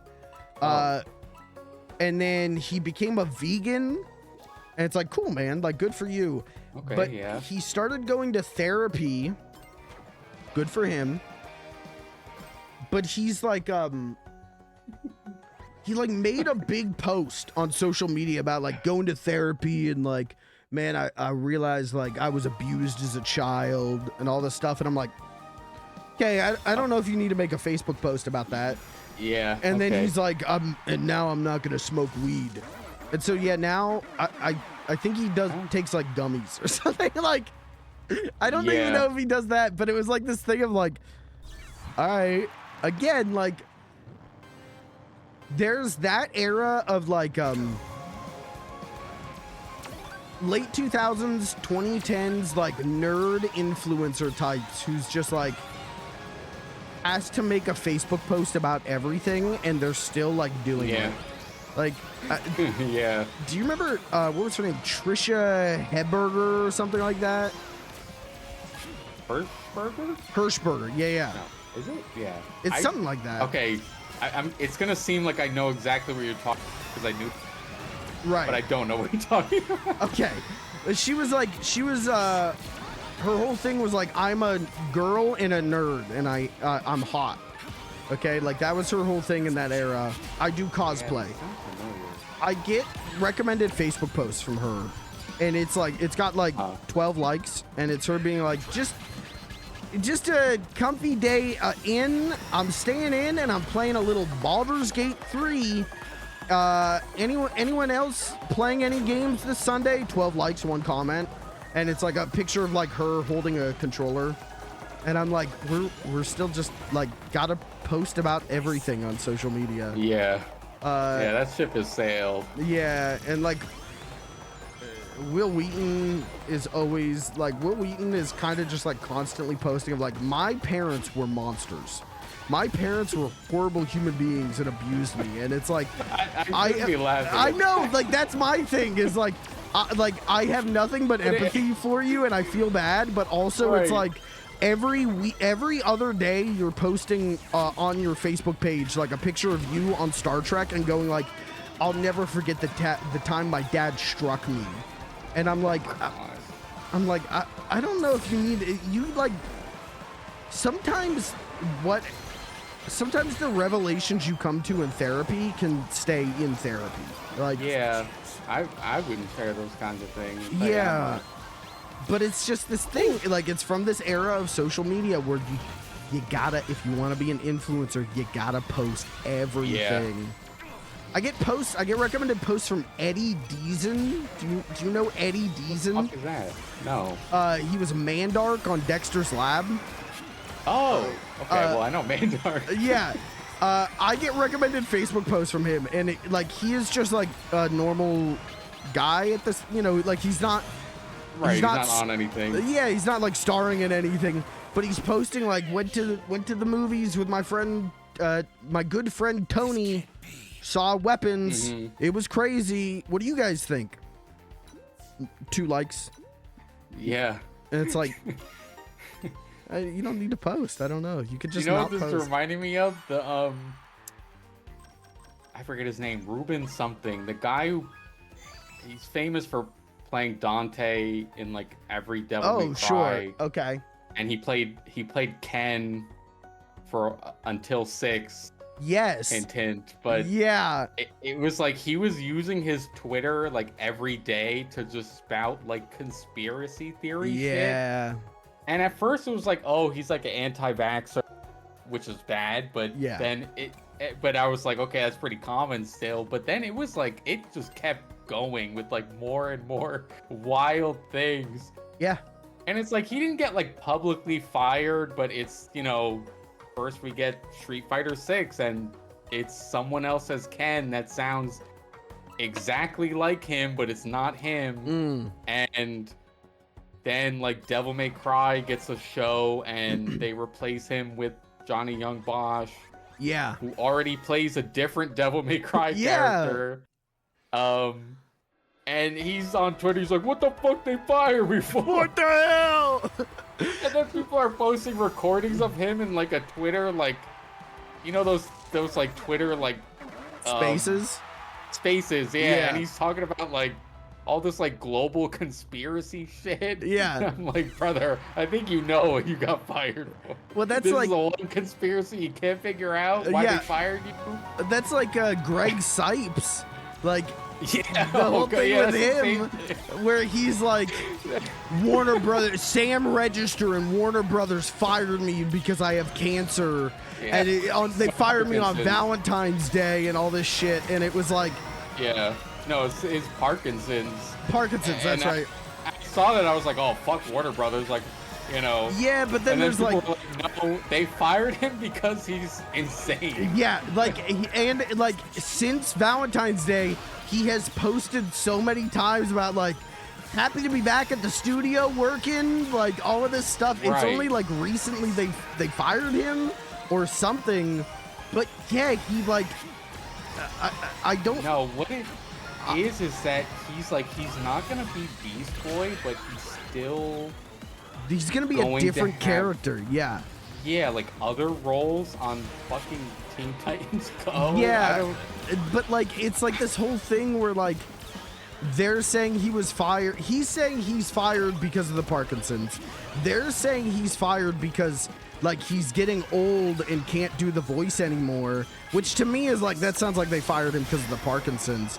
But then you go to his social media and it's him like anti-vax and like all of this shit.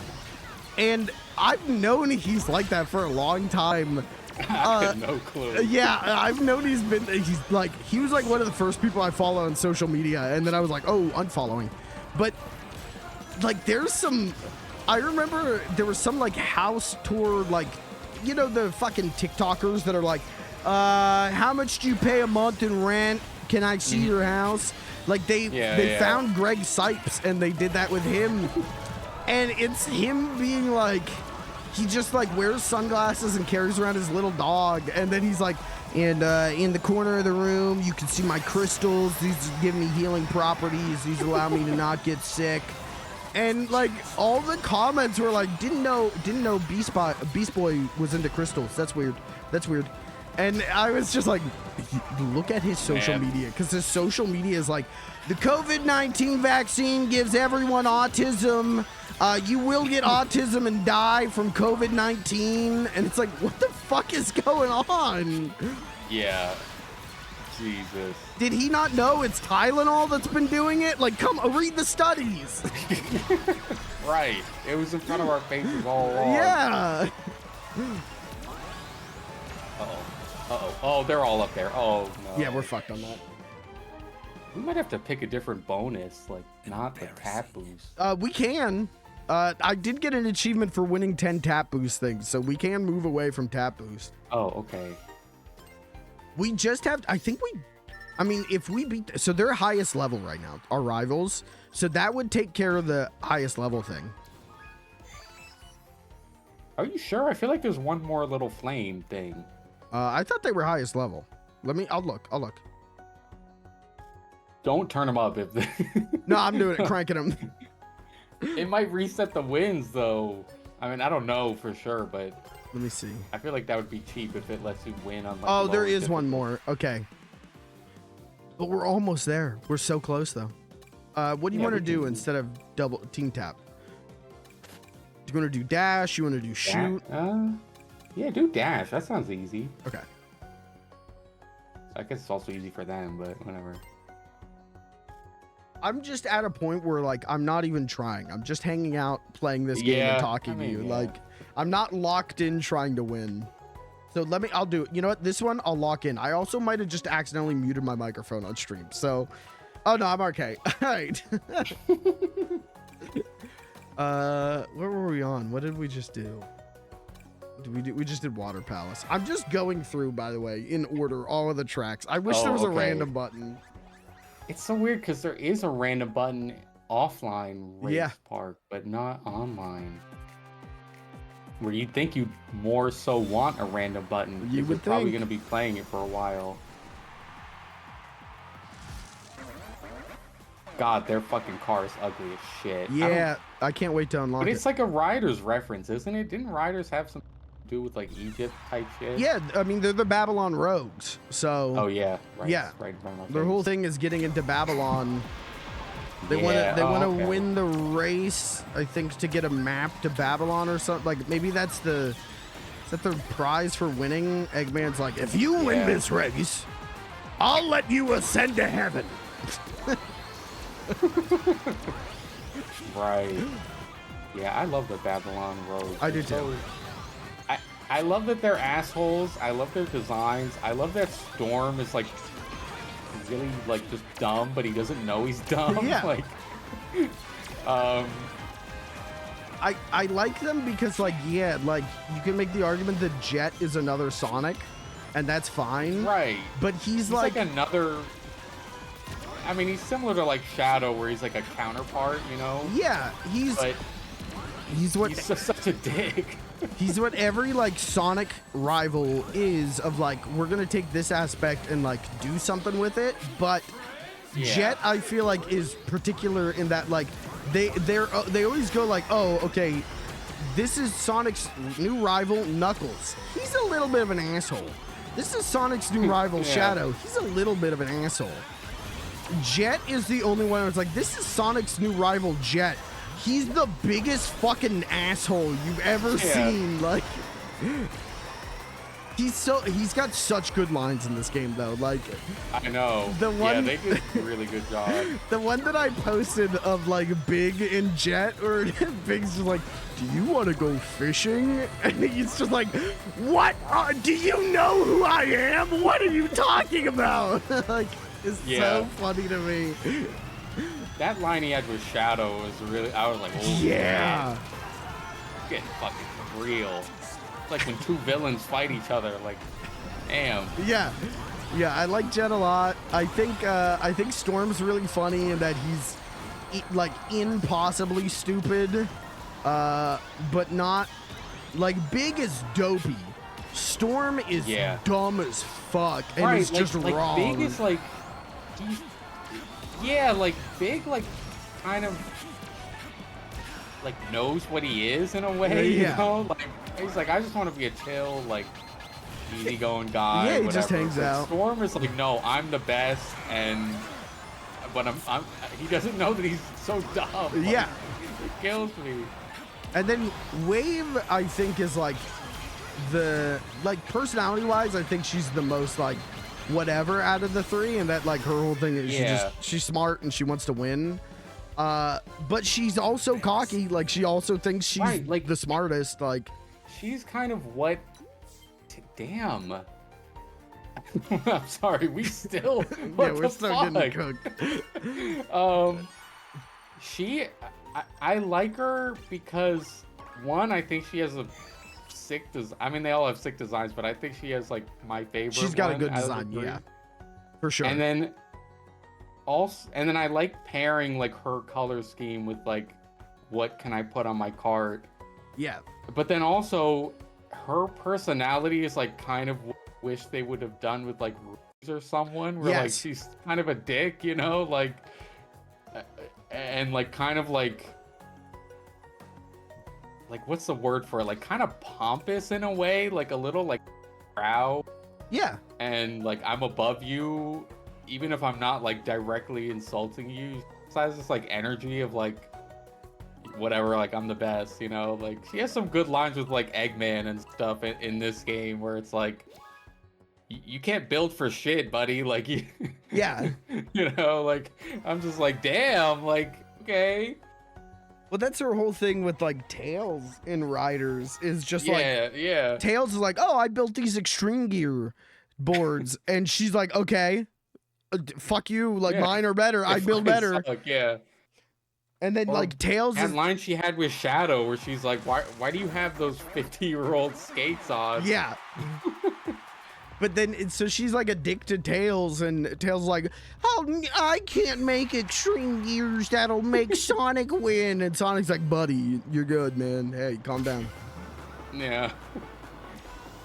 Yeah, they're good. I wish they would use them more. I mean, I get that they're like the racing characters, so it's like they've only used them in racing games, but I don't know. I feel like you fit them in somewhere else. You can, but that's why I'm happy they're here, is because they didn't use them in the racing games for like since Free Riders, like, and so that's why I'm happy they're back, is because like, yeah, why would you make a Sonic racing game and not put the characters that are made for racing?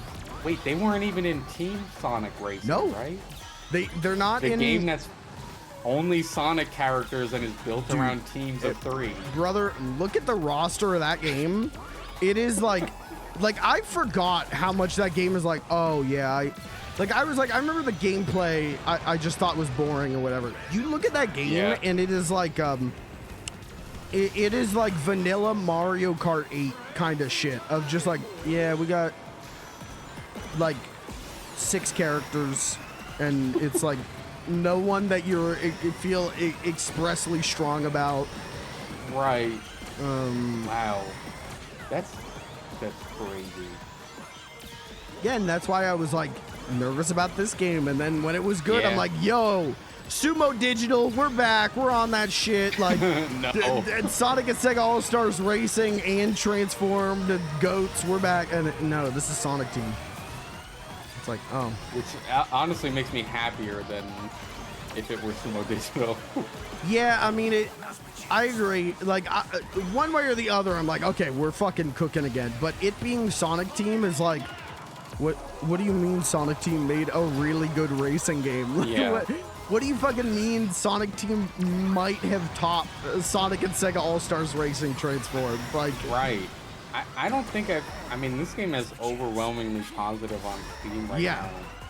And I don't think I've ever seen, I don't think even Shadow Generation that, like, I don't think I've ever seen a Sonic game have that. Yeah, I think Sonic X Shadow Generations did have that, or does have that. I would believe it. Like, I wouldn't doubt it. But I just saw it the other day, and I was like, this feels weird. I don't like this. Yeah. They should go back to making shit. Yeah, let's. Hey guys, hey Izuka, next one, just fucking tank it, please. Shit, yeah. I don't like. It's uncomfortable. I'm having too much fun and liking your games too much, and I just got 3 achievements in a row. Whoa. Yeah, defeat all rival teams. I don't even know. Oh, so we beat him. Yeah. Oh. Wow, way to spoil the ending there. Yeah, thanks, Steam. Steam achievements. We beat them by 1 point. Oh, get fucked. Oh, get shit. fucked. Get fucked. Wow, we had a lot more than them on the dash things. Yeah. Yeah, we should have probably switched to this mode a long time ago instead of just doing the same shit. Yeah. The Ancient Throne. God, I want the AI skin for Jet, but I kind of like, I don't know if I want the wave one, because I wish it was purple and not green. Yeah. Like, yeah, I wish it was the characters' colors. Because I think the Knuckles one is also blue because it's Team Sonic. And I'm like, okay, like, I kind of wish it was just red, like, you Yeah. know. Oh, now we just get bonus tickets. That's all we get now. For doing rivals. Okay, I have a confession to make. Yeah. I know that there is more vehicles. I think there's like 3 more. Oh. Because I unlocked some of them yesterday, including Oh the one my I'm on god, right he cheated. Oh my god. But then, okay, but how do we get those then? now. This one I'm on now. I think they're all extreme gears, by the way. Which is, I was relieved to know because I was very disappointed that there was seemingly no extreme gears to unlock. Yeah. The one I'm on now you get for beating Amy's team, I think. And then I think there's another one for Eggman's team. And is there even a third one? I can't remember. That's weird. Should we like try and beat this like Sonic team and then see if we can? Man, but and look, it's not even at max level. No, but I can set it to max. To get that achievement, do we just need to beat him once, or do we need to die? I think we should find out. I think. Let's try to beat him. I think we could beat him at least once. Okay. How much harder can it be than we were on one level below? Yeah, I Can't think be we're gonna that be crazy. fine. If we gotta do it 3 times, we gotta do it 3 times. I just want to see how we get more car parts.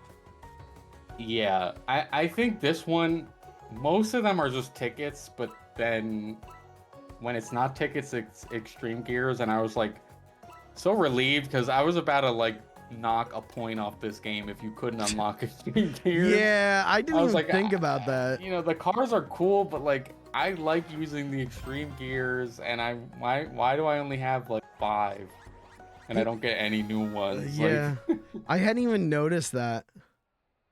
and then I'm like, man, some of the unlockable cars, I'm not even gonna use them. You could have just put an extreme gear there.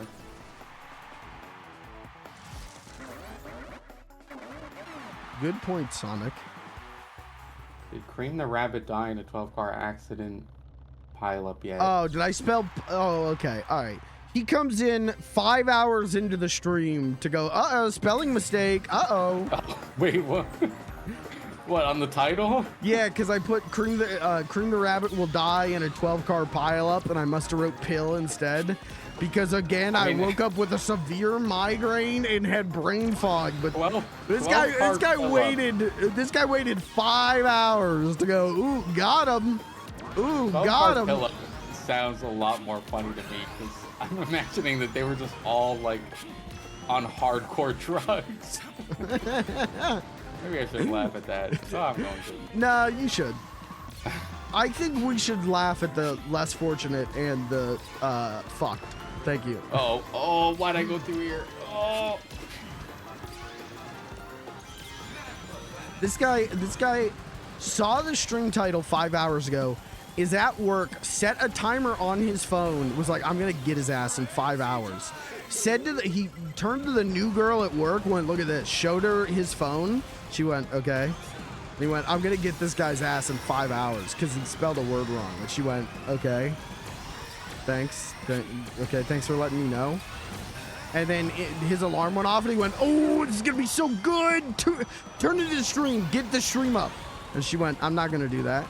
And then he came to the stream and he said that, and he's at work cackling right now. He's at work right now going crazy, and she's there like, okay, all right. She's on Indeed. She's on her phone. She's looking at Indeed. She's looking at job listings. She's like, I gotta get out of here. You know what, Kirby? I'm gonna say the opposite. I think if you did that, it would. I think your microphone cut out at the funniest time. Why? What? What I heard is you went, you know what, Kirby, I'm not gonna say that. I'm gonna say if you did that, it would.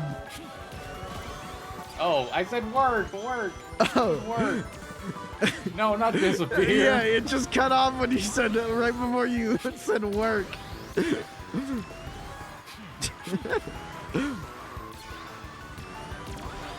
I can't show her the stream. She likes the Beatles. No, you should show her the stream. Hold on. Wait a minute. Wait a minute. You're wait, Kirby. Wait, Kirby. You have said before this is a goth girl and she likes the Beatles. Hold on. White All goth right. rave girl got very excited about the Beatles. Wait, Kirby, show her the stream. Kirby, please. I need this.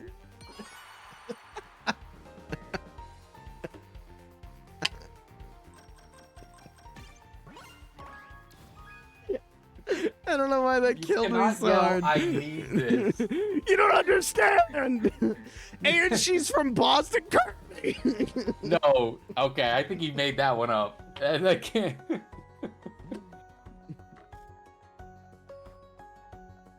Please, dude, please. You cannot go on your stream and yell, "No, I need this half Italian from Boston She's half white goth Italian. girl." Please, Kirby. You can't do this. You can't. You cannot. This is not gonna fly. Just panicked desperation.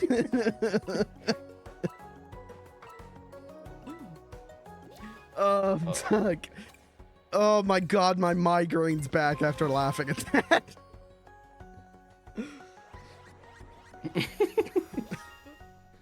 Need her so bad she gave me a migraine. Oh, shit. Kirby, all you... Never mind, I'm not gonna say anything. No, now you gotta. Kirby, all you gotta do is call dibs. No, Dobbs. I call Dobbs. I overrule. All you gotta do is call dibs.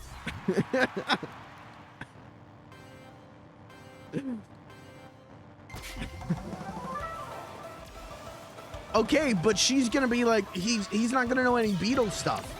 So he's gonna strike out, right? Like she's gonna be like, what does a Boston person sound like? And the fucking the Beatles. Hey, how about that George Harrison motherfucker? And Kirby would be like, I know Fetty Wap. Is he a Beatle?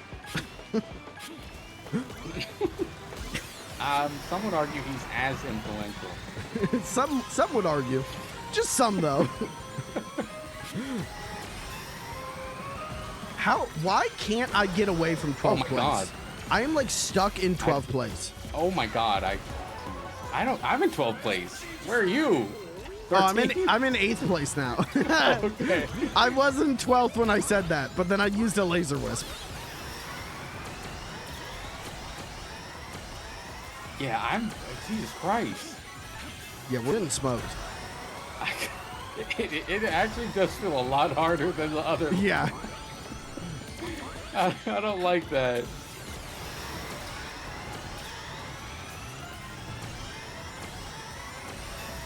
I'm just trying to hit. I don't know. Before I like was not paying too much attention to the boosts. Now I'm like slaloming it. I'm like focusing purely on courting, or what am I trying to say? Courting? No. Ready? Yeah, like. I don't even see anyone else. What happened? Yeah, I'm in an fine. 11th. 10th place is Jet. He's right in front of me. He's on our team. We have 8th, 9th, 10th, 11th, and 12th. Wow, what what the fuck is going Hey, we're on? covering every base. Oh, but we got a 2nd place actually. We got that going for us. I think he just got 3rd. Fuck. I just saw it go down to 3rd. Okay. Oh wow, hey. If our team's wondering who the weak link is, they got it. No, that's fine. We'll get it. Okay.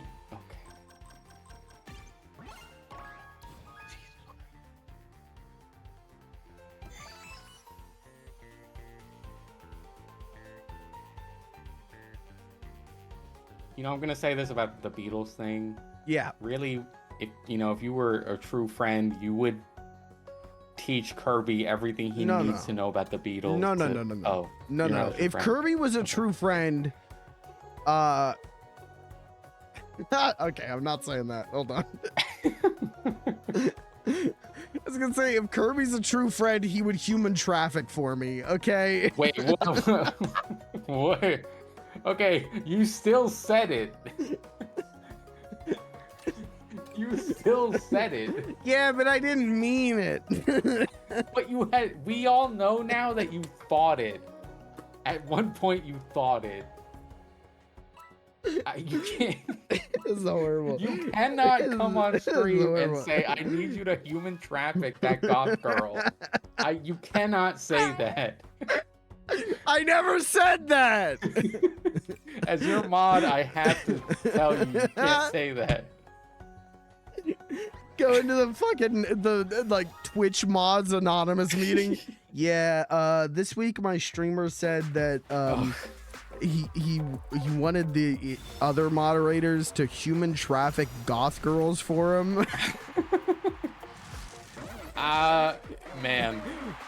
That is not far off from a certain time in my life, being a moderator for a other streamer, and it's like every week is like, how do I deal with this new shit now? Yeah. Like, I don't... See, that's the thing that's nice about being one of my mods is...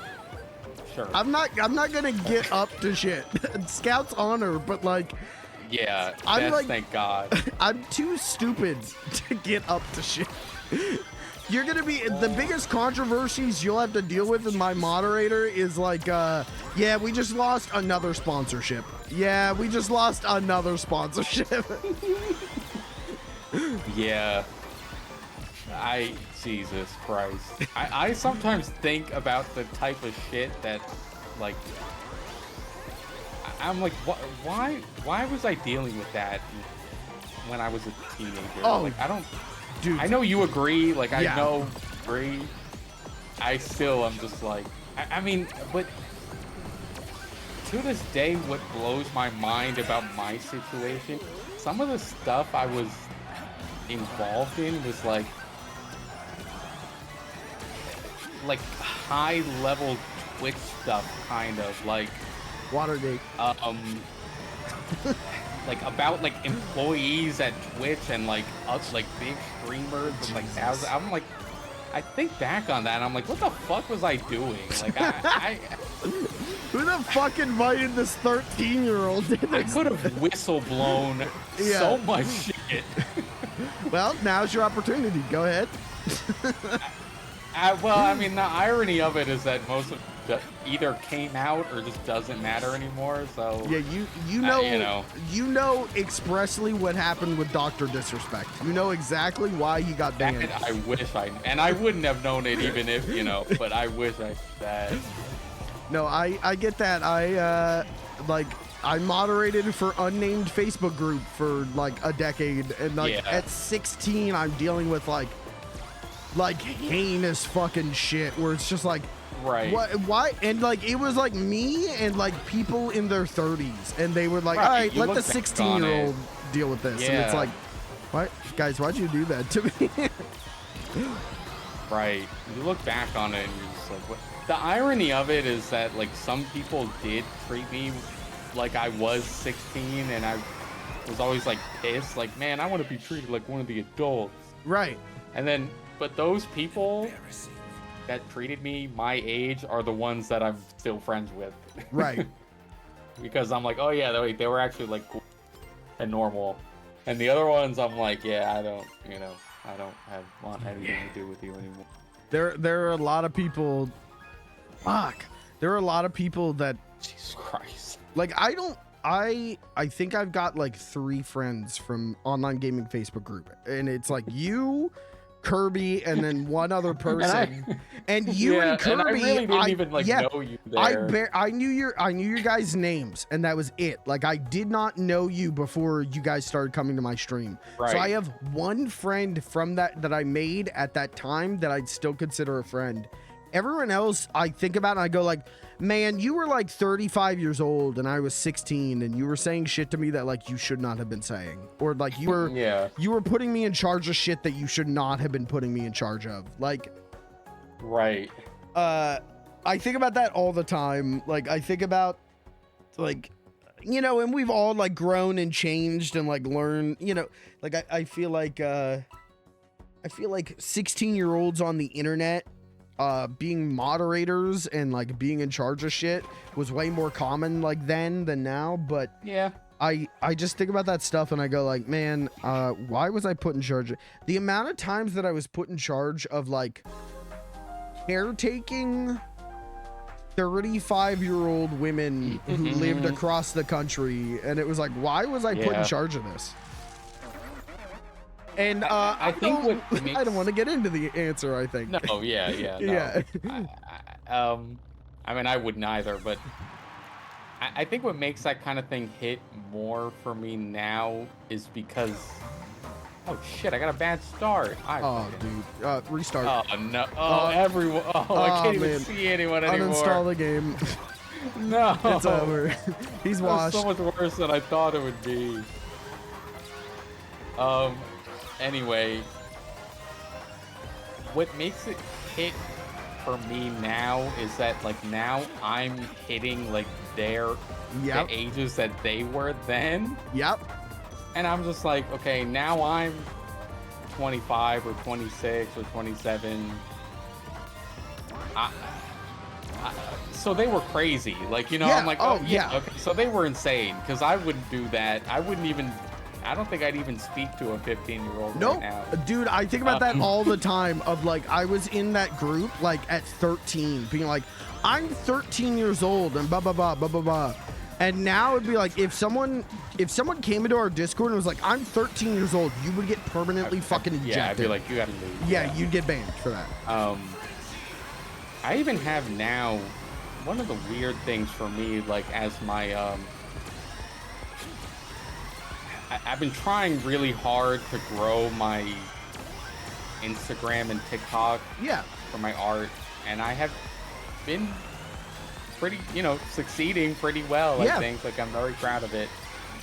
But one of the weird things for me that I'm really not used to, because it's like, and it's almost like a little, like, sad for me. I'm seeing a lot of these, like, 16 or 15-year-old artists follow me, and they're, like, interacting with me. And it's a little sad for me, because I'm like, damn, I remember when that me trying to talk to other big artists in their 20s. But it's also like, I'm like, man, I don't really want to. I don't want to speak to you, not because I'm mean, but because you're 10 years younger than me, and you're in like 10th grade, and I'm a grown-ass man. I don't know what I would even speak to you about. I think, like, honestly, in that context, like, I think it's okay for like, and I would even encourage like speaking to them if they're like asking for advice on art or like how to do this or that. Right, like I don't shut them out. I mean, I'll respond, but I don't like, I'm not gonna become like friends. Yeah, with like them, that's the line. Oh, we just got the achievement for win against any max level rival team. Thank God, because Jesus. Well, you really carried us on that one. Is there a ticket bonus for most time in 12? Do I get that one? Oh, just barely. Holy fuck. Okay, all right. I think I'm good on this. If we got the achievement, I don't. Yeah. I want to get the other extreme gears, but like I can either do that on my own time or do it. I mean, you can just lower the level. Also. Oh yeah. True. I guess. But I did want that achievement. Yeah, I did too. That was one of the few that I'm like, oh, that might be hard to get. But that was not that especially hard. Solo. Jesus. Yeah. Okay, let's lower. What do we want to lower the level to? I mean, I think somewhere around, yeah, like halfway was pretty fun, I think. Okay, we'll do half. Once it got to like the last like 2 or 3, it got to a point where I'm like, oh man. We're losing like every match. Yeah.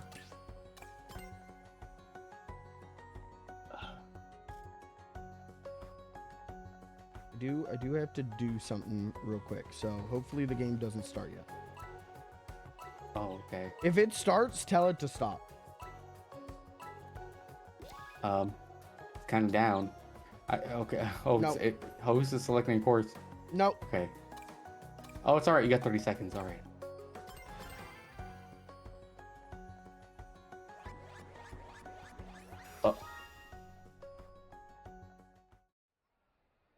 It's loading. It's loading. Okay. It's fine. It's fine. We're cross-worlding in. All right, Sonic speaking. Wait, okay. 3, 2, 1's coming up. 3, 2, 1. All right, I did it. Okay. Woo.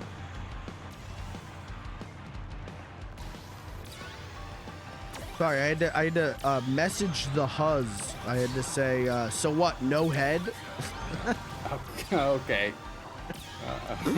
Okay. I like that reaction. This is why I like streaming with you, Lucas, because I'm so extreme, and then your reaction to me saying like out of pocket extreme shit is just like, oh, okay, all right, okay. Yeah, what am I gonna say? I mean, show it to me. I'm not gonna say that. No. I might hint at it, but I'm not gonna say it. I might want you to, but But I would never say it. No, oh, yeah. I don't. We're like cruising now. Disclaimer: I do not need to ever see that. All right, thanks. Just want to put that out Hey, there. disclaimer: we're gonna show you. Yeah, no, but I don't want someone to get some idea about me.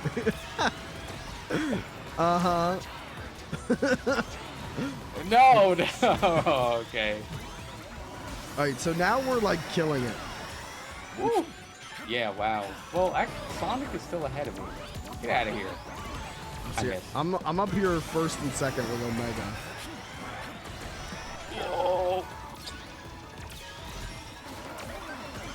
You know something I've learned from doing time trial? I was getting really frustrated with the water sections. Mm. I've learned that because it's like you can't turn and like well enough, Right. and you don't have a real drift either. So I was getting really frustrated, and I've learned that like sometimes you gotta treat it kind of like a real like a Forza game or something. Yeah, you gotta you gotta actually slow like down. take your foot off the gas. Yeah. That's what I was To make reading. those Again, turns. I've gotten like a little bit of meta information, and that was one of the things is like, don't play it like Mario Kart. Sometimes you gotta Yeah. slow down. And I was like, fuck you, I'll never do that. Eat my ass. I know, but like doing some of the time trials in 200cc and trying to get an A rank, I'm like, Yeah. bro, I'm just driving into the wall. Like I can't do this. And I was just avoiding all the water. There's a achievement for getting, like getting A rank in every level. Okay. So I'm like, okay, I guess I got. Yeah. But yeah, so I like even now. I mean, this didn't have just any lost. water, but even like on that did we? Yeah, we just lost. On the easier oh Yeah. damn, we're cooked. Okay, It'll be fine. even on like that casino level, like Yeah. trying to do some of those drifts when you have max boost going, I'm like, Yeah. sometimes you gotta let go of the gas. That's fair. I think you just need to get good. Oh, okay. Well, I'll fuck myself then. Well, I'm not using a handling thing. You are. Yeah, that's fair. That's why I like handling, is I don't have to lay off the gas. Yeah.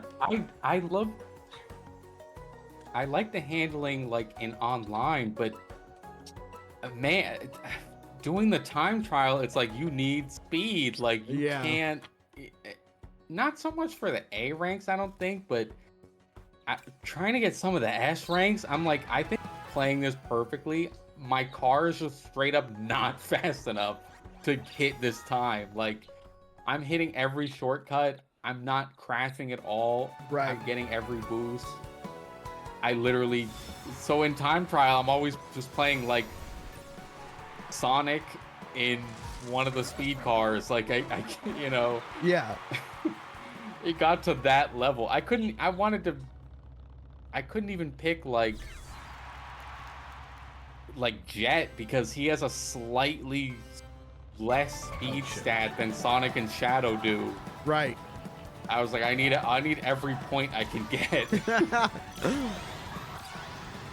At least for S rank. For A ranks, you don't have to worry that much. For S rank is really hard. But I like that it's hard because I like playing the game. Yeah, I feel like I'm gonna enjoy the time trials, but I don't know if I'm gonna do the S ranks for everything. I don't know. I have to see if there's an achievement for it. I don't think there is. I think it's just for A ranks on everything. Yeah, I think it's just for A. Which is probably the right way to do it because people might like pull their hair out trying to get all S ranks, but I just, you know, it's like, oh, I want to get that S rank.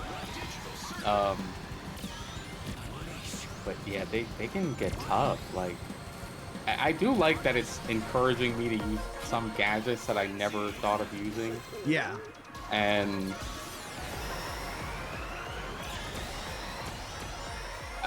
I mean, I unlocked soundtracks with it, which is cool. Although I did not.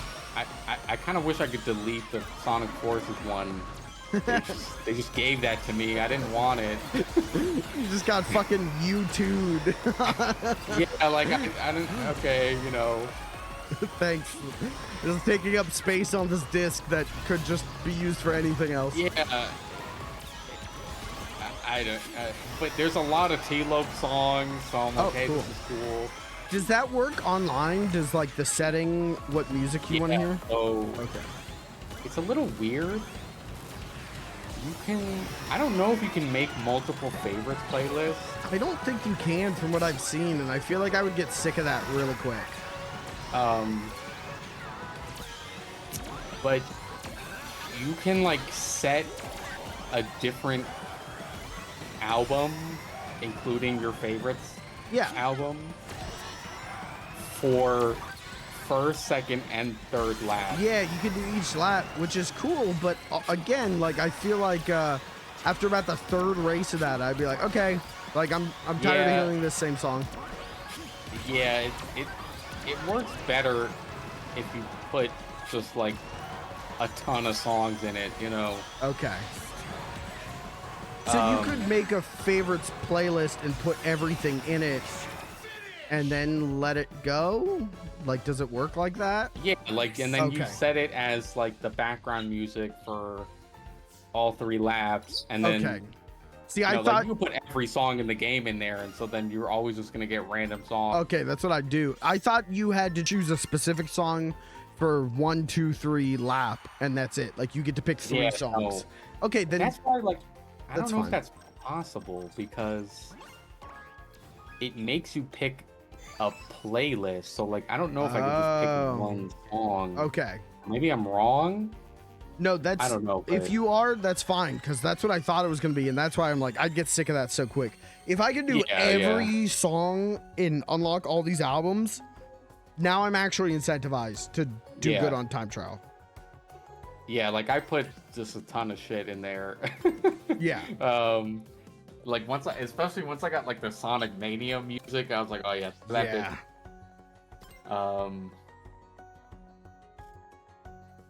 But I don't know quite how many there are. The only thing that kind of annoys me is it seems like for each like game soundtrack you unlocked, you just get like a select few of those songs from that game. Like I don't have every Sonic Mania. Wish I did, but it's got good. Like it's got like Studiopolis. I'm like, okay, I'll take that. You know.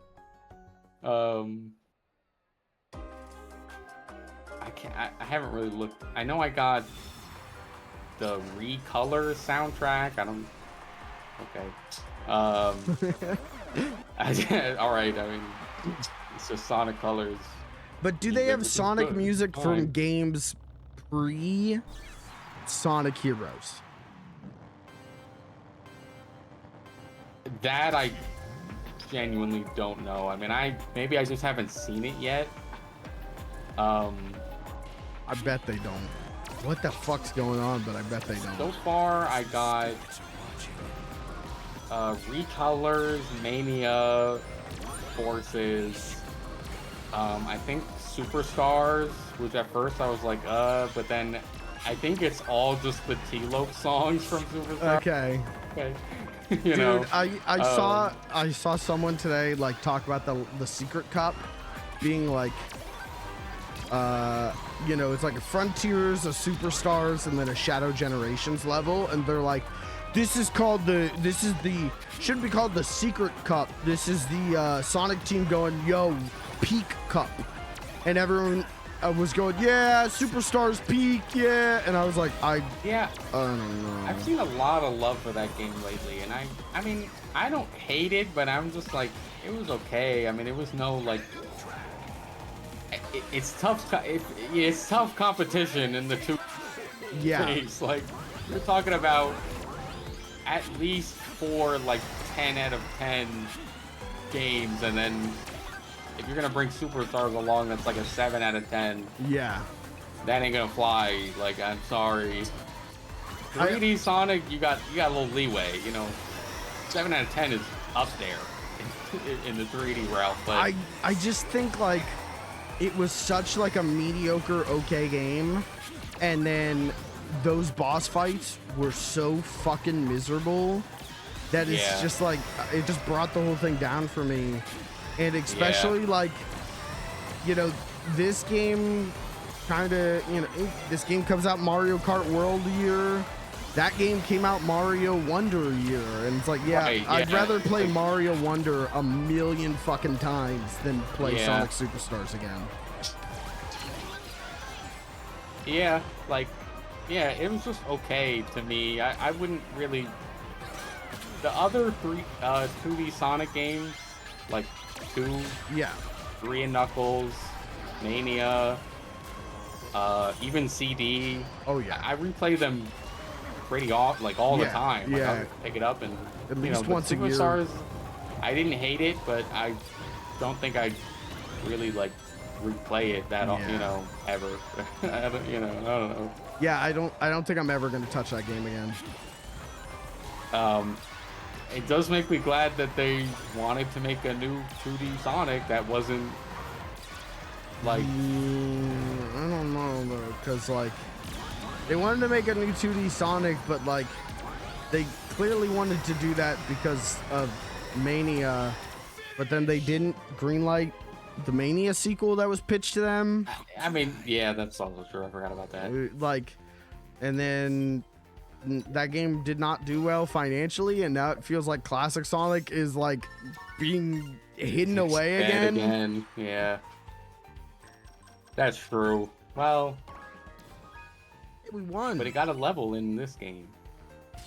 So, but it got a level in this game. Yep, all is well with the world. So yeah, there you go. Take that one. But hey, the T-Lope songs are in this game. So it's got So now you really never need to play it again. You can just play this. Yeah, seriously. And then I think the last one I got was, I think, music from... I honestly should have checked what it gave me, because it was music from Sonic Origins, which I'm like, at first I'm like, oh, okay, so 3 and CD. But then I'm thinking like, well, no, what if it's like the quote-unquote new songs from Origins, such as that shitty Casino Night Zone song, you know, like, what if it's all that?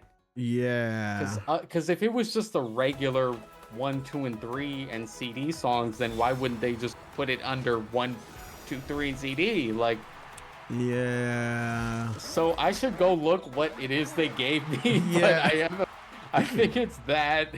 Being handed a bag of McDonald's and it's either the burger you would like or a dog shit. Like, figure it out. Like, I hope I'm wrong, but I don't know. If they would give me some of the, like, Sonic CD music, both, you know, some of the American ones, some of the Japanese. Yeah. I'm like, yeah, I'm putting that shit on and never take it off. Yeah. Sonic 3 music, like, well, yeah, man. Yeah, the Sonic 3 music though, that one is okay. Like, you got like I'm not getting that one. Never mind. Yeah, like the like Sonic 3 stuff is like, well, it's obviously not gonna be the Brad Buxer tracks, but like, no. If it's just like the new Jun Senoi shit, no, yeah. I'll just not. Thanks. No. I mean, I have zero hope of there being any Crush 40 in here. Oh yeah. Maybe as a DLC someday or some shit. I don't think so. Yeah, I don't. But that's fine. I mean, it's in Shadow Generation. Good enough for me, I guess. Like, I don't know. Isn't that crazy? That's gonna be the last time we hear Crush 40 music in a Sonic game. God, does this mean we're never gonna get another re-release of Sonic Adventure and Sonic Adventure 2 and like all those games with Crush 40 songs? Are we just gonna be fucked out of that now? Like, maybe, but I feel like it might still happen because like now he's saying that for the Sonic Fortnite collab, yeah, which was not supposed to be revealed yet, but yeah, thanks Johnny for letting us know about it. He's like, oh, Epic Games asked Sega for Live and Learn. Yeah, and their other songs. Yeah, and they said to ask me. Yeah, I saw that. Told them to ask him. So like, you know, and then I'm sure. I mean, maybe I don't think he would say no. I'm sure he would be like, yeah, sure. So maybe it'll just kind of continue how it's been, where it's like neither of them really knows, but it seems like Sega's still gonna like ask them. I don't know. I hope. You know, I mean, I think the good thing about it, especially compared to the Sonic 3 music, is that Crush 40 seems like they do want these songs in the games and in the movie. It's like they're not, you know, it's not like the Sonic 3 music where they're just gonna refuse to give it up. It's just a weird legal situation.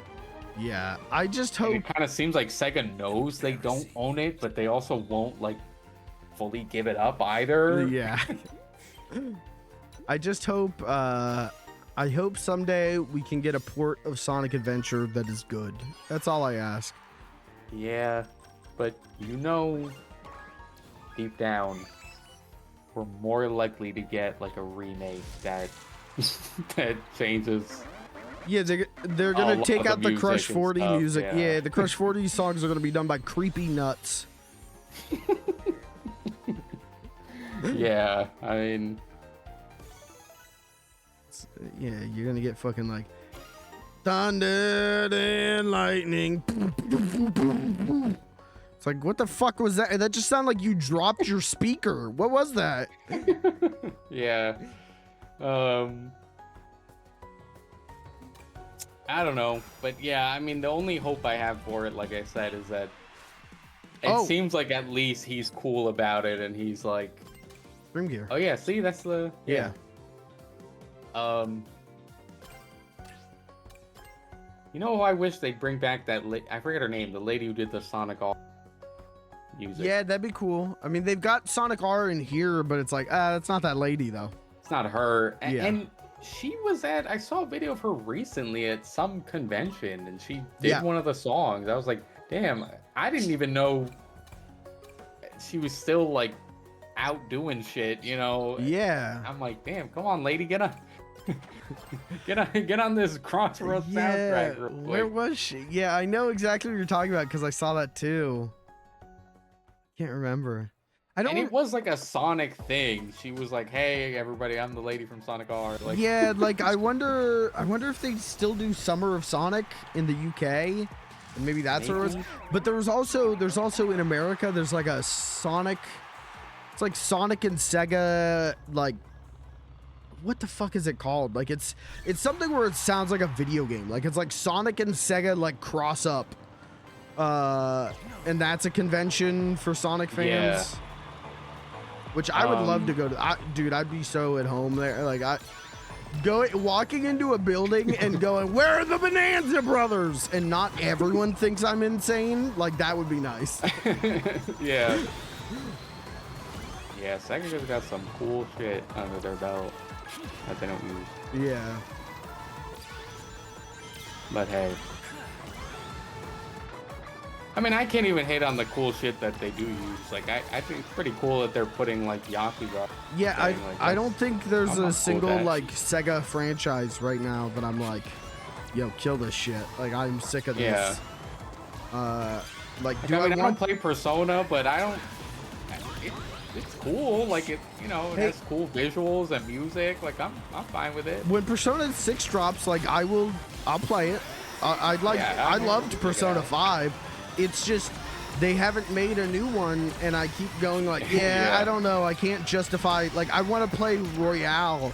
Like, I can't justify like 130 hours for a game I've already played. Like, and it's like, well, then play the remakes of like 3, and it's like, yeah, but I don't know if the remake of 3 is the way to play that. Like, that is also getting me because there's like all this like, oh, the PS3 version is the best, and like, oh, it's what always happens with remakes, I feel like, where I'm like, okay, like I want to play like the definitive version of this, and it's always like, okay, yeah, play the new remake. Oh, okay, what's different with it than the original?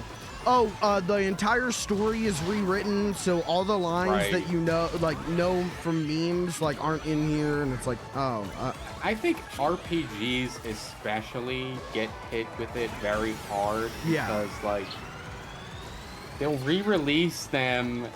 Like I had this issue so often with Final Fantasy and Dragon Quest because it's like they, okay, the original came out on PS1 or something, and then or SNES, and then over the years they re-released it on PS1, PS2, DS, all this shit, and it's like each one had this different content and different features, and some of them had different like end game shit. 100% my problem. That's why I haven't played a Final Fantasy pre-7. Yeah. Like, it's why I haven't played Chrono Trigger, is because I'm like, I want to play that, like, but no one version has all of it. Yeah. Like, and then like, they put out the new versions of the Final Fantasies, and people are like, "Well, play that." I'm like, yeah, but it's a rewrite and retranslation, which is fine, but like so much of what I know about those games is from the originals, and then like, oh, like also the sprite work is completely different, and like all of this stuff where it's just like, I don't know, I feel like the music's different, like it's like I feel like I'm not playing that game then. Like I run into that a lot. Yeah. Like, I mean, there's like right now on Steam, if you went to go get Final Fantasy 3 or 4, they have both the Pixel Remaster, which is already at least a little different from, say, the original, but I mean, I think everyone agrees, especially for those games, probably better to play the Pixel Remaster. But then it's like, oh, they also have 3D remakes that came out like 15 years ago, and they're also still on Steam. And then you try to, okay, well, should I play the Pixel Remaster or the 3D remake? And people are like, oh, it's like, well, the 3D remake is like, it's slower and it's more unbalanced, but it has all this endgame content. But the Pixel Remaster is missing these story beats, and the 3D remake also has like it kind of acts as a sequel. I'm like, what the fuck is that? I'm like, yeah. Yeah, I mean, that's the thing, especially with those Final Fantasies, like, they got GBA ports in the early 2000s that's like, okay, Yeah, and then like- here's like a post-game sequel that's exclusive to it, and it's like, Right. what do you, okay? And then, yeah, like, the 3D remakes have those, but then the pixel remasters don't, but they've got like or they've it might got be the other like way around. yeah, or they don't have those, but they've got like an extra dungeon that was added to the GBA version, Yeah. and it's like, what the fuck? Like, Yeah, it's a headache. yeah, like, and I even tried, man. I tried to figure it out. I like watched like a 2-hour-long YouTube video. It's like, what's the definitive version of each Final Fantasy game? And the guy in the video is like, It's really just that there's no answer. Like, yeah, it was you 2 know. hours of the guy being like, well, what do you prioritize? Do you want this? Like, here's the differences. And it's like, just tell me. Yeah. Just tell me, like, what I need to be playing. Yeah.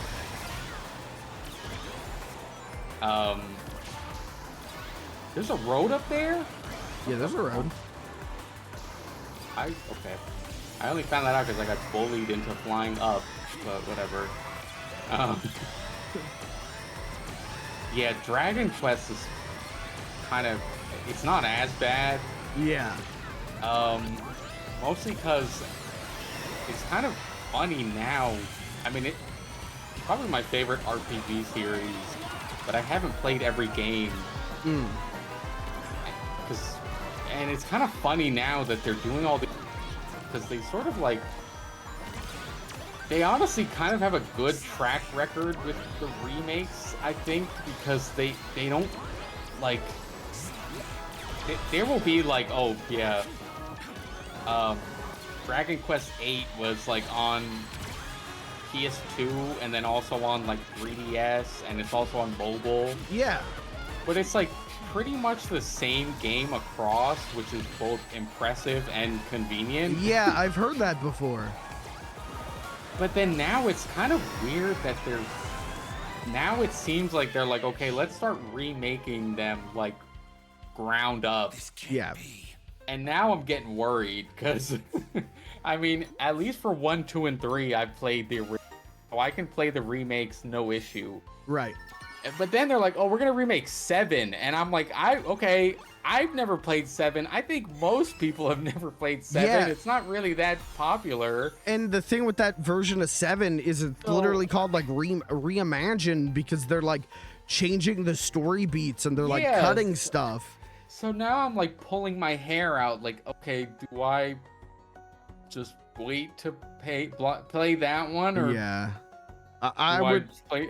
I'd play the Oh, no, original. man. I don't know, like Oh no, why are you Yeah, guys with- doing this now? I've heard of like the original Dragon Quest like trilogy, like every time they remake those games, they don't really change much and they just No. kind of keep adding to it. And it's like, okay, Yeah. like that's easy. But just then the graphics, really, like, Yeah. and quality of life. Is but now basically they're it. doing weird shit, and like within Dragon Quest, like with is it 11? Is that the newest one? Like there was that weird Yeah. thing where like, yeah, here it is on the Switch. It's got like MIDI music, and it was like, oh, okay. And then like, No, other way around. The Oh, okay. original release had MIDI, and then the Switch version had the orchestral. right, and And then everyone was pissed because they were like, "What the fuck?" yeah, Like, but then they put the orchestral version out on the other consoles, right? yeah, Okay. yeah, Like, but it gets worse. It gets more complicated. yeah. Now the other console versions, because the Switch version had worse graphics Yes. than the PS4 one did, and now that worse graphics version is what you will get on every system. What the fuck? And the old version is delisted. So now, even on PS4, Steam, you're getting Switch level graphics yeah. for all versions. It's like, What the fuck? come on. Like, that's not the word. Like, I would rather have the orchestral soundtrack than the MIDI. Yeah. But, like, that's still like, what the fuck are you guys doing Right. over there? Like, it's like they made the original and then they made a Switch port, and then to bring those upgrades to every other platform, they just ported the Switch port again. Yeah. Instead of upgrading the original. And I mean, this Switch version is 10 times better, but it's still like, come on, like, why can't we have the best of every world?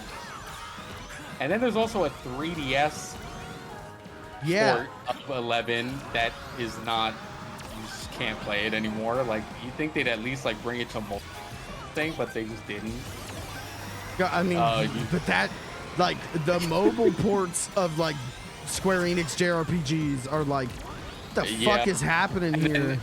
When they bring they're like, oh, we're gonna put Chrono Trigger on Steam. Oh, awesome. Oh, it's the iPhone version. Yeah, like that was a thing for the longest time. Retrofitted on Steam. Yeah. Like, they would make those iOS ports and then put them on Steam, and it was like, oh, don't do that. But the iOS ports, like, I know for Chrono Trigger, like the iOS port has extra like it has like some of the DS's extra content. Yeah. But not all of it.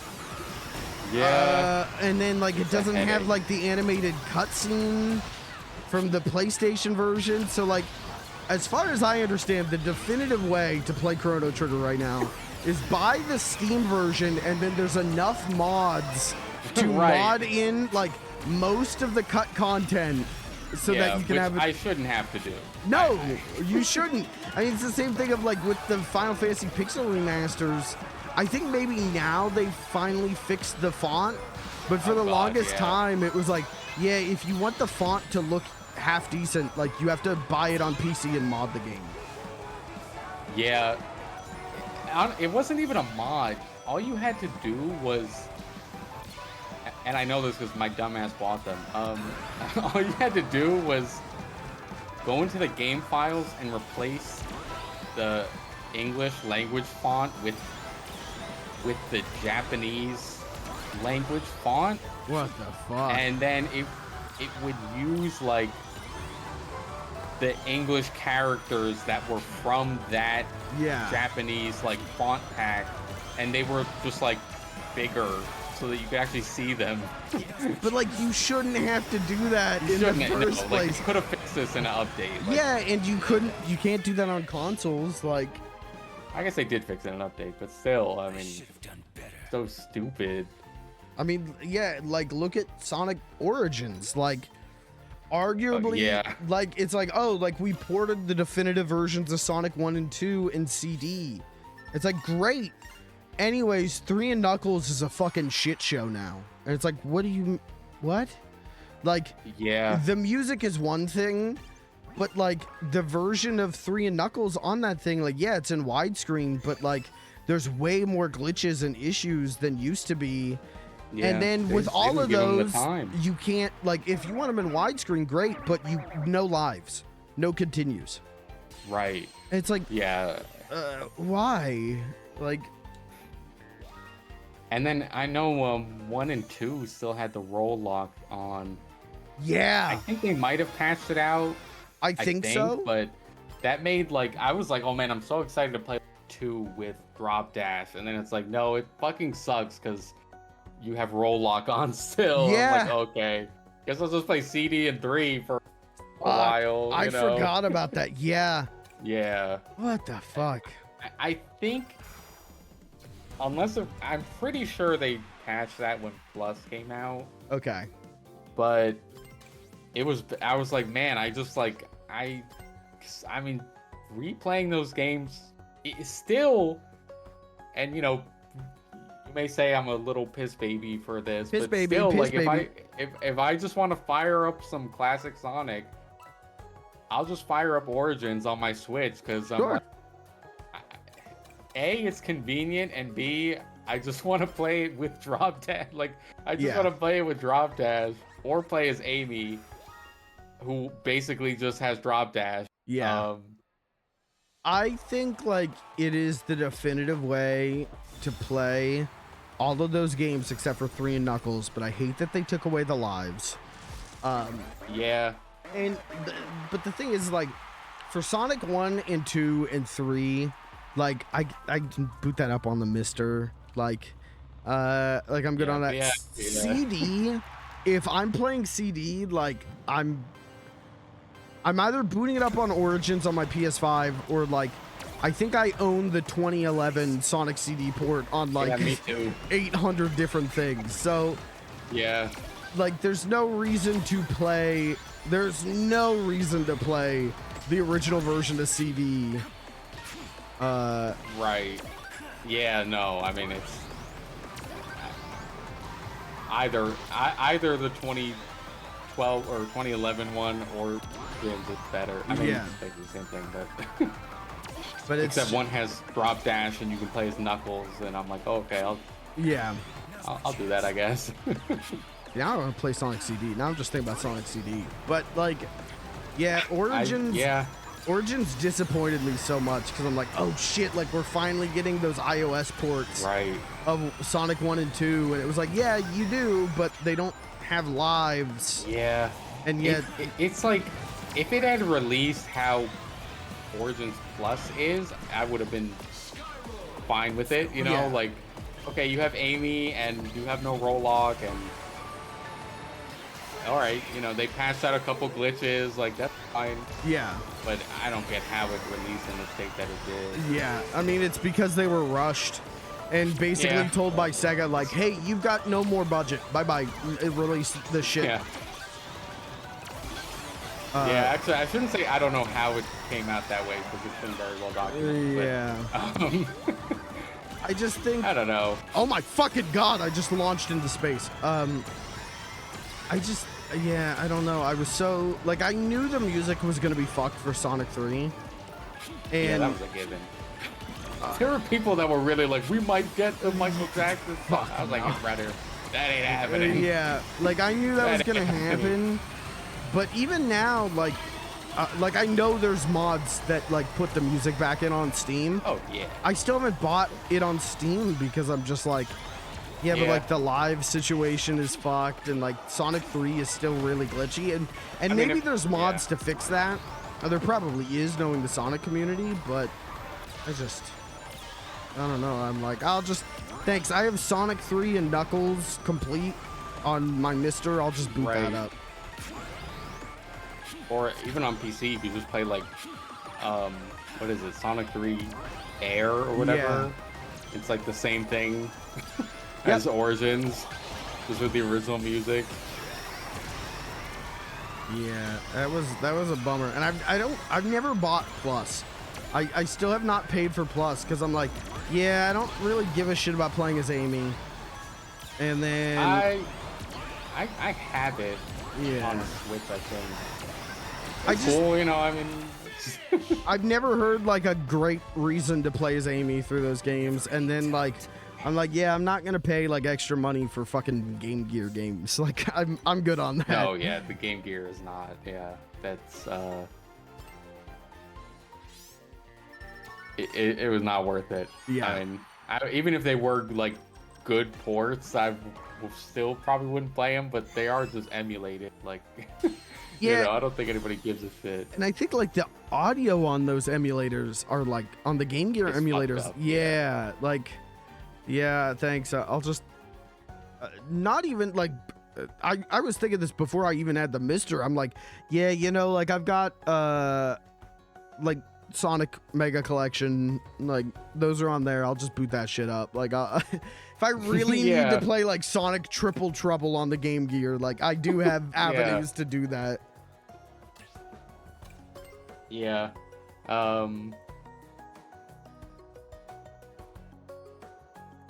And I want to do that at some point because I've never played the Game Gear games, and I feel like I feel like it would be like, yeah, that was fun. Like, I don't know if I need to ever play those again, but yeah, I mean, most of them are just shittier versions of the real ones, you know. So I always forget too. Isn't there like they have 8-bit versions on the Master System? Yeah, so they're the same games, but your view span is larger, and it's those games. Right.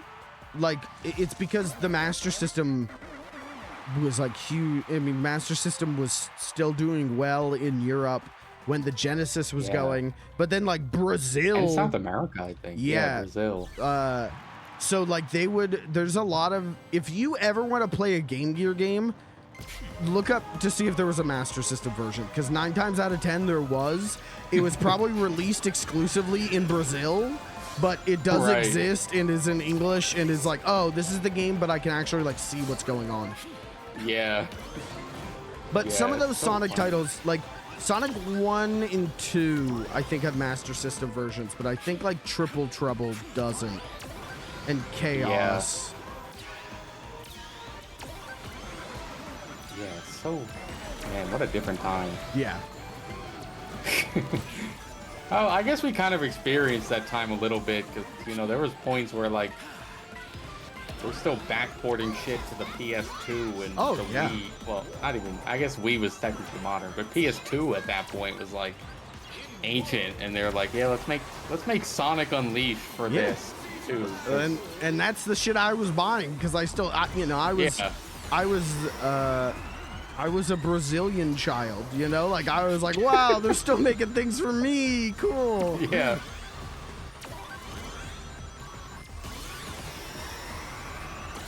That's why I was so excited about Sonic Unleashed, because I'm like, whoa.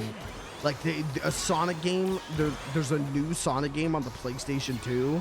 And, Yeah. like, I remember, like, around Christmas, we did, like, Secret Santa with my mom's side of the family, and we were supposed to, it was, like, limit $20, and you're supposed to write down 3 things. And I just took the piece of paper, I wrote down Sonic Unleashed, and that was it.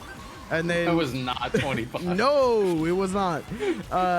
And then, like, got it, because what else were they gonna get me? Probably piss them off, but what are you gonna do? You know, I was like, what, Yeah. like 12, 13? And then it was like, yes, like a Sonic game on the PlayStation 2. And then it was just the Werehog the whole time. And I was like, I'm gonna throw up. I'm gonna, Yeah. I'm gonna lose my mind. The daytime levels in that one are like forces. Like they're just like Yeah. straight line. It's so funny. There are people though that argue that the SD version of Unleashed is the better version, and I'm like, Yeah. I mean, I haven't played it since I was a kid, but I don't know about that. I having played both versions in my lifetime, you know, I don't want to insult anyone, but I'm gonna wager it's because the SD version is a lot easier than the HD version. Yeah. Some of even the daytime levels in the HD version, some of them can get pretty fucking tough to get anywhere decent run on. Okay. And then the Werehog is like, you know, that's like Shit show. yeah, so it's like I think it's maybe more enjoyable to just have like, okay, it still kind of sucks, but at least it's easier. Right. And I could just get through it, you know? Like, I'd wager that's the reason. Or it's just nostalgia, but I have nostalgia for the Wii version, but I would not say it's the better game. I mean, Okay. the level design for the daytime levels is so much more creative in the Xbox and PS3 version. It's like crazy. But as a kid, I loved them because they were so easy. I could just beat them, and I was. Oh yeah. It was a lot of fun for me. I think the next Sonic game, I think they should backport it to the PS2. Yeah. Why They not? should have put Frontiers would have run on the PS2. Yeah, it would have run great on the PS2. Would have been fine. There were. If Shadow of the Colossus can run on PS2, Frontiers can run on. I agree. It's same thing. It's a big empty field with some big monsters in it. Yeah. And boring as fuck. Oh, okay, all right. Well, let's not talk about one of my favorite games like that. No, I like Shadow of the Colossus, but I've never beaten it. I feel that's one of those games that I always get like halfway through, and I go like, okay, like that was good, and then I'll do Yeah. another session next time, and then I like never pick it up again. I mean, you may have noticed a theme with a lot of my favorite games that a lot of them aren't really fun. Like, it sounds so stupid to say, but like Shadow of the Colossus is not really fun, but it's so artistically insane to me. And like Chibi Robo is not really. I maybe shouldn't say this. Yeah, don't tell me this. Yeah. In my head, Chibi like Robo is the most fun game since Mr. Mosquito. Well, it might be compared to Mr. Mosquito. I don't know, but it is fun in like a. I don't want to say like a Metroidvania way because someone might shoot me for that, but just in that kind of way where it's like you're progressing through like this one environment that you become so familiar with, and you know, you find these like new areas of it as you unlock more shit. You know, like it's fun in that kind of way. It's not fun in the way like running around as Sonic is fun. Right. There's none of that in it. You know, like.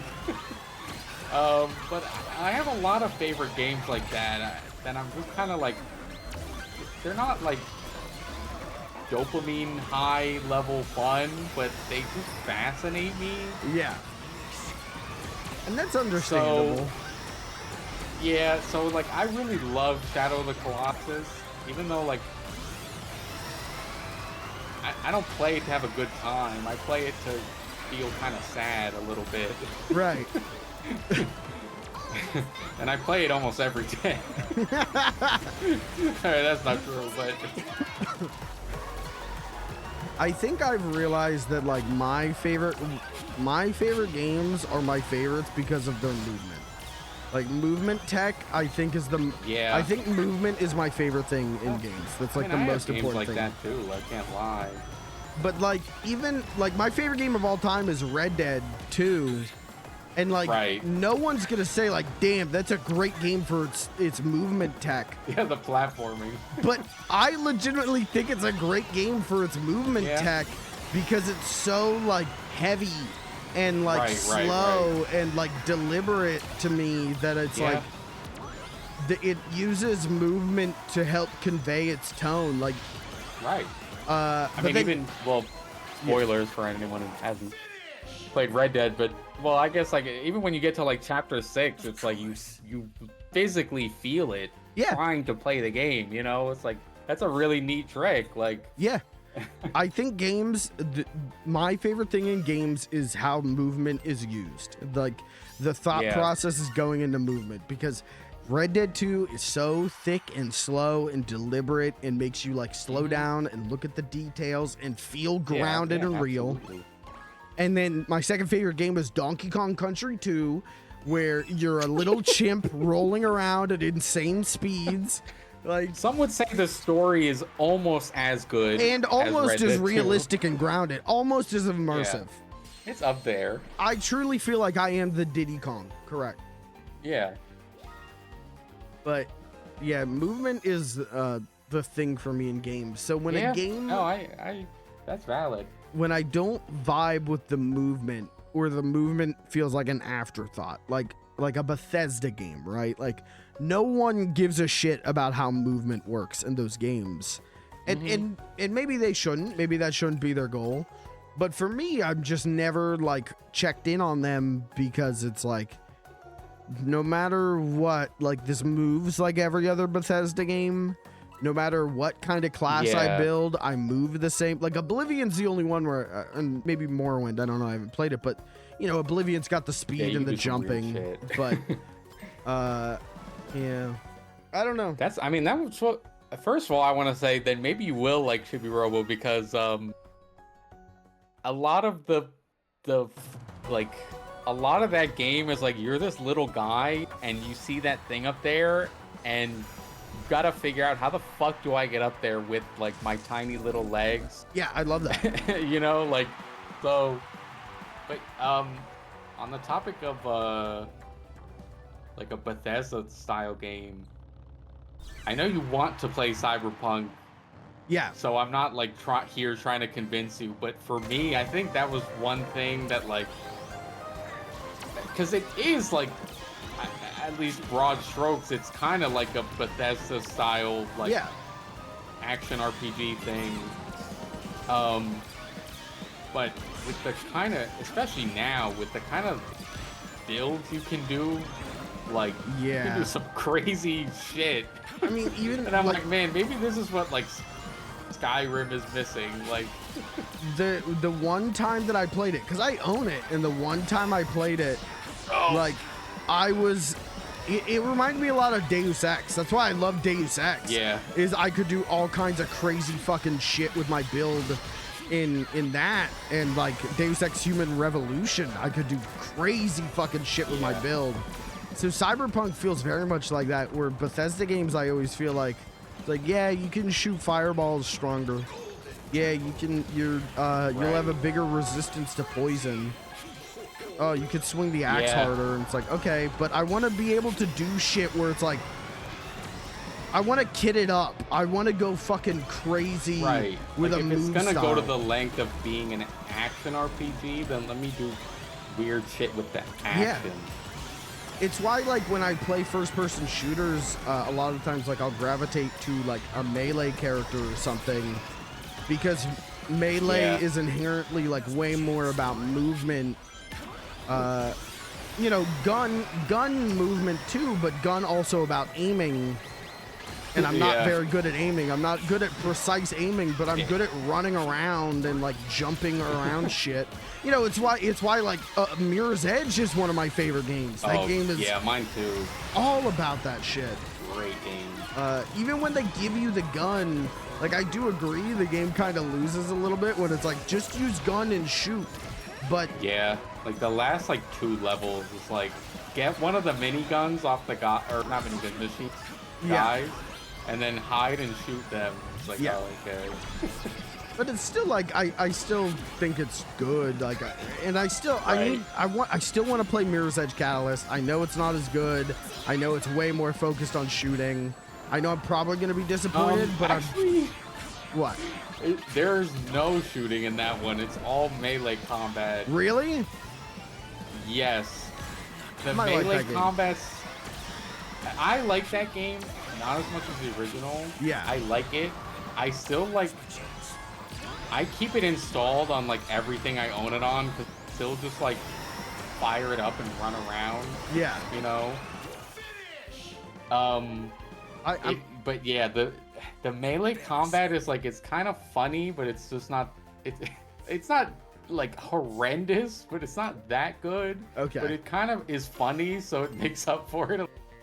I might stream that game at some point, because Mirror's Edge, I think Mirror's Edge 1, I can knock that out in like a 6-hour stream. Oh yeah, like that's also why I love Mirror's Edge. Is I'll be like, man, I want to play Mirror's Edge, and it's like, okay, like we'll spend an afternoon doing that. Sonic, like you just finish it, you know, in a day. It's like, okay, cool. Yeah, I can move on to other shit. It's not a time commitment. It is like, I want to play this game and have fun. It's like, okay, you played this game and had fun today. Like, and now I can move on. So I would do that, and then I would do Catalyst, I think. I think I would stream that. Whereas like Cyberpunk, as much as I want to play that game, like, I don't know if I'd stream it. I feel like that's a 100-hour investment. I mean, I would watch, but I would recommend just play it on your own. Okay. It's a very like... Yeah, it's long. I think my absolute shortest playthrough, where I was basically just rushing to the end, was like 40 hours. Right. And then now you've got the DLC. Yeah. It's a big game, but I really think it's best to just like experience it like really intimately, right? If that makes sense, like, because there's so many things going on, but it's so deep, and like it's beautiful. But there's gonna be some part, like if you were to stream it, there's a lot of parts actually where it's like, I don't know what funny to say about this. Like, this is kind of really sad. Yeah, but I'd still do it. I mean, and then that's why we lose the sponsorships. the CDPR sponsorship. Yeah. I'm gonna say something so fucked up during the Cyberpunk playthrough. We're gonna lose the Gerber sponsorship. No more Gerber life money coming in. I think just firing up Cyberpunk is gonna lose you the Gerber sponsorship. I want sponsorships from like baby brands, because like, you know, it's like, oh, okay, like I'll advertise to like parents, right? Like that's what the goal would be, right? But I would be like advertising like I'm advertising to the babies. Like, yo, you're gonna be able to fill this diaper with so much shit. You gotta check out Huggies. You can piss and shit yourself as much as you want. Are you sick of bottle? Get Gerber. Get Gerber. Are you sick of bottle? You gotta use simple words for that. Yeah. Yeah, we'll just dangle Gerber jars in front of the babies. Yeah.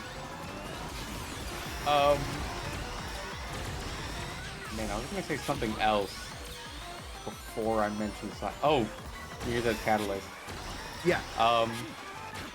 Yeah, I have like not like that one's like it's good. I think it's worth playing. It's the gameplay as far as the movement is just as fun as the original. Okay. So it's like that's cool, you know.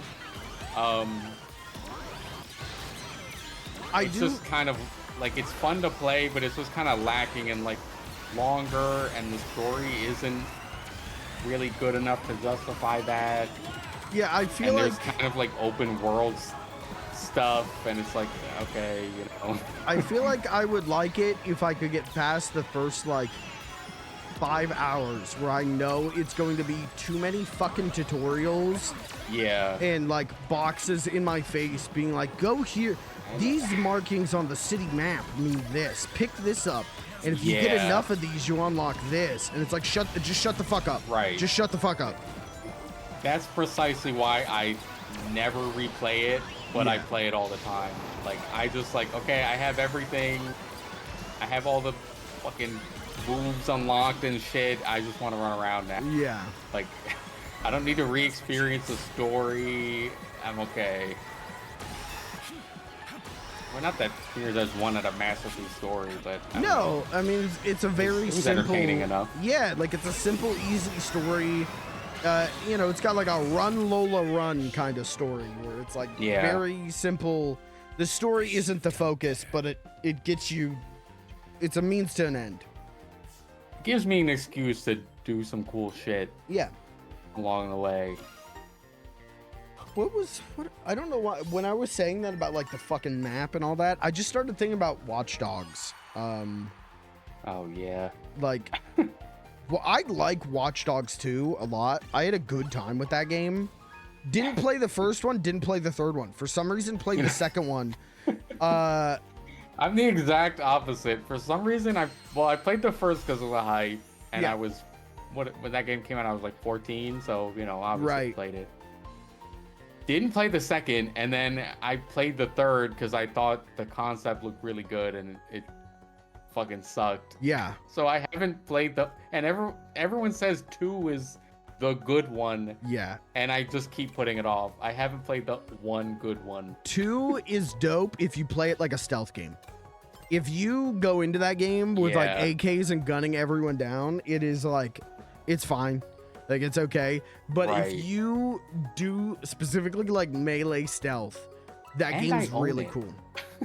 I own it too, and I haven't played. There's so many like fun ways to set up stealth takedowns in that game. And then like the writing, I don't remember being too bad. Like the characters were memorable, and like the setting feels like a Saints Row game. You know, like a Saints Row. Yeah, that one's like lighthearted, right? Yeah. In a way that I liked. Like it was fun. It was like playing a GTA game, but without every second of it being like, dude, I just did fucking coke off of a hooker's tits. It's like, I don't know. That was also when I played that. I was also like, I had finished GTA 5. I had like just finished it and was like, I don't like GTA 5 very much as a story. And then now, like, I'd go so far to say, like, yeah, GTA 5 is like the RP aspect of GTA 5, like one of my favorite games ever. Oh, right. But that's not the real game. No, it's not the real game, but it's like honestly like one of the games I put the most time into because of RP and everything. But yeah, I don't know. I don't like GTA 5 story at all. I mean, you like it. You like it in the same way someone might say like game, like yeah, you know, because of it's a base for my other favorite things. Sure. But yeah, as far as like base, the actual GTA 5. Yeah. I honestly think it, aside from I guess like GTA like 1 and 2. Yeah. As far as like the GTA as we know it, maybe I could see it being better than 3. I would. Aside from that, if you're going like Vice City onward, I would honestly think that it might be the worst GTA in my opinion. I think it's the worst Vice City on in terms of story. Where I'm just like, I don't give a shit about anything happening here or any of these people. Like I mean, gameplay. It's like, all right, you could give that to 5. You know, yeah, I could see that. Like I think 5 has the best like car play and shooting. Yeah. By a those fucking... are also like the least important things to me for GTA. Sure, like for me, GTA, like yeah, like I don't love playing a GTA game. I like the story in a GTA game. Yeah. And the world and yeah, like Red Dead 2 is the first time that I actually like really enjoyed playing a Rockstar game that wasn't bully. Oh yeah, I would say Red Dead 1. I also Red Dead 1. That's true. I mean, Red Dead 1 used to be my favorite game of all time, but like I just with GTA games I'm like, yeah, this is a car, I can drive it fast. Oh, that's cool. I got a gun, I can shoot it. What's going on in the story? Four, I think the driving is really bad in 4. Those cars are like literally have no weight to them, and it's fucking insane. But the story in 4 is the best. Like, yeah, I would agree. I would say it might be Rockstar's best story, like better than the Red Dead games. Yeah, I could say. I mean, personally, I would put Red Dead better, but I would not be mad at putting GTA 4 as 1. Yeah, it's amazing, and it's like they made a protagonist that makes everything about GTA make sense too, which is wild. Like, yeah, there's a story reason why he can use every gun he comes across, why he knows how to fly a fucking helicopter. Yeah, you know what, like, and then just his, you know, it intertwines with the themes of what you're doing in the game so well. It's insane. Like, yeah, it's good. I don't think they'll top it, honestly, because it just lines up perfectly. Like, yeah, there is no like what's that word? Ludonarrative dissonance. Like, yeah, there's like almost none of that in GTA 4, which is crazy because it's a big open world game where you can do anything. Yeah, and it's also like one of the least fun to play but I don't care. Like, yeah, it's although I will give it this, the physics are really funny. Yeah, the physics are impressive.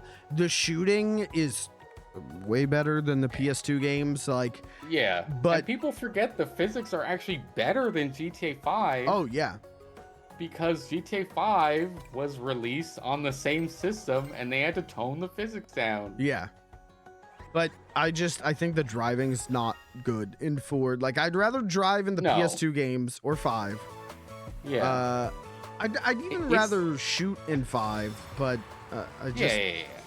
But I don't care about the shooting. Yeah, I'm just like, yeah. The driving is worse in 4, but I'd rather get in a cop chase in 4 because funny shit will happen with the physics. Like, I agree. You know, And also, like, when the game wants you to drive, there's usually, you know, there's a way. I'm interested to hear what Nico is going to talk about and all this, as opposed to 5, where I'm just like, shut the fuck up. It's just all of these annoying people bitching and then, like, being unfunny. Like, I'm just good on it. Right. I mean, say, you know, Red Dead 2, it's like, yeah, you're just riding a horse around, but we're also going to give you the most beautiful landscape ever to look at. And then you also get to talk to characters that are interesting, and they're talking about the story and, like, things that matter. Yeah. So you want to hear it, you know, like... Whereas 5, it's like, I feel like, you know, that's the Rockstar gameplay loop, is start a mission, then you have to go to the actual objective spot, and while you do that, like, you get the lore, you get the story, why you get filled in why this is happening. But with, like, GTA 4 or Red Dead, it's like you get lore, and you also, like, you get, like, here's the plot, and then you also get, like, a little bit of, like, character depth, and you get this or you get that. 5 is like, Michael, we have to go. You have to go kill this man. And then on the car ride over, it's just like, oh, I don't want to kill people anymore. Michael, you have to kill them. You have to kill them, and then afterwards we're going to go to the Up and Atom and get hamburgers. Oh, I want a burger that's greasy and fills my arteries. Oh, because I'm American. And it's like, oh, okay. Or the hipster argument, that was kind of famous. Like, it's just like, I don't give a shit about this. Yeah, I know. They and like, then the irony is he could have that whole combo, and then you can turn around playing as Michael and go shoot up people. And, you know. Whereas with Nico, he verbally grapples with, like, all I know is shooting and killing people, and I keep doing it. And I thought I would stop, but I just keep doing it, you know, like... Yeah. It's the Ludo narrative dissonance, like... yeah, I don't know. Also, there's a shortcut here, and I did not know that until right now. That's crazy. I fucked it up. I honestly never see this level in online. There's a... I really don't. Like, on the first lap, there's a bunch of, like, colored cubes, and then on the third lap, the cubes are gone, and if you have a boost wisp, you can take a shortcut there. I just watched the AI do it. Oh, okay. I was in first, and now I'm in... Okay, here we probably go. they took the shortcut. Probably said, "Hey, yo, no, fuck I got this hit. guy." Oh my! I got hit. You should have dodged. How could I? Dude, you should have parried. Did you try parrying? That would be cool if there was a racing game with parrying. I was just thinking that too. I said that as a joke. I'm like, that would actually go hard as fuck. That would be pretty cool. Yeah. Imagine parrying like a blue, but whatever the blue shell equivalent needs multi-hit. So you gotta, it's like the Evo Moment 37. Like you gotta sit there and parry like 10 hits. Yeah. To survive. That would be awesome. Oh, I gotta get my phone on the charger. I got 2%. Oh shit. Oh shit.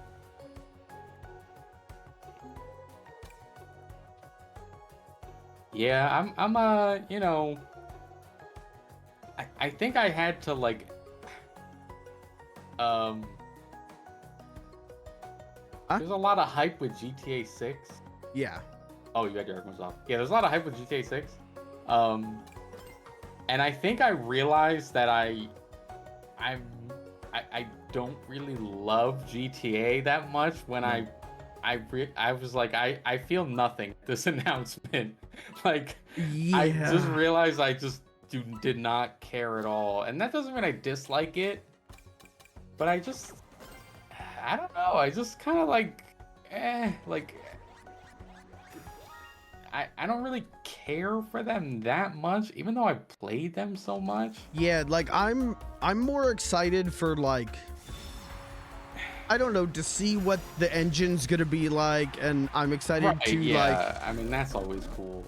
I'm excited to, honestly, like, this is maybe gonna sound stupid and like corporate shilly, but I'm excited to see like how well it does. Like, I'm excited to see like, I just think it, you know, it's gonna be history. It's like, Yeah. I'm hyped for that, and like I'm hoping that I'm gonna like the story this time. Right. But like, I don't think I'm gonna get it on release day. Oh, I know. Like, oh, you are. Yeah, I'm pre-ordering that shit for sure. I'm in that deep. Like, I'll get it eventually, but I'm just like, I don't really feel excited to play it. Like, I don't know. Yeah, I'm excited to play it, but I'm like, I'm in the same kind of. I had the same revelation you did of like, I don't really love GTA that much. Like, yeah, they're really like, I have a good time playing them the first time I play them. And like they're important games and I find them fascinating and all that, but I'm also just like, yeah, none of them are even close to like games I even want to replay after I'm done with them. Yeah. Like, Jesus. But like 5 is the game I've put the most, like one of the games I've put it might be the video game I've spent the most time playing. Yeah, I believe that. I mean, yeah, like 1600 for hundreds of hours. 1600 hours on like, yeah, like, but as a like, do I want to go play GTA 5 again? Like, no, not really. You know, all those re-releases and everything, and I've still never. The only time I bought it again was for PC, so I could do RP. Like, right. I mean, and I don't even think like Cyberpunk is a very conceptually similar thing. Yeah. And I've replayed that game like 4 times, you know? So right.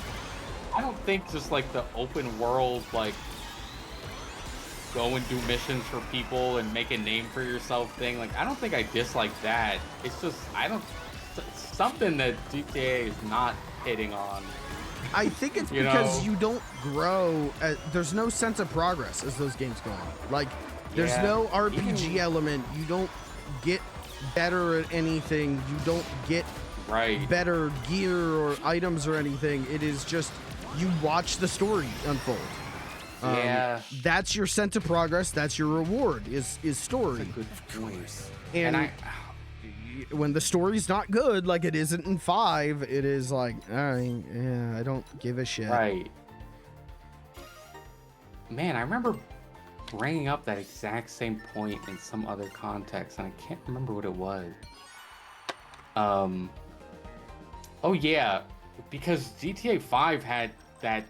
It did have like that skill thing. Yeah, but you remember that? Like everyone had meters, but did that ever matter?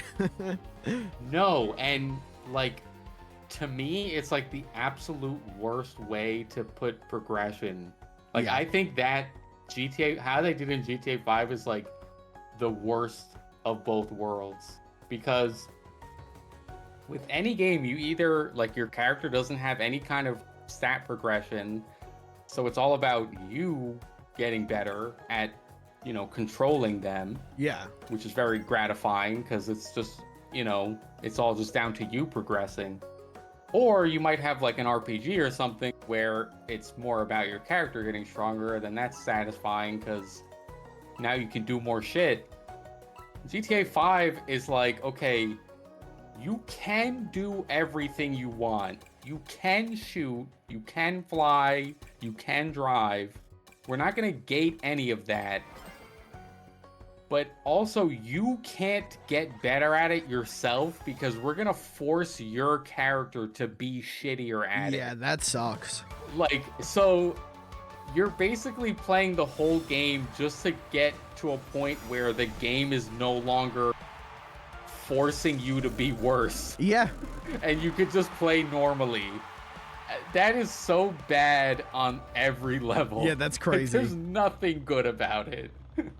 Like, and I can't think of a single upside. Red Dead doesn't do that. Like, as far as I remember, like a lot of your there's actual gameplay progression in Red Dead of like your Deadeye meter gets better, like shit like that. Yeah. And that's like, I mean, in Red Dead, it's like getting better at riding the horse means getting a better horse. Yeah. You know, not just making Arthur like shitty at riding a horse. Yeah, until, you know, the like, game starts and it's not like Arthur is like, oh, how do I make my horse go? Be one of them things. Dutch, how do I make my horse move, Dutch? Arthur, you gotta kick the horse, Arthur. It should be like in like older games when they'd have the characters actually button. Yeah. I would love to hear Dutch be like, tap the X button to gallop. Arthur, you need to hit the X button. You need to repeatedly hit the X button to make your horse go, Arthur. I think that would rule. I want that in the game. Let's get a Red Dead remake on PS2 Yeah. and put that in there. John, how do I use my dead eye? You gotta hold down the LB button. Yeah, that would rule.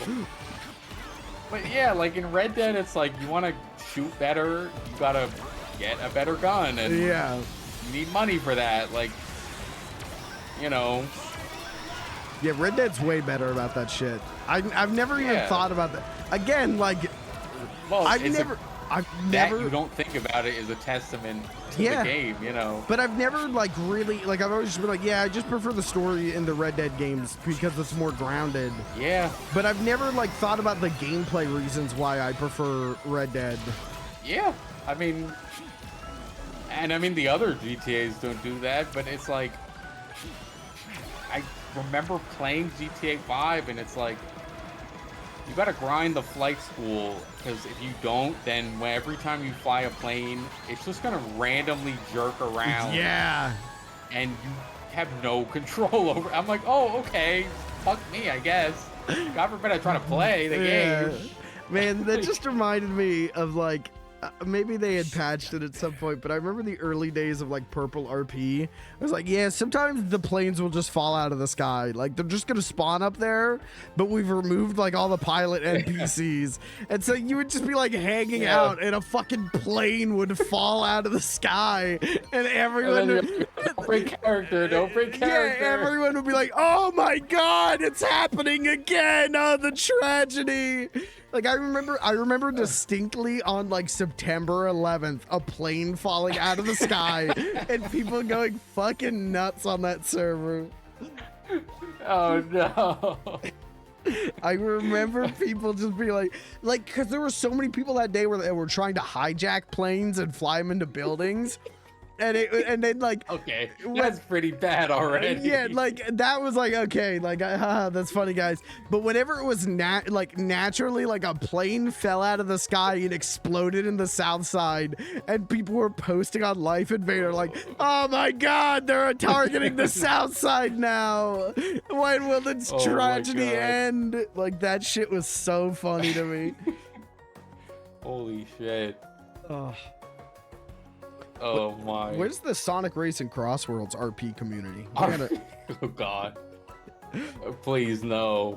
yeah, I don't know if I want that. If it, you know, maybe in like Mario Kart World, because it has the open world, you know, like maybe do it on there. I think any game though that you can play as a baby should not have an RP community. I'm just gonna That's level with you. Yeah, that's true. I don't want to know what the Cream the Rabbit RPs are up to. Like, I know when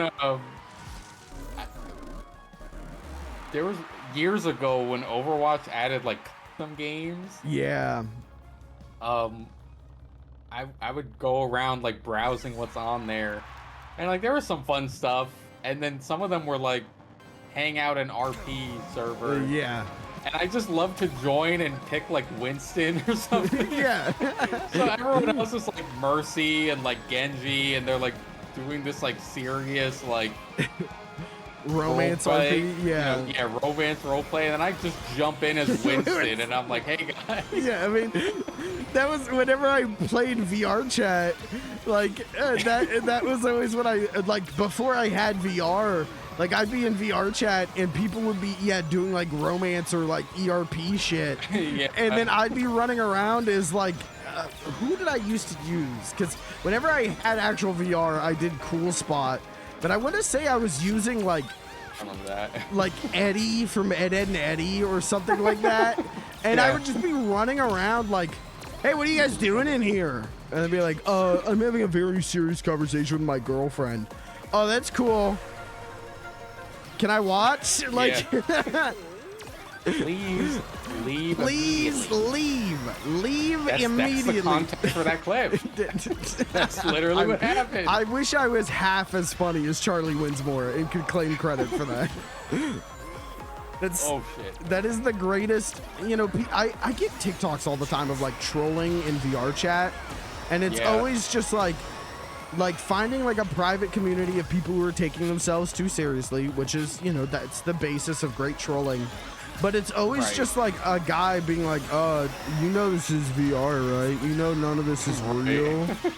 Whereas Charlie Winsmore was so fucking genius because he was trolling in character. Esteban was a whole character that he would play just to troll people. And like, I just think that's way funnier and way better. It is. And I think it's kind of the way to do it, because you know, the other way it's kind of, you're just like, you're really just making fun of the people. And I mean, I'm like, even though I've done my little bit of trolling, I'm also like, who am I to shit on what I'm doing? I have fun shitting on people who take things too seriously, but I think you have to be actually funny to make it funny. Yeah. And I think if you're meeting them at their level and playing an RP character and also fucking with them, I think that's golden. Whereas I think if you, they might like you, you know, like whereas I think if you're just like, oh, I'm logging on to bully like autistic people on VR chat, it's like, okay, exactly. Like, what are we doing? To kind of like you said, like meet them at their level, like kind of join in a little bit. That's what I always liked about. Like, I never really engaged with this stuff, but like I always felt with GTA RP, like I really loved Fingal Dan, is because Fingal Dan used to target like super self-serious bikers, and he would just fuck with them by like playing his character and also like driving his car, like hitting them with his car and shit like that, and then doing a whole RP bit with it. Like, it's funnier if you use people who are too self-serious to get like your humor in your character over, instead of just like straight up like, hey, you know this is GTA RP. Hey, you're really taking this seriously for GTA RP. Right. It's like, yeah, no shit.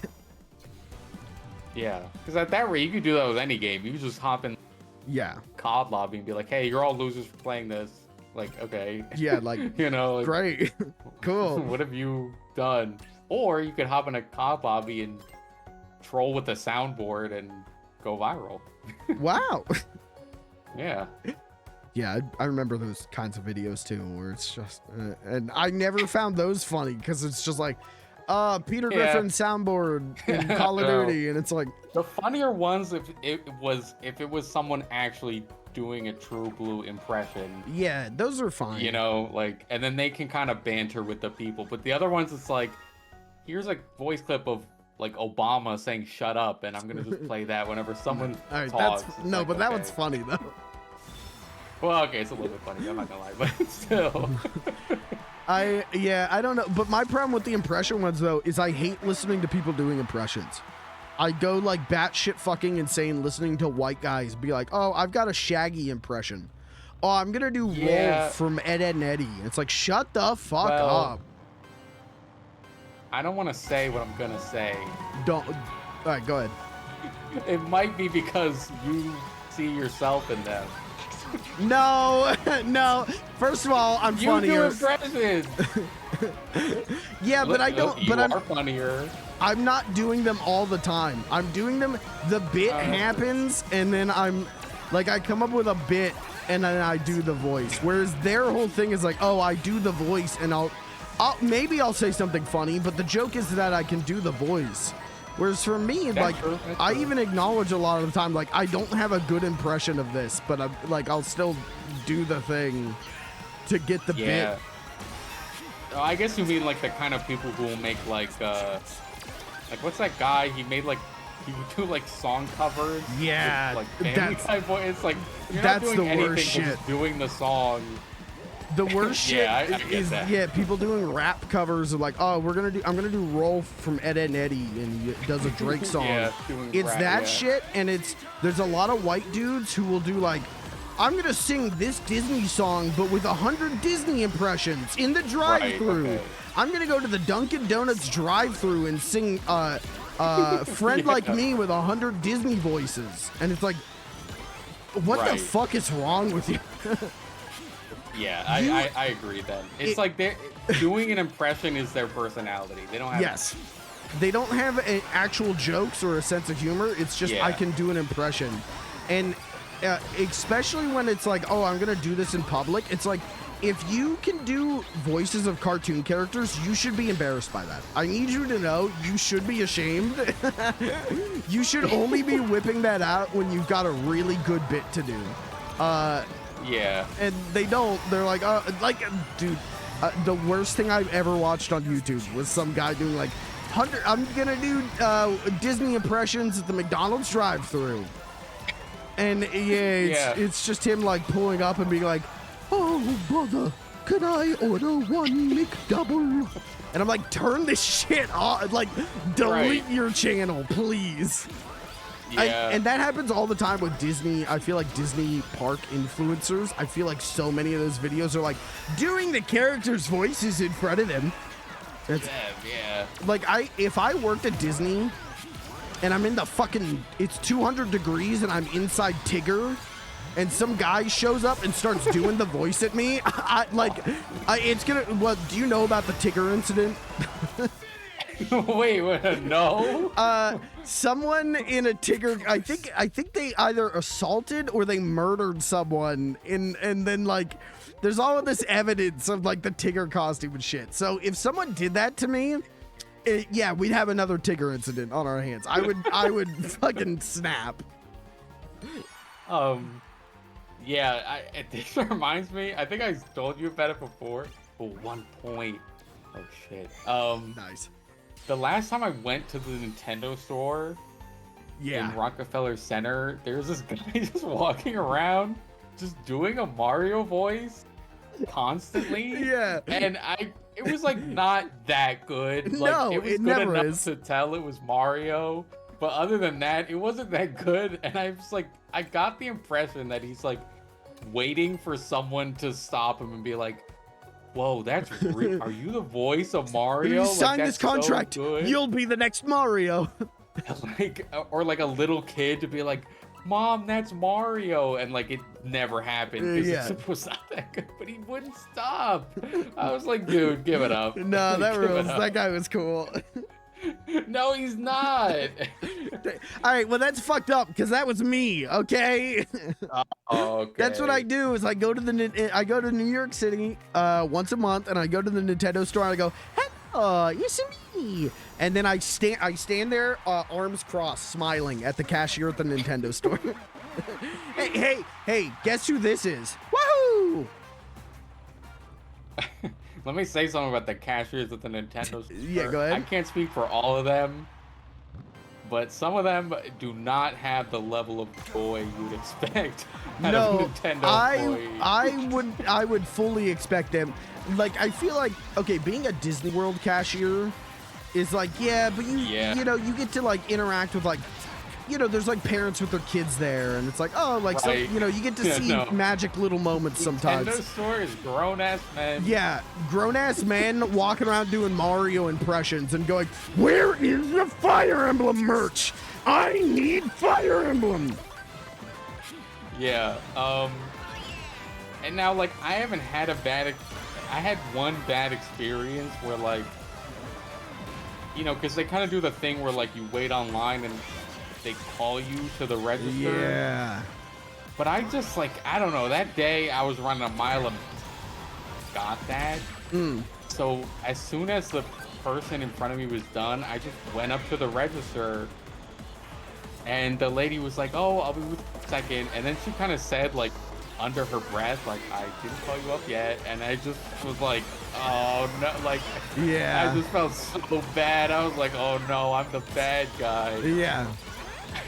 Like, but I don't know. I get why they have that number system, but I also think that number system is so fucking annoying. Like, but no, it's not even a number system. It was just like the line is like, you know, you just stay in line even if you're up first, right? And yeah, then, it's a virtual queue, right? no, it's just a line, but there's just a little distance between where the line is and register. Oh. And you know, you just wait until one of the registers says, like, okay, like, you know, next customer, come here. Oh no, fuck her then. That's all. No. That's all it was. And I know that. I've been there so many times.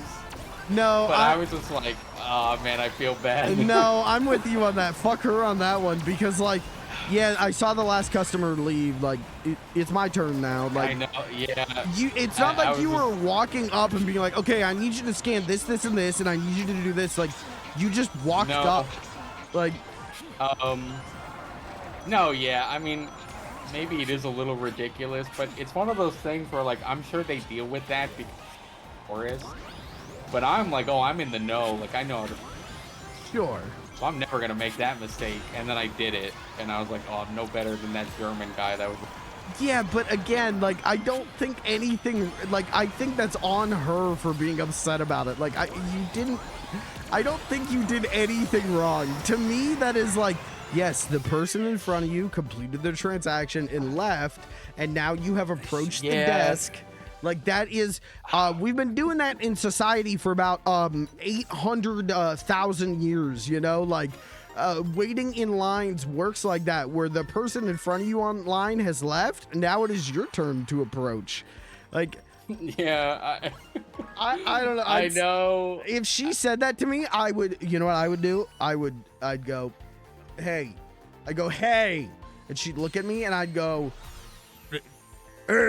wah, don't do that, wah, Wario. What do you think about that? That would clear right up. Yeah, she would go, wow, are you the voice actor for Wario? And I go, no, but I could be. And then she would go, sir, your 800 Rosalina amiibos are free. Have a good day. Wow. And then when you left, everyone clapped. And yeah, everyone clapped and gave me Reddit gold. Yeah. And I got to climb on the Donkey Kong statue and slobber on it. I got to put the Donkey Kong statue's head in my mouth. Okay. All right. Now it's getting unrealistic. I don't think so. I think it's realistic. Yeah, great store though. Great employees. Yeah. I just feel like being a Nintendo, I think that would have to be like for a specialty kind of retail experience. I feel like Nintendo store would be the worst, because at least with Disney, you deal with like like at a Disney park or something, like you deal with a lot of like adults, and you deal with like a lot of like adults with children and everything. Right. Whereas with a Nintendo store, like I feel like you're gonna deal with a lot of like grown-ass men who are really upset that you've got like a poster of the Mario movie on the wall, and they don't like Chris Pratt, and it's like, yeah, I can't do anything about that. Or they're gonna be like really it's gonna be like, excuse me, excuse me, where is the Rosalina plush? Yeah, we don't have any Rosalina plush. You don't have any? How do you not have Rosalina? She's a main character. I don't know. That's not my problem. I feel like... Yeah, like I'm a retail worker at the end of the day. Yeah, like, and for my one experience, I've only been to the Nintendo store once. That was like a tiny space. And I feel like you're gonna be constantly dealing with like overcrowding and like unattended children like running around and smashing like Mario mugs on the ground. And then you have to tell the parent like, hey, you got to pay for that. And they're like, what? Yeah. Doesn't Nintendo have enough money? They can afford it. Yeah, that's not how this works. Right.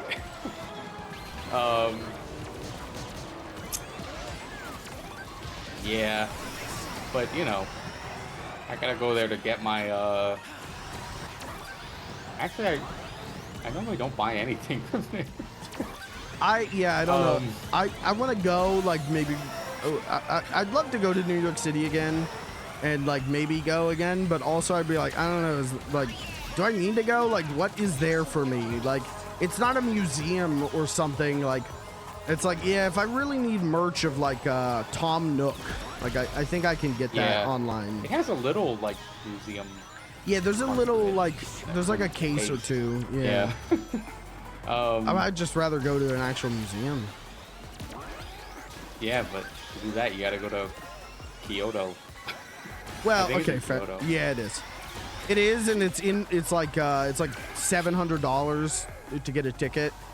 And then no photography, and if you see Miyamoto in there, he is legally allowed to perform a vasectomy on you with an ultra hand. So it's like, oh well, I love a good 2-for-1 deal. yeah. Honestly, sounds like a deal. Yeah, for free? Wait, this comes with the ticket? Oh shit. I don't know. If I want to go back to New York. Mostly for food, and also like I want to go to the Museum of Moving Image again because I loved that. I think that's a great place. Yeah, I've never been there. It's real good. I recommend it whenever I want. They have an arcade at the top floor, and I played Outrun, and it was great. I played Donkey Kong. See, but I don't know. I remember you telling me about this, and I can't tell if that part is still there. I think it is. I like tried to look it up and I just could not. I let me say this about museum websites: and all of you need to get your shit together. I can never tell. Yeah, you're on fraud watch right now, motherfuckers. I can't tell what is actually currently there. If I go today, what is there? Like, okay, I know it'll be there next month. I know what was there 5 years ago. What's there today? Yeah, I know the Jim Henson stuff is still there. Like, yeah, that I would like to see. That's like their big thing, and they just did like a big thing for Jim's birthday is September 24th, so they just had like a big event and had a bunch of vendors. They did like they did a screening and all this stuff, and then there was also like a Muppet like flea market that they hosted, and that was cool. Wow, I wonder what the Muppets were selling. Funko Pops mostly, I think. Oh, yeah, never mind. But yeah, maybe I'll. I mean, even if there's no arcade anymore, there's bound to be something cool. Yeah, I mean they had the Jim Henson stuff. They had like a giant like Freddy Krueger. That was cool. Oh well, now I'm scared. Oh yeah, I can't go. Wait, there's something demonic in that museum. Now I'm scared. Demonic and scary. I don't want to go. They had a lot of old cameras. I do want to go back because I at the time I was like, I just want to see the Muppet stuff. Like I don't care. But now I'm like, yeah. I actually do want to go look at old cameras and like old like editing bays. Yeah, it's like it's fascinating. That was one of the things. Washington D.C. has a lot of really good museums. Yeah. I kind of am like pissed at myself because last time I went to Washington D.C. was during Trump era, and it kind of sucks because I don't know if it was him that did it, but I'm gonna venture a guess that it had something to do with it. Like some landmarks you would want to see, such as the White House, where like you couldn't get anywhere near it. Oh yeah. It was like military blockaded. Yeah. And I distinctly remember going there during Obama times, and you could go right up to the Yep. So, But I you was know, like, wow, he that's does lame. that because he needs to stay safe, and we're all Right. very thankful that he's Yeah. trying to stay safe. Yeah. Nobody wanted to hurt Obama, obviously. No, Um, no, he lived in a perfect time, and nobody wanted to hurt him. Yeah. And now, you know, Trump's so persecuted. So Right. I hope he stays safe, and I hope he's all good. and so that was the last time I went. And then, like, I didn't go after that because obviously, like, COVID and everything. And then now, if I go again, which I would like to go again, but I'm going during Trump time again. Like, Yeah. come on, man. And then someone's gonna look at my social. This guy only went to DC when Trump was there. You must love Trump. Wonder about this guy. Well, that's because you love Trump.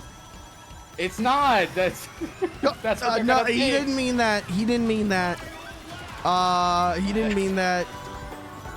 He But means it has a lot of really cool museums in DC, like the landmarks or whatever. Once you see them, you see them. yeah, I don't know. I saw the Washington Monument, and I'm like, okay, like I Right, literally, it's I saw okay. the Washington Monument. It was like, I don't know why I care about this. Now that I'm here, I do not care. Like, Well, the first time I went was in like 8th grade. They did like a school trip to DC. Yep. And I remember us going to. First of all, we went to Arlington Cemetery. First thing I remember is there was one kid that was taking pictures of everything with a DSi, nice. and I thought that was hilarious. But then they took us to the like the JFK grave, Yeah.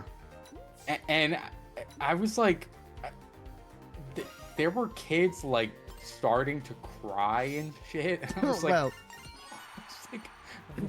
I don't. What? no, that's a natural reaction. When I found out JFK died, I started weeping, dude. I was like, this was like 50 years That's before. so funny. The idea of being in 8th grade in like Yeah, we were, like like 2013 and like crying at the grave of JFK is so funny to me. I just remember standing there awkwardly, looking like, I don't get it. Like, Yeah. Thank you, JFK, for all you did. R.I.P. Thanks to Yeah. you, JFK. I can go home. I can play on my DSi. Thank you, JFK. Right. But yeah, like the landmarks are like whatever, but they have a lot of really good museums in DC. Oh yeah. That's That I'm like, some of them I didn't even get to go to. yeah, I would love to go to DC again because I haven't gone since last time I went to DC was 2017, and Trump era. yeah, maybe we were there on the same day. No, I went in 2019. Oh, so- okay. But we went a bunch. I think we went like 2 or 3 times when I was in school, and I always liked the museums, but you had to go to whatever museum for however long the teachers wanted. Yeah. And so it was like, oh, like we're going to like a military museum. And it was like, Right, yeah, I don't give yeah. a shit about this. Or honestly, like we went to the art museum and I was like, yeah, I don't really care. Like where I Right. think I would now more, but at the time I was like, I don't give a shit about this. Yeah. But we went to the American History Museum and it was like, yo, we got like a Kermit, like we got Muppets. And Yeah, I was like, exactly. yeah. Yeah, I was like, this is awesome. Like, what the fuck? And then the last time I went in like 2017 was because my friend was interning in DC for Trump. And he Wow. he would love that I said that. And like we went to the American History Museum and like, you know, the top floor is like the actual, you know, it's like there was something about like like the Model T, and it was like, oh, like here's like a boat or something. And I was like, okay. And then like the second floor then started to be like a little bit more pop culture stuff, and so it was like stuff I was Yeah. genuinely like interested in seeing. And then it was like, okay, and on the bottom floor right now they got a special exhibit it's the DC. It's a DC. It's a like DC Comics exhibit.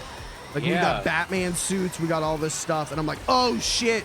And we get down to the bottom floor, and they've got like, I want to say it was a Batmobile from a Schumacher film. And so I have like a picture of me with that. And then as we went to go into the exhibit, they went, sorry, bottom floor is closed. The museum is closed for private touring. What? No. Yeah, the museum has been rented out. It's all private now. What? Yeah, you have to leave. What? They can just do that? Like, yeah, people with money. And so I never got to see that. So that happened, and that whole day I hadn't eaten, and it was like 90 degrees out, and I legitimately like started like having a heat stroke while we were walking to fucking Shake Shack, and then I paid like $30 for a fucking hamburger, and then my friend was like, okay, like Incredibles 2 is out. You want to go see Incredibles 2 or something? And I'm like, no, I don't. And so him, my friend, and some of his other friends went to go see. Unacceptable. I don't even know if they went. I don't think they even went and saw Incredibles 2. I think they went to go see if there was seats at a theater for Incredibles 2.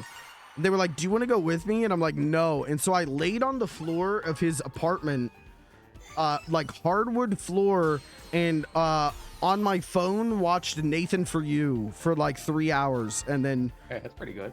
yeah, like that was the best part of the whole thing. Yeah, I would say that is better than watching Incredibles 2. Yeah, I agree. That was the best part. I was just like I said, like I started like heat stroking legitimately. Like I was sweating so bad, and I was dying. And so whenever it was like, yeah, do you want to go back out into the heat and see if we can watch Incredibles 2? Or do you want to lay on cold hardwood floor and watch Nathan For You? I'm like, yeah, I'll do that. Thanks. Yeah. Yeah, heat stroke is the first time it happens to you, you think you're gonna like die. Like, yeah. That shit is scary. I at one point I was sitting, we went to some biology museum or something. And I was like, I don't know if I can do this, guys. Like, I legitimately need like food or water or something. And they're like, no, you're fine. So there was like a bench outside, and I'm like, I'm just gonna sit on this bench. And so I did that when they went into the museum, and then a like monk came over and tried me to pay $45 for a bead bracelet, and I wouldn't do it. And then I'm like, okay, I'm gonna go inside, and security like stopped me and was like, you don't look good. I was like, yeah, I don't feel good. And they're like, yeah, we're not gonna let you in here. Do you want us to call you an ambulance? And I was like, no, I just need food, man. Yeah. And so I literally said to the guy, I'm like, no, I'm just hungry. And he was like, there's like a food bank. Like he like gave me the address of a food bank, and I'm like, I was gonna say, no, probably thought like, you were homeless. Yeah, like no, I'm not homeless. Like I'm just fat and thirsty, man. Like I just need some food. But my friends just kept being like, yeah, no, you're good though. You'll be fine. And I'm like, yeah. So yeah, I don't know. Yeah, I know. So I'd like to go to DC again, but go to have proper food and drink, and not go to fucking Shake Shack and pay $30 for a burger. I can't see what Crossworld it is. Oh, whatever. Oh my god, it's the gold dingus. The fucking ghost was blocking. I was like, I don't know which one I'm picking. Yeah, I will say this. That Batmobile was still there when I went, so it might still be there. Okay. I remember it was like the first thing I saw. Yeah. But I don't think the whole exhibit was there, but I'm guessing they were like a thing. Let's keep the Batmobile. Yeah, I mean, I know like they had like a big Jim Henson exhibit when I went like junior year of high school, and it was like, yeah, like we've got all of these Muppets, like more than just Kermit. And then like that exhibit ended, but when I went in 2017, like they had a Kermit, but they also had a Swedish Chef, and I think that was from that exhibit. And they had a Bert and Ernie. When I went, they had an exhibit on like 50s cooking shows. Oh, I'd go crazy for that. Like Julia Child Yeah. and shit. I would go crazy for that now. Back then, I did not care. Yeah, see, I feel like I'm finally the right age for museums. I'm finally like, I would enjoy museums. Like, I would even enjoy, like, let me go to the military museum or whatever. Like, yeah, let me look at some old fucking, like, Jeeps and stuff, sure. Right. But, yeah, I don't know. But I don't live, where I live, there is an art museum. We got that. And I've been there and they never change anything. And it's all, like, you know, no offense to Da Vinci, but, like, you know, it's all classical paintings. And I'm like, okay, I don't really care that much about this. Yeah. Man, am I spoiled? Yeah. I'll just come to New York. You can just take me to museums. I'm inviting myself is what's happening right now.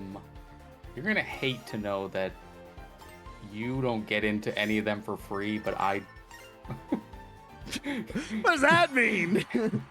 I'm just saying, as a state resident, you can just go into MoMA free. Really? But if you're not a state resident, you have to pay. Yeah. I didn't know that. So, or not MoMA, the Met. No, MoMA is the exception. They charge everybody, and it fucking sucks. The Met is free if you're a state resident, What and the fuck? the Met is also. So is it expensive? I don't think so, but I get in for free. That's fine. I'll just say I'm from New York. They check your ID. I'll just say I don't have ID. I think they might just arrest you. That's not illegal. I don't know. They probably just make you pay anyway. I'll walk up. Hey, it's me, a New Yorker. And they'll go, uh-huh. I'll go, oh, hey. There's this guy. Hey, I'm going in for free. Hey. They're like, honestly, if you dress the right way, you might get away with just being like, oh, I just saw you at the deli.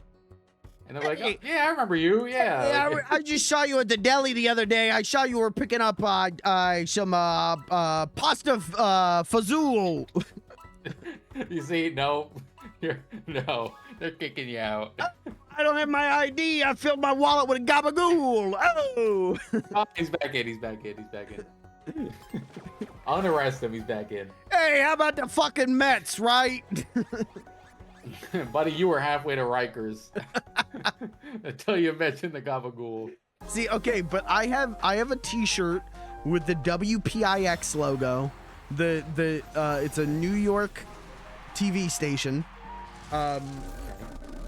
So I wear that and like a Yankees cap. I think I could pull it off. Yeah, you know, but I think they're gonna see the. I think they'll see the Yankees and go, and then they'll see the WPIX and they'll be like, "Hey, only a real fucking New Yorker's gonna know about picks." And then I'm gonna, I'm gonna start talking to them about, like in the 70s, like Chuck McCann hosting Laurel and Hardy films on the channel, and they'll. I don't think they'll know about that. They'll know though. Real New Yorkers know though. I don't think they will know. If anything, that will make you sound like more of a tourist. No. So like, oh, you want to come here because of that. I'm gonna walk and we're gonna go to the Met. I'm gonna go, hey, where's the Chuck McCann exhibit? Hey. And they're gonna go, sir, what are you talking about? Oh, hey, this guy's not really from New York. You don't know Chuck McCann? Yeah, that's hey, maybe they'll elect you mayor instead. Yeah, well, no, I like that one guy, so they should let him win, but yeah, I'll be like cool. vice mayor. He is pretty cool. Yeah, we're talking about Cuomo, right? No.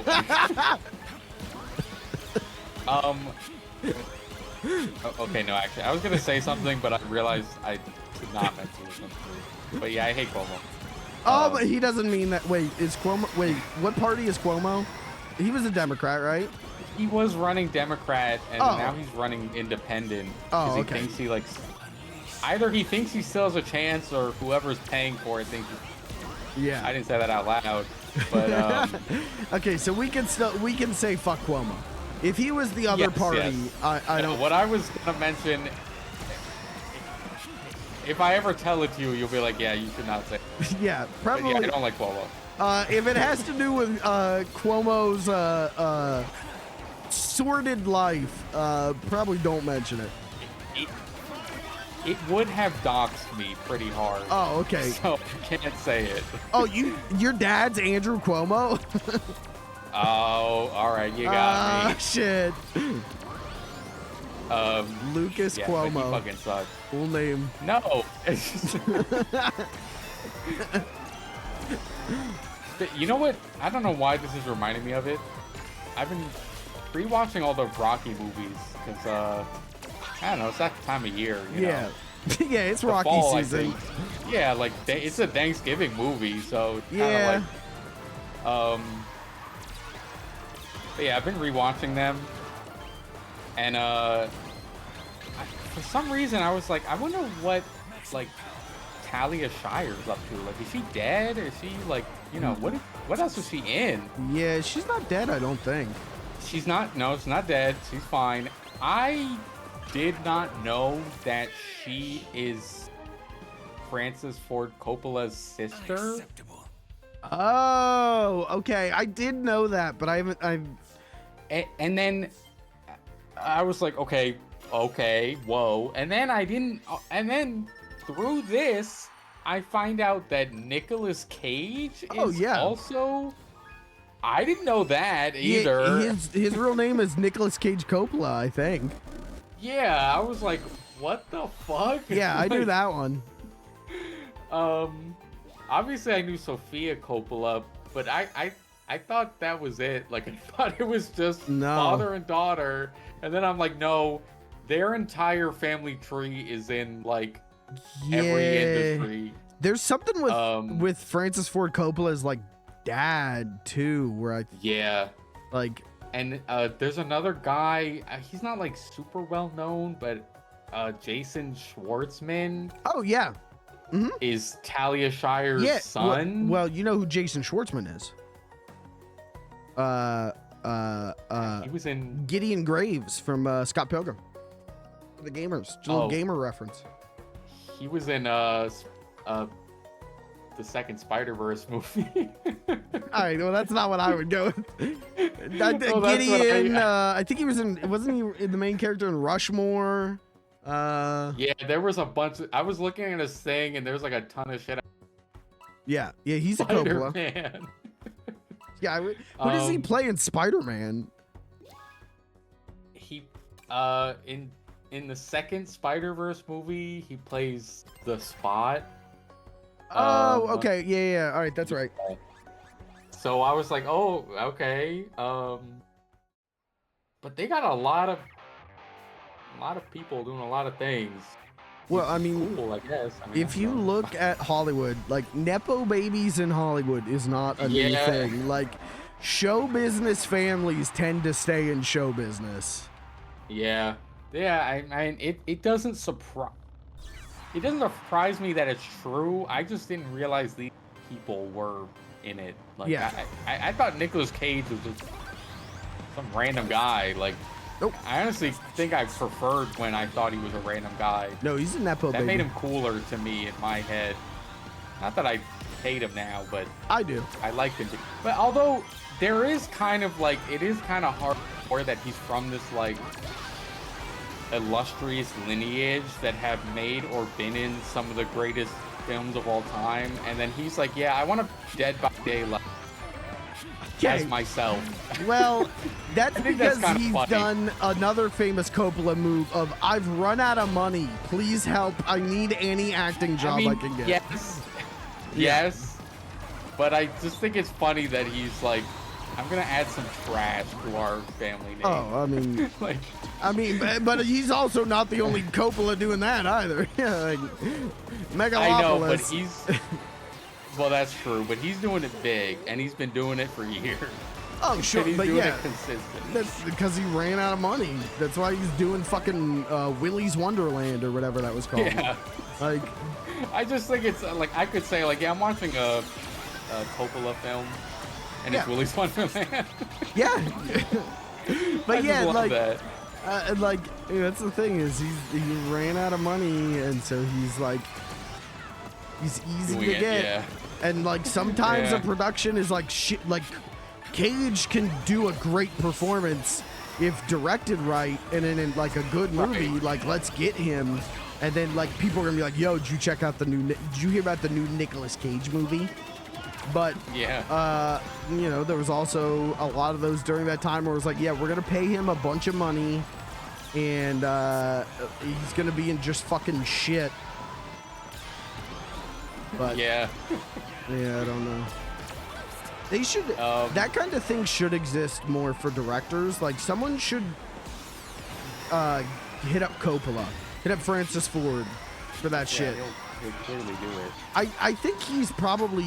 I don't know. Well, I don't know with Megalopolis. Maybe because he did put like the studio wouldn't back him, so he put like all of his own money in there. But Yeah. I don't know. He's got that wine. I think that wine probably does well. Well, I think he sold half the winery to fund Megalopolis. Oh, that's not good.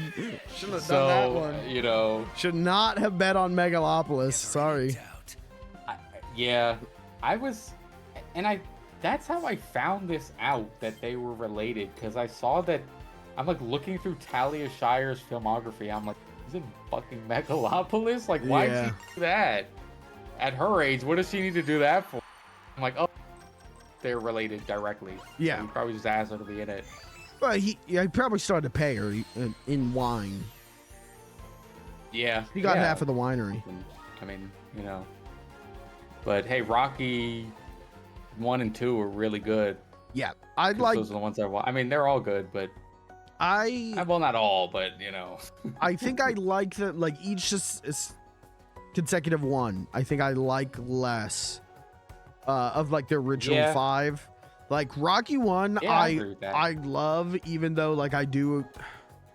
I think the Rocky and Adrian scene where he's like, "Hey, there's a knife in the wall," like shit like that, or I'm just like, Yeah, that scene. I mean, I just watched it like yesterday. yeah, I mean, knowing that they end up together, it's like, okay, fine, but you know, just watch. It's like, man, this is kind of weird. Like, she's like, I want to leave. I want to leave. In the 70s, in like the 80s, that scene is like, you know, he's like pushing her to like get out of her shell and like get out of her comfort zone. Yeah. Whereas like now it's like, oh, hey, no, like it feels totally different now. Yeah. Watching it now, she's like, I would like to leave. I'm uncomfortable, and he's like, no, don't leave. She's like, where is your phone? I want to call my brother. And he's like, hey, I'll call your brother. Hey, your sister's over in my house. It's like, Jesus, dude. It's like, oh man, I don't know. Yeah. But Rocky 2 is like good. Like Rocky 1 I think is great. Rocky 2 I think is good. Rocky 1 is one of those where like when I was like a kid, it was like my least favorite because it was the least like it's the real exciting one. And you know. Yeah. As a kid, you like 3 and 4 because they're like crazy and over the top.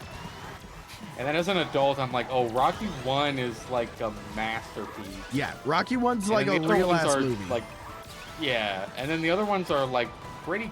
They're good. They're pretty good. You know, like I mean, 5 sucks. 4 kind of sucks too. Yeah, like 2 is good, but it's also just like like it feels like 2 feels like okay, make Rocky again, but like. This time he wins, so that we can say that he won. Yeah, it's like very derivative. Yeah, and then so 3. I kind of like 3 better because I feel like it deals with some new interesting themes. That's fair, but I also feel like 3 is a worse like movie as a movie where I'm just like. Yes, I agree with that. Because three's the one Hulk Hogan's at 3, right? It's Thunder Yeah, Lips. Hulk Hogan and Mr. T. Like, yeah. From a film. You know, like filmmaking standpoint, they definitely like got less interesting. Yeah, 3 is when it starts feeling like okay, and the opponent like of the we're doing week a franchise. Is Hulk Hogan and Mr. T, and then 4 is the peak of that. Yeah, 4 is a cartoon movie, but it's like such a like. I love 4 because it is the most like this movie could only be made in like 1984 kind of movie. Yeah, like Cold War. Yeah, like fuck the communists. And here's the communist fighter, and he's giant, blonde-haired, blue-eyed, like, you know, he feels like a science project. And Rocky's gonna climb the mountains, and there's gonna be bald eagles and all this shit. Like, it's like the only one where he has no strategy for winning other than just like be superhuman. Yeah, I'm American. I'm gonna win this because America. And it's like, yeah, you know what? Hell yeah, Rocky. But like bad movie, but like it's an 80s action movie. Like it is. It's not a good movie, but it's a fun as fuck movie to watch. Yeah. And then 5, I really don't like 5. No. I think like 5 is a vanity project for Stallone. Like he's like, oh, here's my kid, and he's played by Stallone's actual kid. Me back in Philly, and like you know. Oh, we're getting back to my roots, and here's my son, and then it's like, okay. Yeah. It's so funny. Yeah, I definitely think like from a filmmaking perspective, they've got worse. I do think like, yeah, what holds 2 back is it's kind of just Rocky 1 done again. Yeah. But without the love story, like, and you know, he just wins this time. Yeah. But still great. Yeah, I mean, Rocky 2 is like, here's Rocky 1, but like, what we think the point of Rocky 1 was to make a boxing movie instead of a movie about like a guy and a loser. Like, we're just continuing. Yeah. But it's still great. And 3, I think, like, even though it's less like, you know, it's a little more, it's starting to lean more towards action franchise than this is like a humble film. Yeah. I still think the story, like the things it's doing, is more interesting because like new shit is happening. It's not just like fighting Apollo again with Mickey in your corner. Like, yeah. Now it's like he's feeling dejected and he's dealing with what happened, hit the top and have nowhere to go. And like, you know, there's a lot of stuff. 4 is like, yeah, popcorn movie. And it's so funny because like, and I think this is why they did the director's cut of it, which I keep meaning to watch and I haven't yet. Because like 4 continues to be like really narratively important in the later movies. Yeah. Like 4 ends with this like super cheesy ending of him like making a speech to Russia. And then 5 opens with him shivering in the locker room, traumatized from the fight. Yeah. And like a lot of 5 is about he's like traumatized. And I'm like, whoa, I didn't get that vibe. Yeah. And then even into, I mean, it didn't really come up in Creed 1, but in Creed 2, they bring Drago back. Oh, really? And for what it's worth, I mean, Creed 2 is probably my least favorite of the 3 Creeds. Okay. But they did do some, like, very interesting narrative things with the Drago character and, like, his son and... Okay, of course, since Ivan Drago has a son, please go fight him. Like, I mean, he does, yeah, but, like, it's I think it's the worst of the Creed trilogy. Yeah. But it's still, like... accomplishes like, okay, making this guy into like a real guy and like what happened to him after he lost, and like he's kind of pushing his trauma off onto his son, and everything like that. And then now a big part of that movie is like Rocky was traumatized by that and he doesn't want Adonis to take it because he's like, you might die, and like I didn't enjoy doing that fight, and I don't like remembering it. And I'm like, are we talking about the same one that had like bot in it? And yeah, like that's the thing is like 4 montage, like 4 is this big like goofy like canon films movie, and then yeah, like 5 feels way more of like, oh, we're going back to our roots, like let's get this franchise back on track, but it does it in a way where I'm like it was this monumental traumatic event in his life, and I'm like, I didn't get that vibe from it at all, but okay. I mean, Apollo dying, sure, but the fight itself, he's like genuinely scared of this guy, like, you know, it's just fun. And I'm not saying that they didn't do it well, because I think they did in Creed 2, but it's just funny for me because that's why they did like the Rocky IV director's cut, because I think they realized how stupid it is that. What's different about the director's cut? Dumb.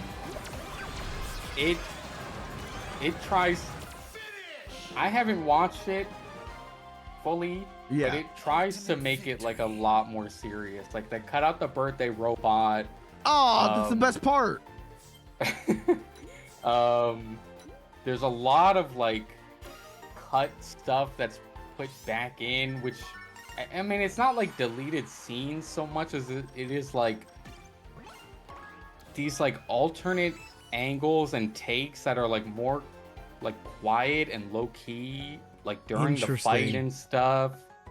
I think the montage is the same. I don't remember that.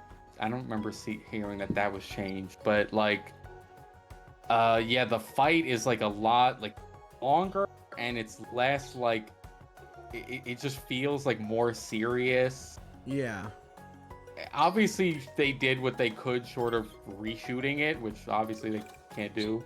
But it's like, this is obviously why, because they made Creed 2 and they kind of probably looked back and said, like, man, the crux of this story is based on the events of this cheesy action movie from the Cold War. Yeah. Like, we gotta, if people are gonna go back and watch for context of this movie, and they're gonna be like, what the fuck? So we gotta recut it. If it wasn't for Rocky 5, like opening with him being like traumatized kind of thing, like I would say that's it's that classic, like it's that classic thing that they do now where it's like, oh, this 80s franchise, this was actually so deep and meaningful. Ghostbusters is actually such a deep and meaningful story, and it's like, it's fucking Ghostbusters. Right. And it's kind of sad because, like, if they had made Rocky 4 from the start with like that tone being the intent, could have been really good, you know, like. But could you imagine if in 1984 they made a movie where Rocky like is traumatized by the Russians are so strong that our all-American boy Rocky Balboa is traumatized? Like, you can't. Dude, Reagan would have had Stallone's ass for that. And then also making Ivan Drago like character with sympathetic qualities rather than just being a robot. Like, you can't sympathize with the communist. You can't be doing cry that. about this guy. But now with it, like, you know, they made Creed 2, and it's like, okay, now nobody gives a shit, and it's like, damn, we gotta give this guy lines. This guy has to talk during this thing. I gotta watch the Creed movies at some point. I have not seen them. I'd be down. I feel like I need to rewatch. Really, really good. I haven't seen Rocky Balboa like I've only seen that movie once years ago, so I feel like I need to rewatch that. It's alright. That movie. I liked it. To me, it was like, okay, like this is the most like. This is what Rocky 5 should have been, of like actually like getting him back to his roots and like because Rocky is at his best when he's an underdog and a loser, and so I felt 5 was like, hey, here he is, or I'm sorry, I feel like 6 is him like, hey, here he is being a loser. He's an old washed up loser. 6 is pretty good. Yeah, Creed 1 is... People love that movie. yeah, like I think it's amazing. Yeah, that's was it Ryan Coogler or whatever? Ryan Coogler, yeah. And that's the only one that he himself directed. He's had a hand in the other two, but I mean, you know, like he's a great director, and it's obvious that he made that one. Yeah, after watching Sinners, I was like, I feel like I should watch Creed. Like, I feel like... Right, yeah, it's like, yeah, this guy might rock. Yeah. Like, you're not going to get me to watch Black Panther because it's a Marvel movie, but, like, yeah, you're telling me this guy did a Rocky movie? Like, I kind of want to watch that. Yeah. I don't think I'd say it's, like, better than Rocky 1. But I do think of all of them, I think that one is the closest of like capturing that same feeling for me, at least. So I really love Creed 1. 2 is like it's good, but it's not as good. It's, you know, it's it's just like it's missing Ryan Coogler, frankly. Right. I don't know who the director is, but he's just like some dude that I never heard of. But it's pretty good. 3 is better. I like 3 a lot. It's just kind of weird because, like, what's his name? Jonathan Majors is like the central figure of that movie. Hey, we beat Race Park. Like, we did? Yeah. Yeah, we just fully beat Race Park. Yeah, whatever. Anyway, so yeah, like Creed 3, I think is. It's kind of like Rocky 3 level quality, I guess. Like, it's doing a lot of interesting things. It's not quite as good as Creed 1 was. You know, it's like very similar, but it is very good. It's just, I don't know what they're gonna do. It's like, you know, Jonathan Majors is like, you know, I mean, he's good in it, but it's yeah. But that one was actually Michael B. Jordan directing, and he did a pretty good job. Like, it was better than 2, which is saying something, you know. Yeah. For his first film, that's cool. So why? Wait, I just got a supersonic paint job. I got a supersonic. It's because of the car. Yeah. From Race Park, but you don't have a supersonic yet. Yeah. Unfortunately. Sad day. Oh. Just have to play the game more to get him. Sad day. God forbid I play my game that I really like. I gotta figure. Okay, I want to figure out a power build so I can use the excavator because I think it'd be funny. But then I also want to figure out a boost build because I got the pop float from Boost. And so like the that extreme one. gears are awesome. Like, yeah. I really like the unlock. The only thing that annoys me is that mix and matching the extreme gear parts, like, doesn't work because they put that little middle section in that, like, kind of ruins the aesthetic of it. Whereas the cars, to my knowledge, don't have that problem. No, I don't think so. Like, why do we gotta have that little midsection that doesn't fit the aesthetic of either piece I picked? Yeah. But it's gone when you pick the matching one. I don't know. I mean, whatever. What am I gonna get angry against the gear? You should get really angry at a Sonic the Hedgehog video game. I think you should do that. Yeah, I mean, the fuck. So you have Speedster Lightning, and then I got Super Lightning. Whoa. Like the other car, but slightly different. Whoa. Damn, well, we beat Race Park. That's it. I think we beat the game. I don't think we need to play All it the anymore. vehicles, I guess. Yeah, go ahead and you can go ahead and uninstall now, I think. I guess now I'm kind of at a, like, all that's, I mean, I gotta get Supersonic, which is fine. Yeah. But now I gotta unlock the sound. Yeah. I gotta do some more Grand Prix, and I haven't done any time trials, so. Yeah, time trial I think you'll like. I like that it has its own rank, so I'm not just like blindly competing against world rankings. Yeah. I like that also, as opposed to Mario Kart where it just like gives you 3 mushrooms. In this one, you have to actually get the boost wisps on the track. So I'm like, damn, I got to think about like my route, you know? Right. I think you'll like time trial. At least like getting the A ranks is so it's like but what's it called? This I gotta check what fucking Sonic Origins music I got. Yeah, do that. I'm gonna be a pay piggy for Shadow the Hedgehog right now while you do that, and then I'm probably gonna rap stream. Okay. Yeah. No, I was gonna say I think I'm done too. Yeah. But what's it called? Perfect. Yeah, the only thing that's kind of daunting me after all the challenges are cleared, I'm like, man, I gotta get a fuck ton of tickets to unlock every decap. Yeah. Max friendship. And I don't know what else to do except just play online today and get a couple tickets here and there. But you like don't get a ton of tickets from playing online. That's my problem. I know. So you get way more tickets from doing Grand Prix. Yeah, so I'm like, how am I gonna get thousands of tickets? Yeah, I don't know.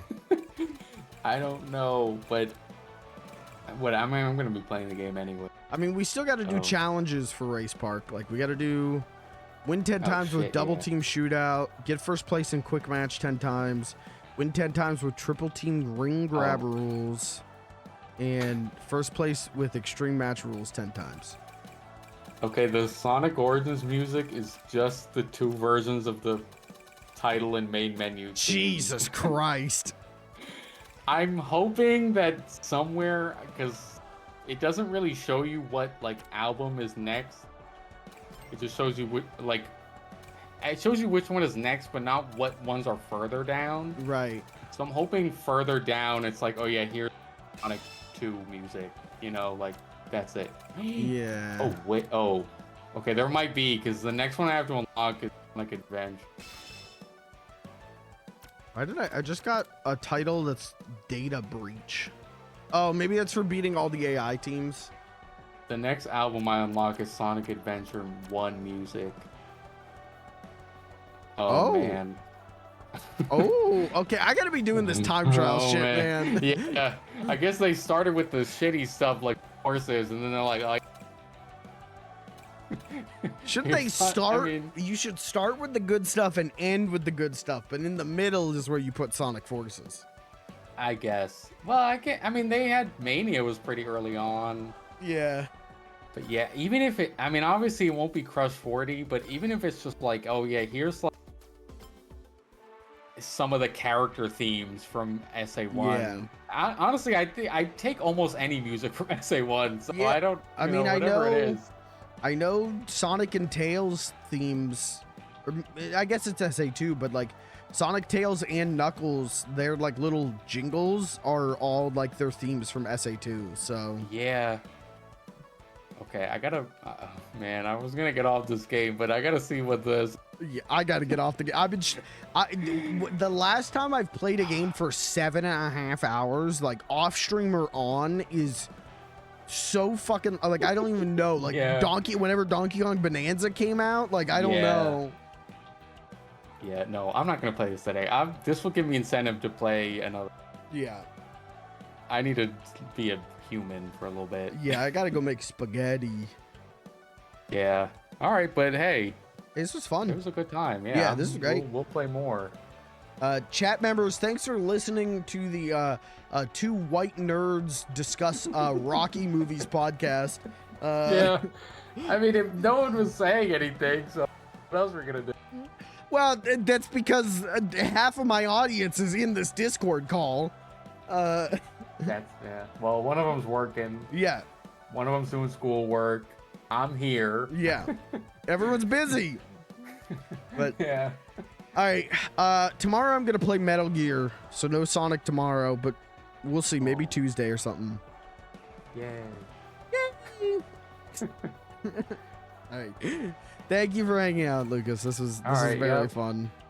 Always a pleasure. I'll you know, in 2 hours I can't wait to look at Discord and see you're still on the game. No, no. Free me. Nah, you're fucked. All right, Help me. I'll talk to you later. All right, bye. Bye. All right, chat. That's it. There ain't no more. That's the end of the stream. That's the end of tonight. I'm gonna go make spaghetti and lay on the ground. I think this was fun, man. I love this game. You know, this game feels that niche in my brain of like, I just need a game to put on so I can yap over. And like Death Stranding 2 was that for a little bit. And now we got this game, so that's great. But that's it. I'm done. There ain't no more. Thanks for being here. Thank you for hanging out. And I'll see you tomorrow for Metal Gear, unless work is so bad that my brain explodes. I'll be live tomorrow with Metal Gear. So, good night. Let's raid Rain. Can we raid Rain? She's probably wrapping up stream soon, but let's raid her. Let's see. How do I raid? How do I raid? How do I raid? How do I raid? How do I raid? How do I raid? How do I raid? Let's do a raid. Raid. Okay. Raining. Cold. Fire. She's playing Sons of the Forest. Probably with Killa. Go watch Rain. Go say hi, Rain. But that's it for me tonight. Thanks for being here. Thanks for hanging out. I appreciate it more than I can possibly put into words. Good night.